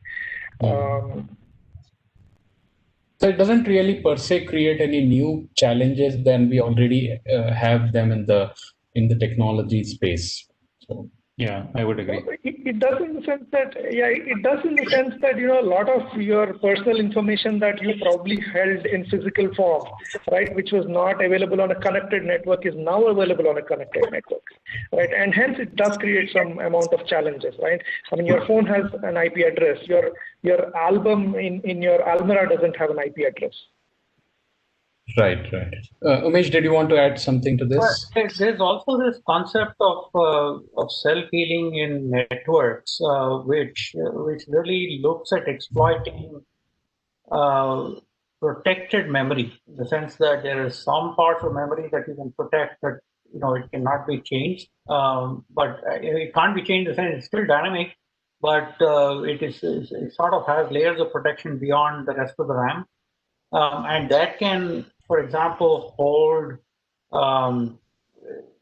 a version of the program that you can revert back to. Is sort of what I'm getting at. If your device gets hacked and the device behavior, somebody's trying to change the behavior of the device, then there is this, if there's another device around you which can recognize the fact that your behavior has changed, you can basically ask it to revert back to a version of the program that exists within itself. So that's I've seen some papers that I've seen in the space. So it's more in the academic space, but I don't know how much of it is real. Yeah. But does it seem fair to say that intuitively majority of these devices are really going to be dumb sensors which are just collecting the data, and there is no feedback loop that's really closing and the decision is really being made? So they are so the point I was making was it's exactly like a complex system where the individual node doesn't really have that much value compared to the network that it builds. Well, unlikely, at least in my perspective, and others will pitch in here, but I mean, phones are edge devices effectively. Phones are, enormously smart devices on their own. They can do quite a bit today. Right. So I don't believe that they will just be sensors. There's a lot of processing there on the device that is available today. And in addition to that, it may even reach out to phones close by. It's not infeasible to think of a situation where I have a lot more computational capacity on my phone that I'm using currently, and I may want to lend that out for whatever reason to people around me, right? Especially in crowded areas. So. Sure. I was actually referring to the point that smart devices might be one category, but there will be probably for every one smart device, there might be 10 or 20 or 50 potentially dumb devices that are essentially just collecting. These are IoT sensors, or these are different things which are simply collecting, let's say, the temperature or the weather checks and something. They're not really changing the climate. They're just collecting the data points there to that extent. Right. But they're not actuators, but they may be different. But I suspect sensors, dumb sensors by themselves, I've not seen too many deployments of those, in the sense that they're usually on a device that has a certain amount of computational capability. Fair point. Okay, cool. So we'll go to the next question here, and I think we have a question here. We do have multiple questions, so let me see how many we are able to take. But Abhijit has a question, and Well, I'll let the panelists decide. We didn't talk about that in the panel discussion, but the question is, how is the realm of quantum computing progressing? Would anyone like to take a shot at this? Or we can skip this in case it is not completely aligned to our theme of the day. So I'll just let any of the panelists. Tathagat, there are questions in the chat as well. Maybe. Okay, I'll come to that. Yeah. Let me go to the chat as well. So I think Ankit has a question. Some of the IoT devices are in the hands of naive users like locks, fans, lights. They are no longer behind the firewalls. I think the risk with edge devices on being hacked are apparently higher. So I think it's a statement that's probably being added there. There's a question from Rohit.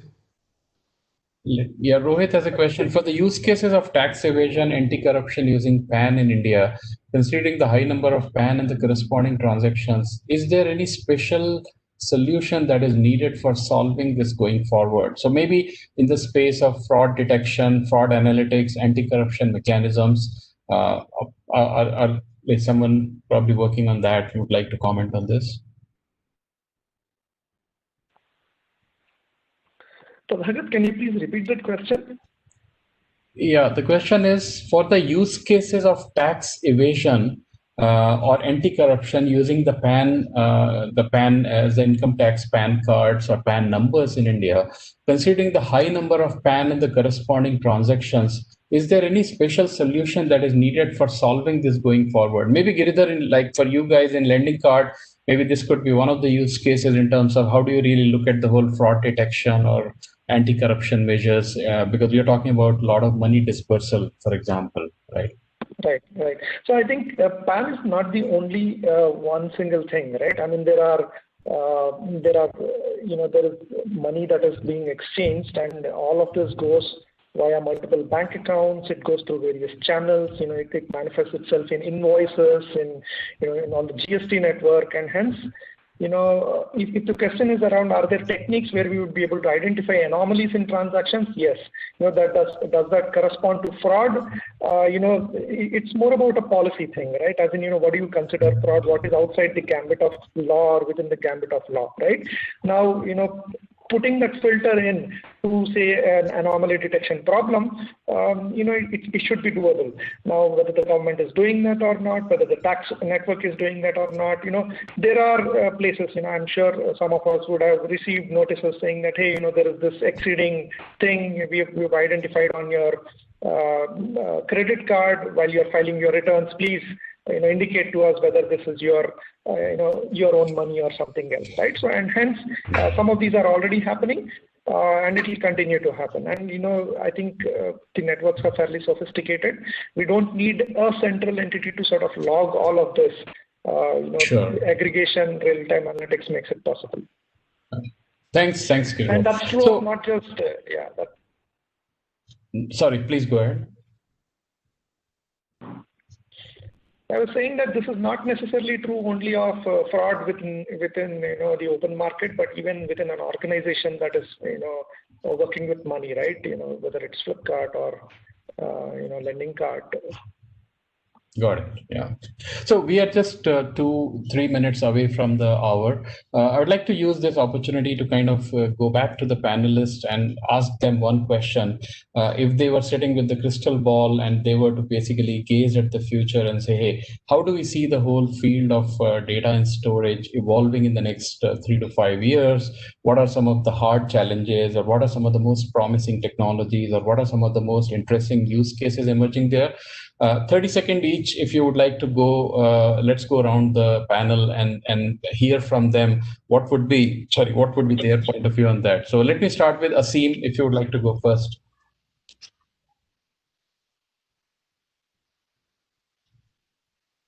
Yeah, can you hear me? Sorry. Yeah. Okay, so very quickly, I think we talked about, but going forward, I see that the lines between the cloud and on-prem will blur completely. Okay, and there will be high production workloads running on cloud or on-prem, right? So it does not really matter, right? So that is one big trend that will happen. You will see and since again I said, my domain is storage, you will see a lot more self-driving storage, which is intelligent, which does not need to be managed, okay, which self-heals, self-remediates, and self-corrects. These two things will definitely be evolving. In addition to that, the third, which we already touched upon, was workload awareness will come a lot more to the storage. Okay, so what will run where, which storage area is best suited within the data center, outside the data center, moving the workloads around. That is one area that will evolve pretty big time. So these are the three things I would say in next, I would say 24 to 36 months, you will see, pretty tangible outcomes. Thanks, Aseem. Umesh, would you like to share your thoughts on the same question? So I really see the lines between these notions of storage and memory blurring. They're already blurring to some extent, like I said earlier. I think it could eventually head towards a disaggregated model of architecture, in the sense where there's just differential latency blocks of storage, whatever that be, storage/memory, if you will. And so you may have the really high-speed memory, and there's a whole block of that, and then you get high-speed networks connecting that to a block of CPUs that are connecting somewhere else, and so on. So there's completely disaggregated models of computing in which you can effectively create a computer of any specification on the fly by taking bits and pieces from different disaggregated components, and that is provisioned to software. The hardware block is just completely provisioned to software, and certainly workload awareness will have to merge with this. I think there's still a far ways away from that, but that's the comment. Thanks, Umesh. Yogesh, can I ask you the same question if you'd like to share your thoughts on this? Sure. I would say, looking at it a little bit further, 5 years out, I see the broad spread of autonomous systems, vehicles, drones, and so on, being a very key use case, right? So it's a specialization of IoT, edge computing, convergence of 5G, and so on.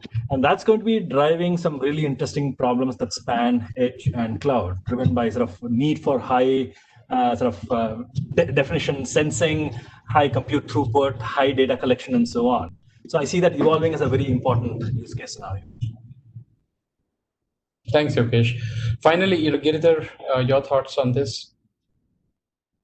Right, so I believe that disaggregation is a very big real thing, right? And I also believe that we'll have a lot of specialized data processing units. We are seeing that with GPUs, but we'll see a lot more of that, compute happening over the network itself as the data passes through those network pipes, and that being enabled by specialized data processing units rather than CPUs. This would be one thing that I am seeing would happen. The other thing is that ultra low latency persistence, right? Close to what memory is. We've spent decades solving problems that suit disks, and then there've been a variety of mechanisms, B trees on disks, on SSDs, file systems, and there's dozens of file systems.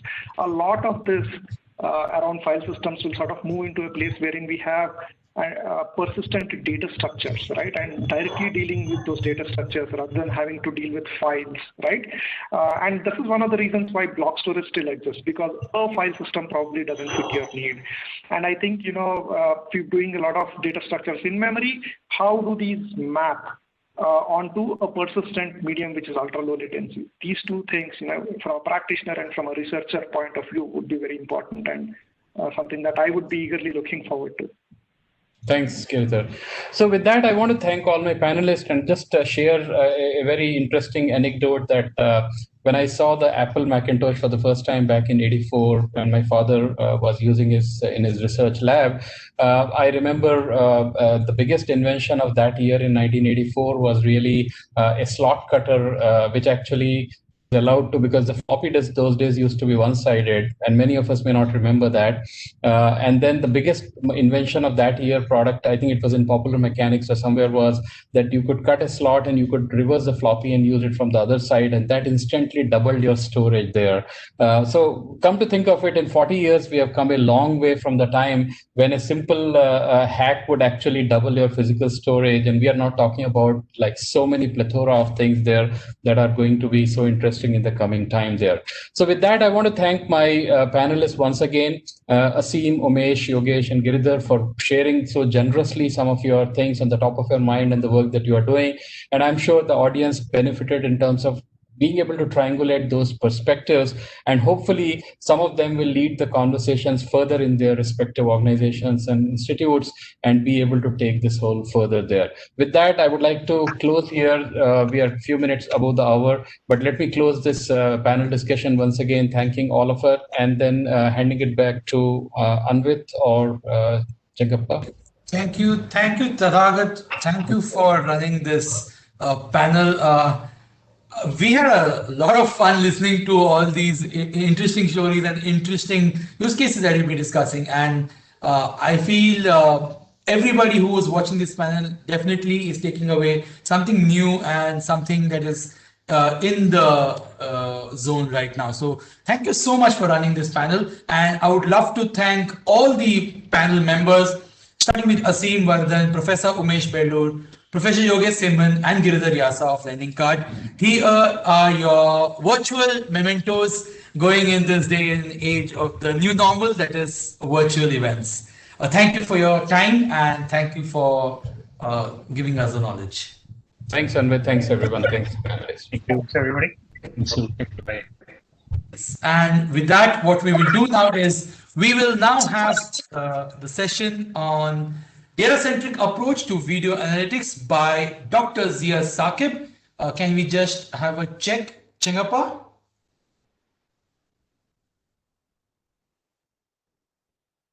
What happened was that, like we used to have traffic in earlier days, which would cause a lot of delays, the new normal is having internet and connectivity issues. And that seems to have affected us today more than yesterday. Dr. Zia, could you just try speaking from the bridge and sharing your presentation? Yes, can you hear me? Could you mute your laptop if you're using the phone for the connection?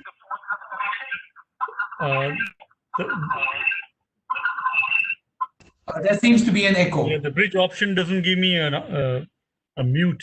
So but you're audible now, sir. You're audible now. Yes, yes, yes.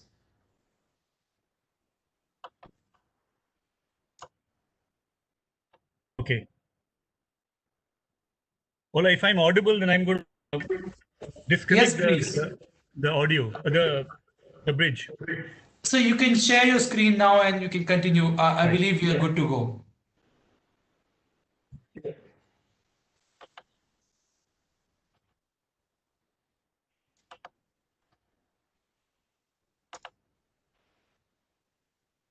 This is going to be the last session of the day, and this is Data-Centric Approach to Video Analytics by Dr. Zia Saqib, Senior Vice President, Technology Innovation and Development at Reliance Jio. We've been waiting for this session for a while now because it's just because of some technical difficulties we had to push it later. Dr. Zia, whenever you're ready, you could share your screen. Do you have access to share screen, sir?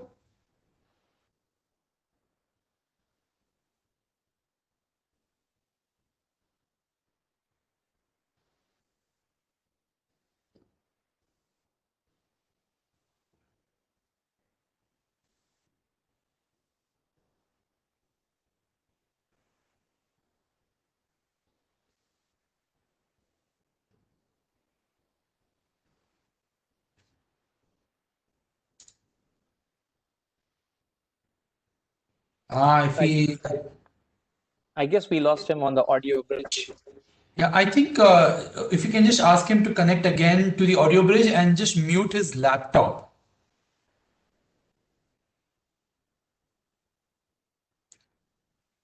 So if you can hear me, please connect to the audio bridge. We'll mute the laptop.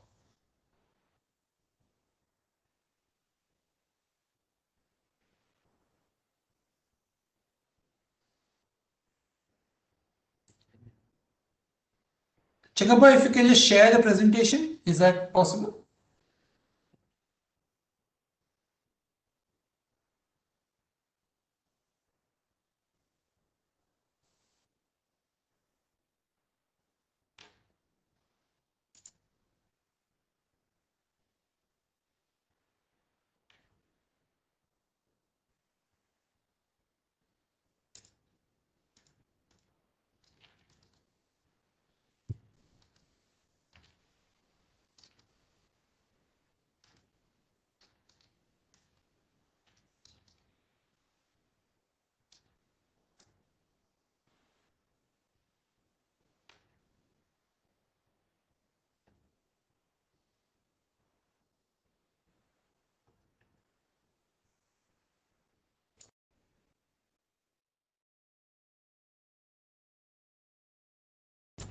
Looks like there was a problem with the connection again.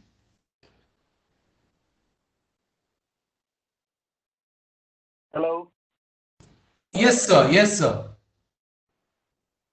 Yeah. Okay.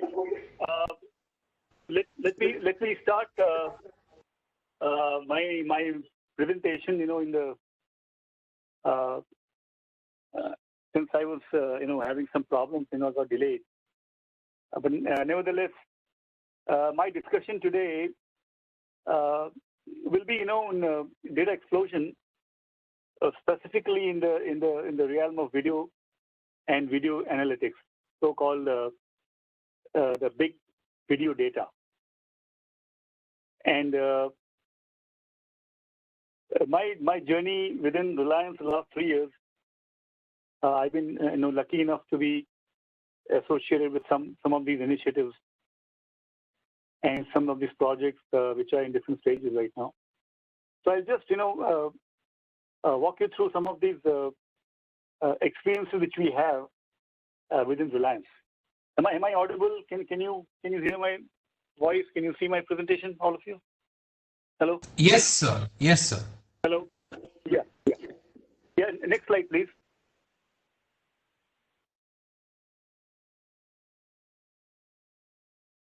Yeah. Now, as far as the video data is concerned, Cisco Visual Networking Index expects that the video data generation compound annual growth will be around 31%. Okay, which is a pretty impressive number. And to give you a feel of the growth in this area, the growth for the data which was produced, the video data which was produced in 2015, with approximately 72,000 petabytes per month. And they expect that data to be approximately 200,000 petabytes per month within the next 1 month. So it's a pretty explosive growth in the last 5 years. And so is, the whole ecosystem of video analytics has kind of emerged out of the traditional surveillance into more AI-driven kind of video analytics. So as far as the Reliance ecosystem goes, we are working in multiple areas or domains in which we have video analytics combined with AI ML, which is generating a humongous amount of data. So I'll just discuss about 3 or 4 such scenarios. One is the scene visualization for retail operations in Reliance. And then we have been, tinkering with smart agriculture for the last couple of years, and remote sensing comes in very handy for such a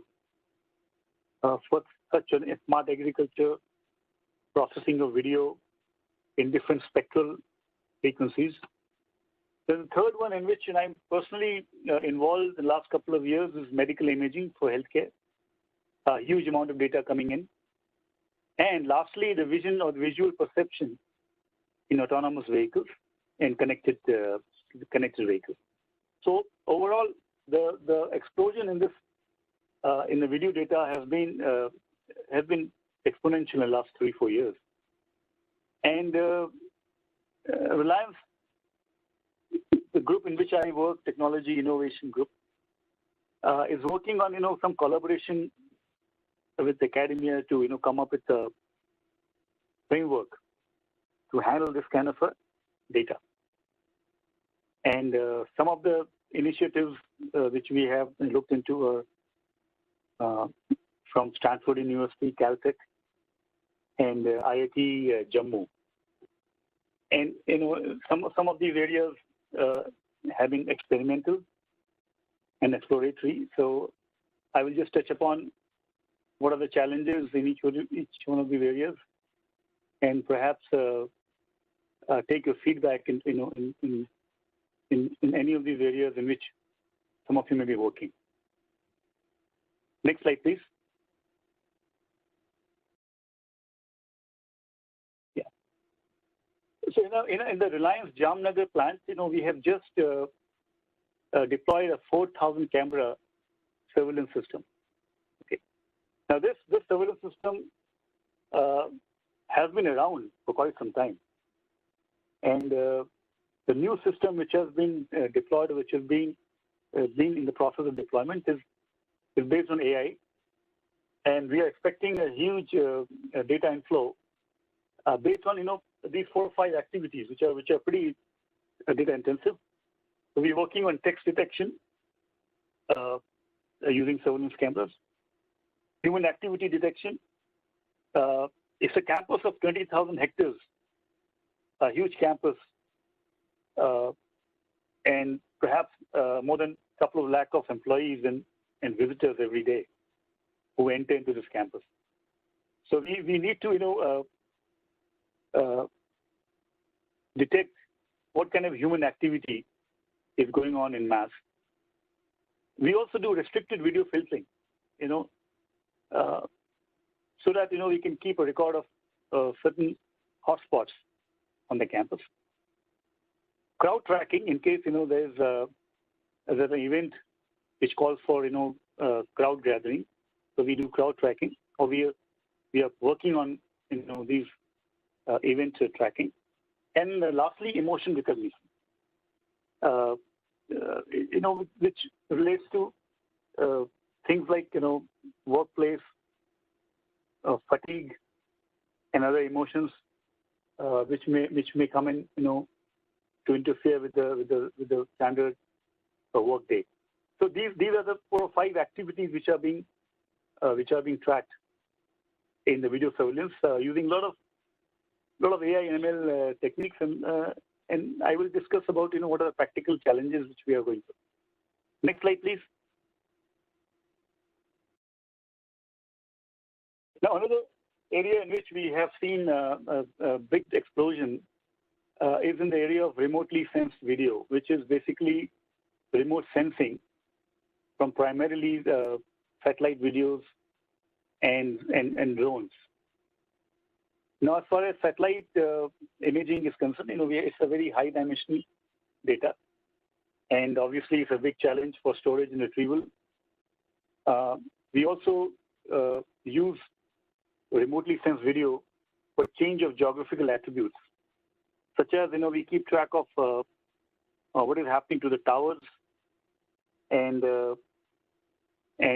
physical properties such as warehouses, distribution centers, and fulfillment centers, and things like that. So, is there any change in geographical attributes of these in the sense that are there any physical activity around it? And this particular detection uses gives Markov random field, which is a very compute intensive operation. Okay. And storage and compute nodes for this kind of activity is a big challenge, and there are teams working on this. So this is one part of it. So second part is we also work on the remote sensing for agriculture and precision agriculture. Tracking of crops, the quality of crops, tracking the quality of soil in certain areas in Uttarakhand, Chhattisgarh, and in Gujarat. We have about 6,000 villages which are adopted by Reliance Foundation. So we keep track of these villages, the water level in the soil quality itself, the crop quality, and other attributes. So the radiated energy by the Earth, it is measured by cameras and sensors and edge devices which are connected to some drones and to satellite imagery. So the complexity of this data is not just visual data, but it is spectral complexity, the spatial and radiometric behavior. So if you combine all these multiple complexities, and storage and computation of this, it becomes a huge problem in terms of storage as well as transmission. So we use a lot of multispectral sensors and thematic mappers, which are being used in agriculture planning. So these are some of the areas in which Reliance either is working right now, or is planning to work in the near future, and obviously Reliance works in multiple domains. So we have multifaceted challenges in terms of remotely sensed data and video. Next slide, please. Next slide, please. Yeah. Another area in which we have seen a big explosion of data is in healthcare and diagnosis. Healthcare has always been close to Reliance Foundation in terms of a domain, and a lot of emphasis is given to telemedicine. So last couple of years, we have developed a light field-based 3D telemedicine system, which combines the traditional conventional telemedicine with multi-view video coding. So we call it LFMVC, light field multi-view video coding, combined with traditional conventional telemedicine, which leads to a lot of complications and challenges in data analysis and storage. This is another area in which we have been looking into a lot of collaboration, academia as well as in the industry. Obviously, we keep on talking about burden on storage and processing, and what adds to the complication is the heterogeneity of the data in terms of modality.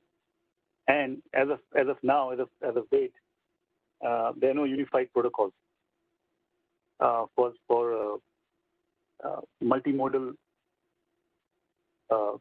big data in healthcare. There are certain standards for video and image, but for multimodal heterogeneous data, there are no unified protocols as of today to be able to store such data and to retrieve it when needed in real time. So this is another big area in which we find that data storage and analysis is challenging, and of course is a rich area for researchers and practitioners alike.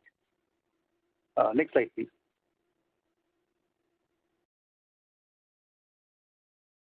So if you look at the healthcare and imaging, medical imaging domain, analysis of medical images actually is very similar to any image analysis. The only difference is, in the end, we have to do a lot of fusion to detect physiological parameters of a human body. So we do localization of region of interest like any other image, segmentation, characterization, and then after segmentation and characterization and classification, we have to integrate all this information from different modalities, and then we reconstruct the model and use sensor fusion techniques to come to some kind of estimation of parameters. These parameters could be your heartbeat, your heart condition, blood pressure, and things like that. So an interesting area of research, and we have done some deployment on a limited scale. And the major area of challenges in this is going to be the data. So I'll just show you a little glimpse of what kind of data we are talking about. Next slide, please.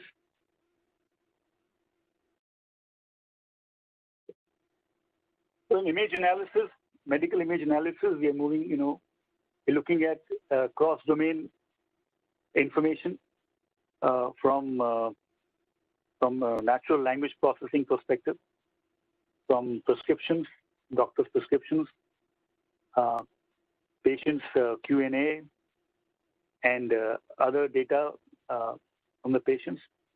And we integrate this information with image to understand the causality of the disease at the genome level. So we are trying to get into the genome level and figuring out if a disease can be predicted to some extent using some information from non-image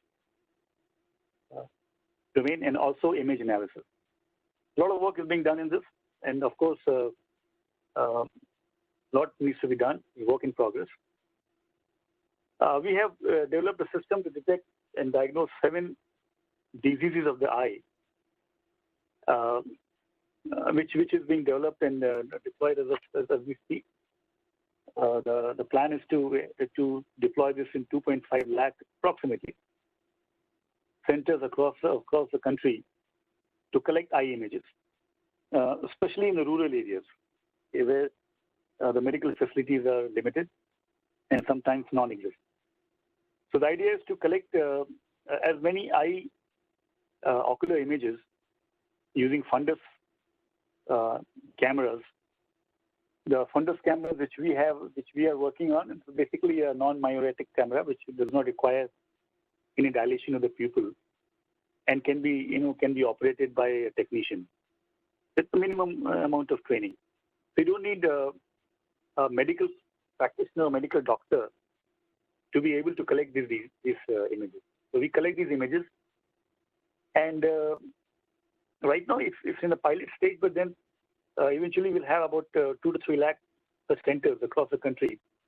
We call these centers as digital service centers, which will have multiple things working together. But one major item will be to collect eye images in the rural population. Now, this is as far as rural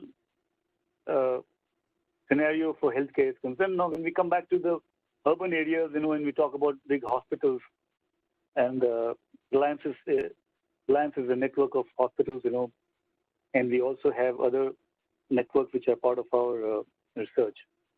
In a typical scenario where we have a patient, in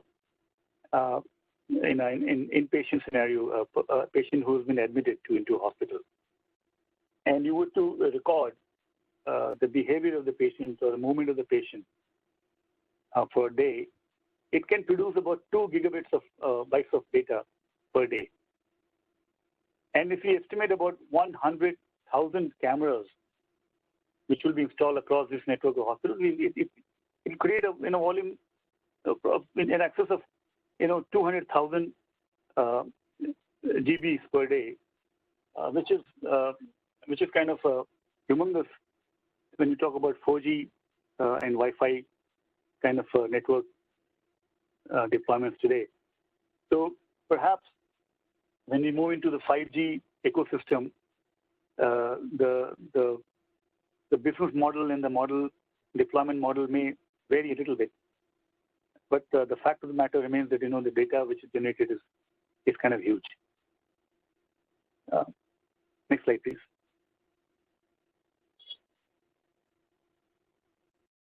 So within my group, technology innovation, we are working towards finding or developing video data analytics framework, and what are the challenges and what is the way forward is what I wanted to discuss. So the idea is to develop a framework using open source and some collaborations in universities and academia where people have been working on this for some time. The well-known groups which are working in this area, Scanner in Stanford University, WISE in Oxford University, VGG group, very well-known group for the VGG architecture, and Deep Video Analytics in Caltech. And Kitware, which is not academia, but working very, very closely in this area. So we are working with these groups to come up with a video analytics framework using open source. And yeah, so if I can have, can I have the control to make a presentation for my desktop?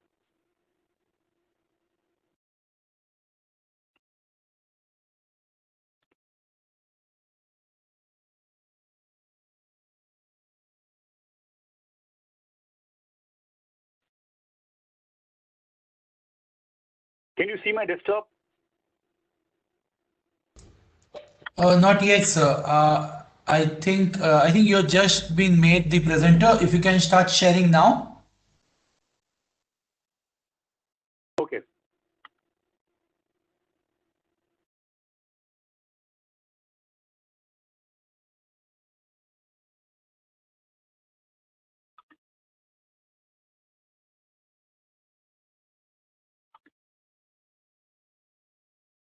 Yeah. Yes, sir. It's now visible. Yes. So, can you see it now on my screen? Yes, sir. Hello? Yeah. So what are the developments over the last 5 years in the area of video analytics and image processing and computer vision? On the left-hand side, you see a lot of libraries which have come up, very mature and very high-quality libraries, Piano and Torch and ROS and Café and so on and so forth. And we already have very, very well maintained and high-quality pre-trained models which are available, such as Inception, DGG and ResNet, YOLO, FaceNet, and FCN and things like that. So the idea is to leverage these libraries and pre-built pre-trained models. And also there's been a huge deluge of data sets. I mean, a lot of data sets which have come up in the last 2-3 years, such as the visual genome data set, AMOS, YouTube bounding boxes, and Udacity, Caltech, Stanford drone data set, Uber. So the only problem is, although the number of data sets has increased, as the more number of researchers working on these problems, you have more number of data sets. But each data set has its own format for XML and JSON, and they're not compatible with each other. So what do we do to leverage all these data sets and these wonderful libraries and pre-trained models? What else has changed, in the research community is that we have a wonderful container ecosystem, such as Docker and Kubernetes, which enables deployment and scale these deployments very quickly. See, the ability to scale quickly by using compute capabilities and flexible cloud storage such as S3 or whatever, elastic block storage, or persistent disk storage and things like that. So these things have become so handy come up last 5 years. This has revolutionized the whole area of video analytics. So what is hidden in plain sight? What is hidden is each model is designed for individual tasks. So how do we work on this? We download the data, transform, pre-process it, train the model, and then deploy it. Or then otherwise you collect data, annotate the data, then create new data sets and publish it. So it is not very suitable for building systems which are large, scalable, or which can leverage data from multiple sources. Okay. So there's a need to have a framework which can integrate or leverage data from multiple sources, which can enable researchers and practitioners to collect data and annotate it and create new data sets which can be used by others. This is a model-centric approach. What we need is a data-centric approach. What we need is models which are designed or trained for multiple tasks rather than a single task. What we need also is the data from multiple sources. And why should I confine myself to a single source? And obviously, most of these models need to have better interfaces and interactions with users, researchers, annotators, and users. So we need a data-centric approach instead of a model-based approach. Okay. So can we develop an equivalent model such as a relational model for visual data? Is it possible to do that? Of course, there's a lot of research going on in this, and it's an area of very active research in academia. So let's talk about it. So we know about relational data, a very mature, established field. We have all kinds of backend systems, MySQL, Postgres, and open source. We have systems like Lucene and Solar in open source, Elasticsearch in open source. But right now we don't have such a relational data standard for videos and images at this point. So what we are trying to accomplish? How do we structure visual data? So we see instead of collecting data for individual models, what we're trying to do is have one repository for images and videos, one repository with metadata, and a separate repository for libraries and pre-trained models. So a researcher could bring his own library or a pre-trained model and share with others, or he can share the libraries and pre-trained models from others.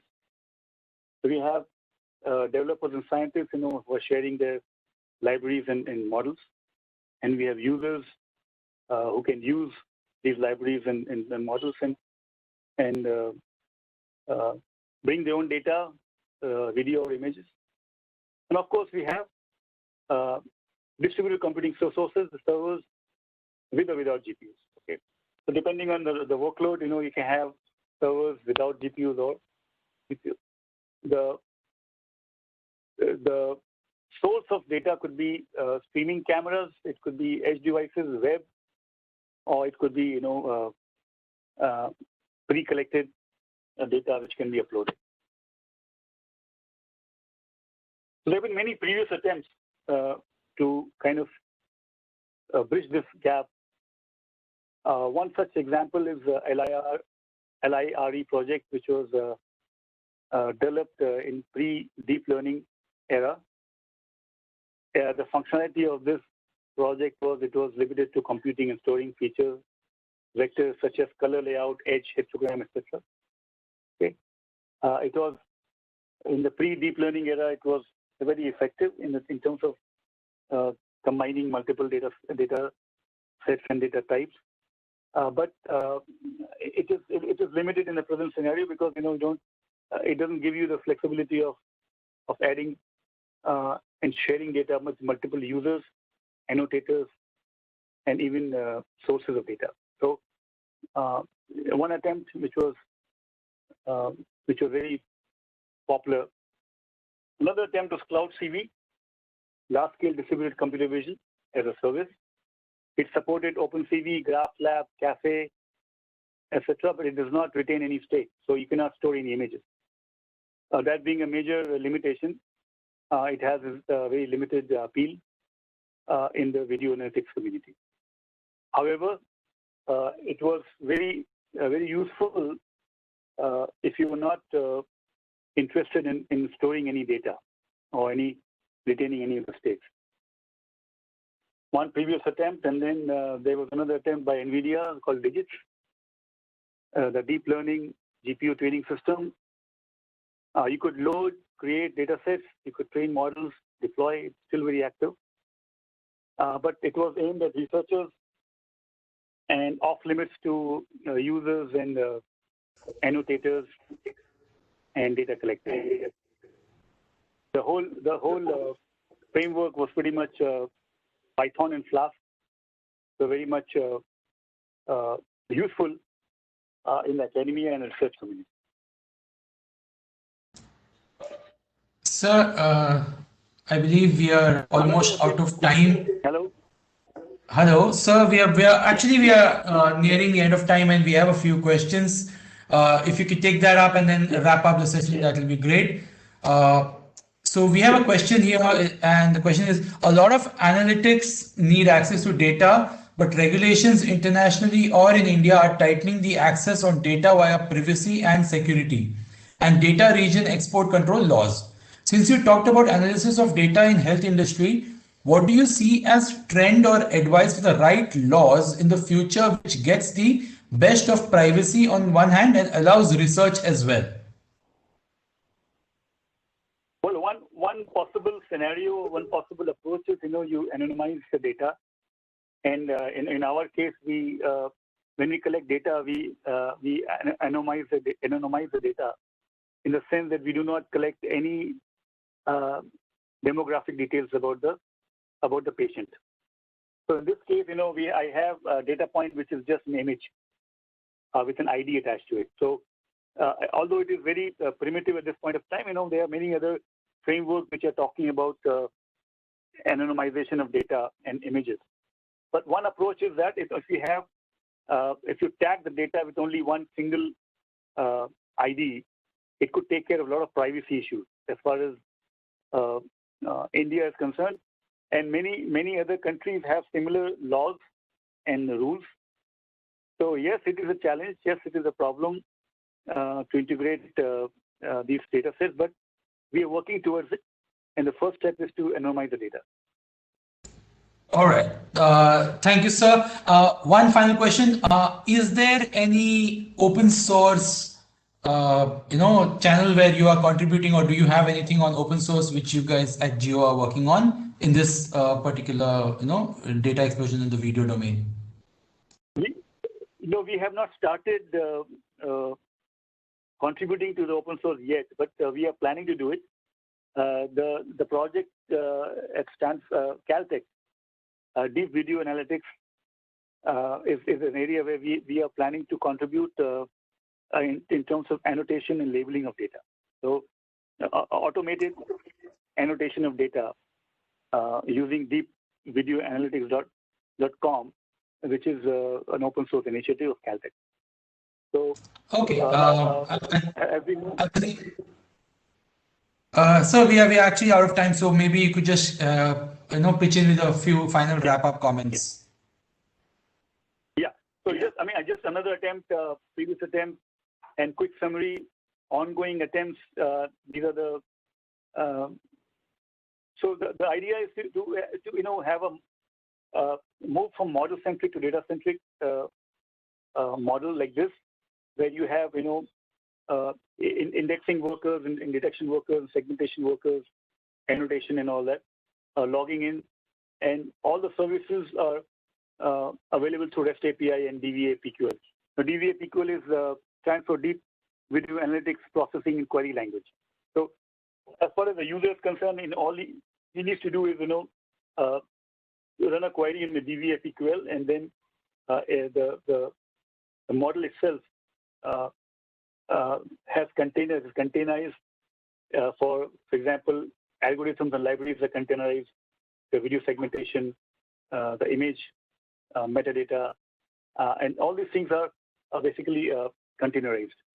So this is what we are working towards in video analytics.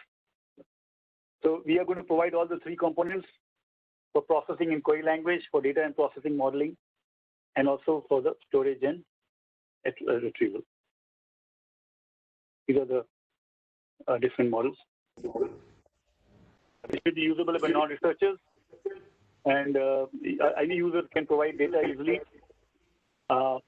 They use all open source libraries such as TensorFlow, Inception, architectures, V3, VGG16, and all that, and can be easily customized by developers and researchers. The whole idea is to develop an ecosystem where researchers and non-researchers can come together to develop new models. Sir, I believe we are actually out of time. We are completely out of time. It has been a pleasure listening to you, and I feel a lot of people are already looking at connecting with you because they see a lot of real-world use cases and something that we are all going to be, using up in the next years to come. So I believe this is one of the most sought after talks, even though it was very last moment. Thank you so much for sparing the time and coming on short notice and presenting such an important talk to us. Thank you, Dr. Zia. And here's your virtual memento for attending and presenting at the IEEE Data and Storage Summit 2020. Thank you, and thank you for having me. Yes, sir, thank you. And we would definitely look forward to connecting with you and looking at collaborating on future projects. Thank you so much, sir. Thank you.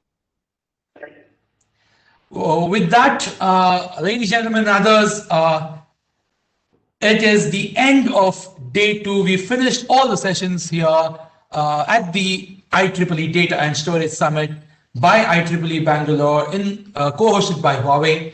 Let me call on your screens now Mr. Puneet Mishra, who will wrap up the ceremonies for today. Puneet, over to you.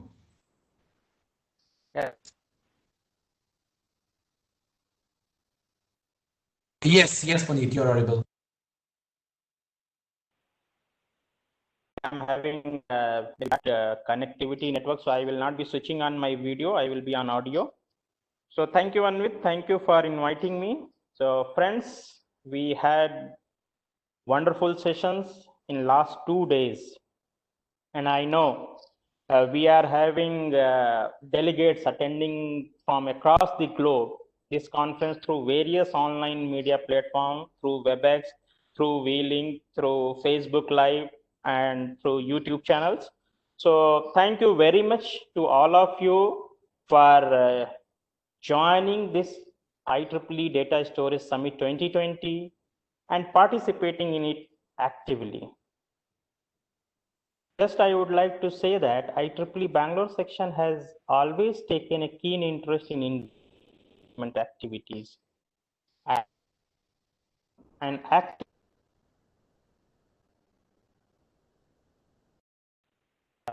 as well as industry professionals. As part of efforts of collaborating with industry, Bangalore Section is glad to collaborate with Huawei, and we were able to organize data and storage. Artificial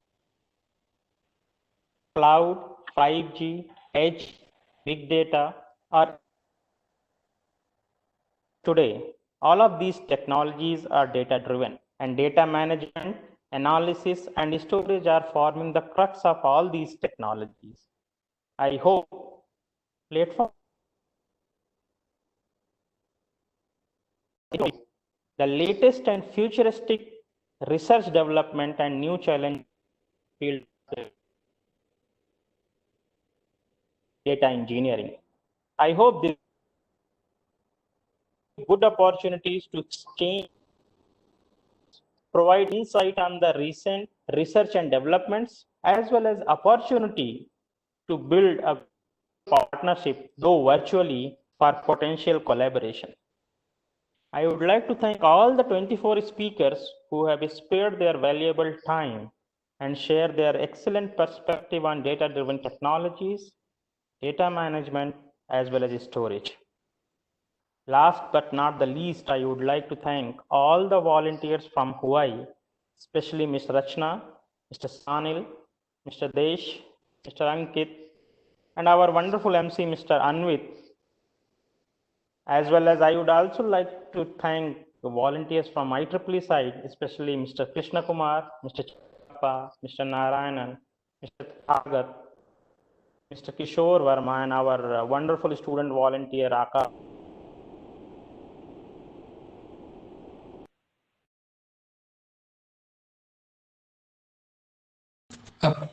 Puneet, I think we lost you there.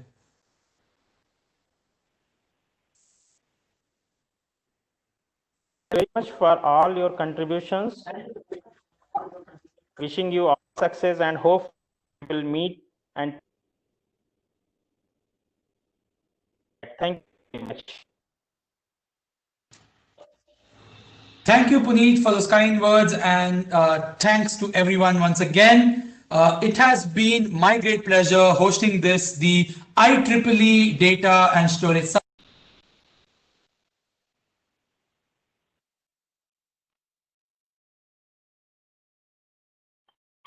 We will meet again in the next event. Hopefully, it will be in person and not a virtual one. But until then, have a good day.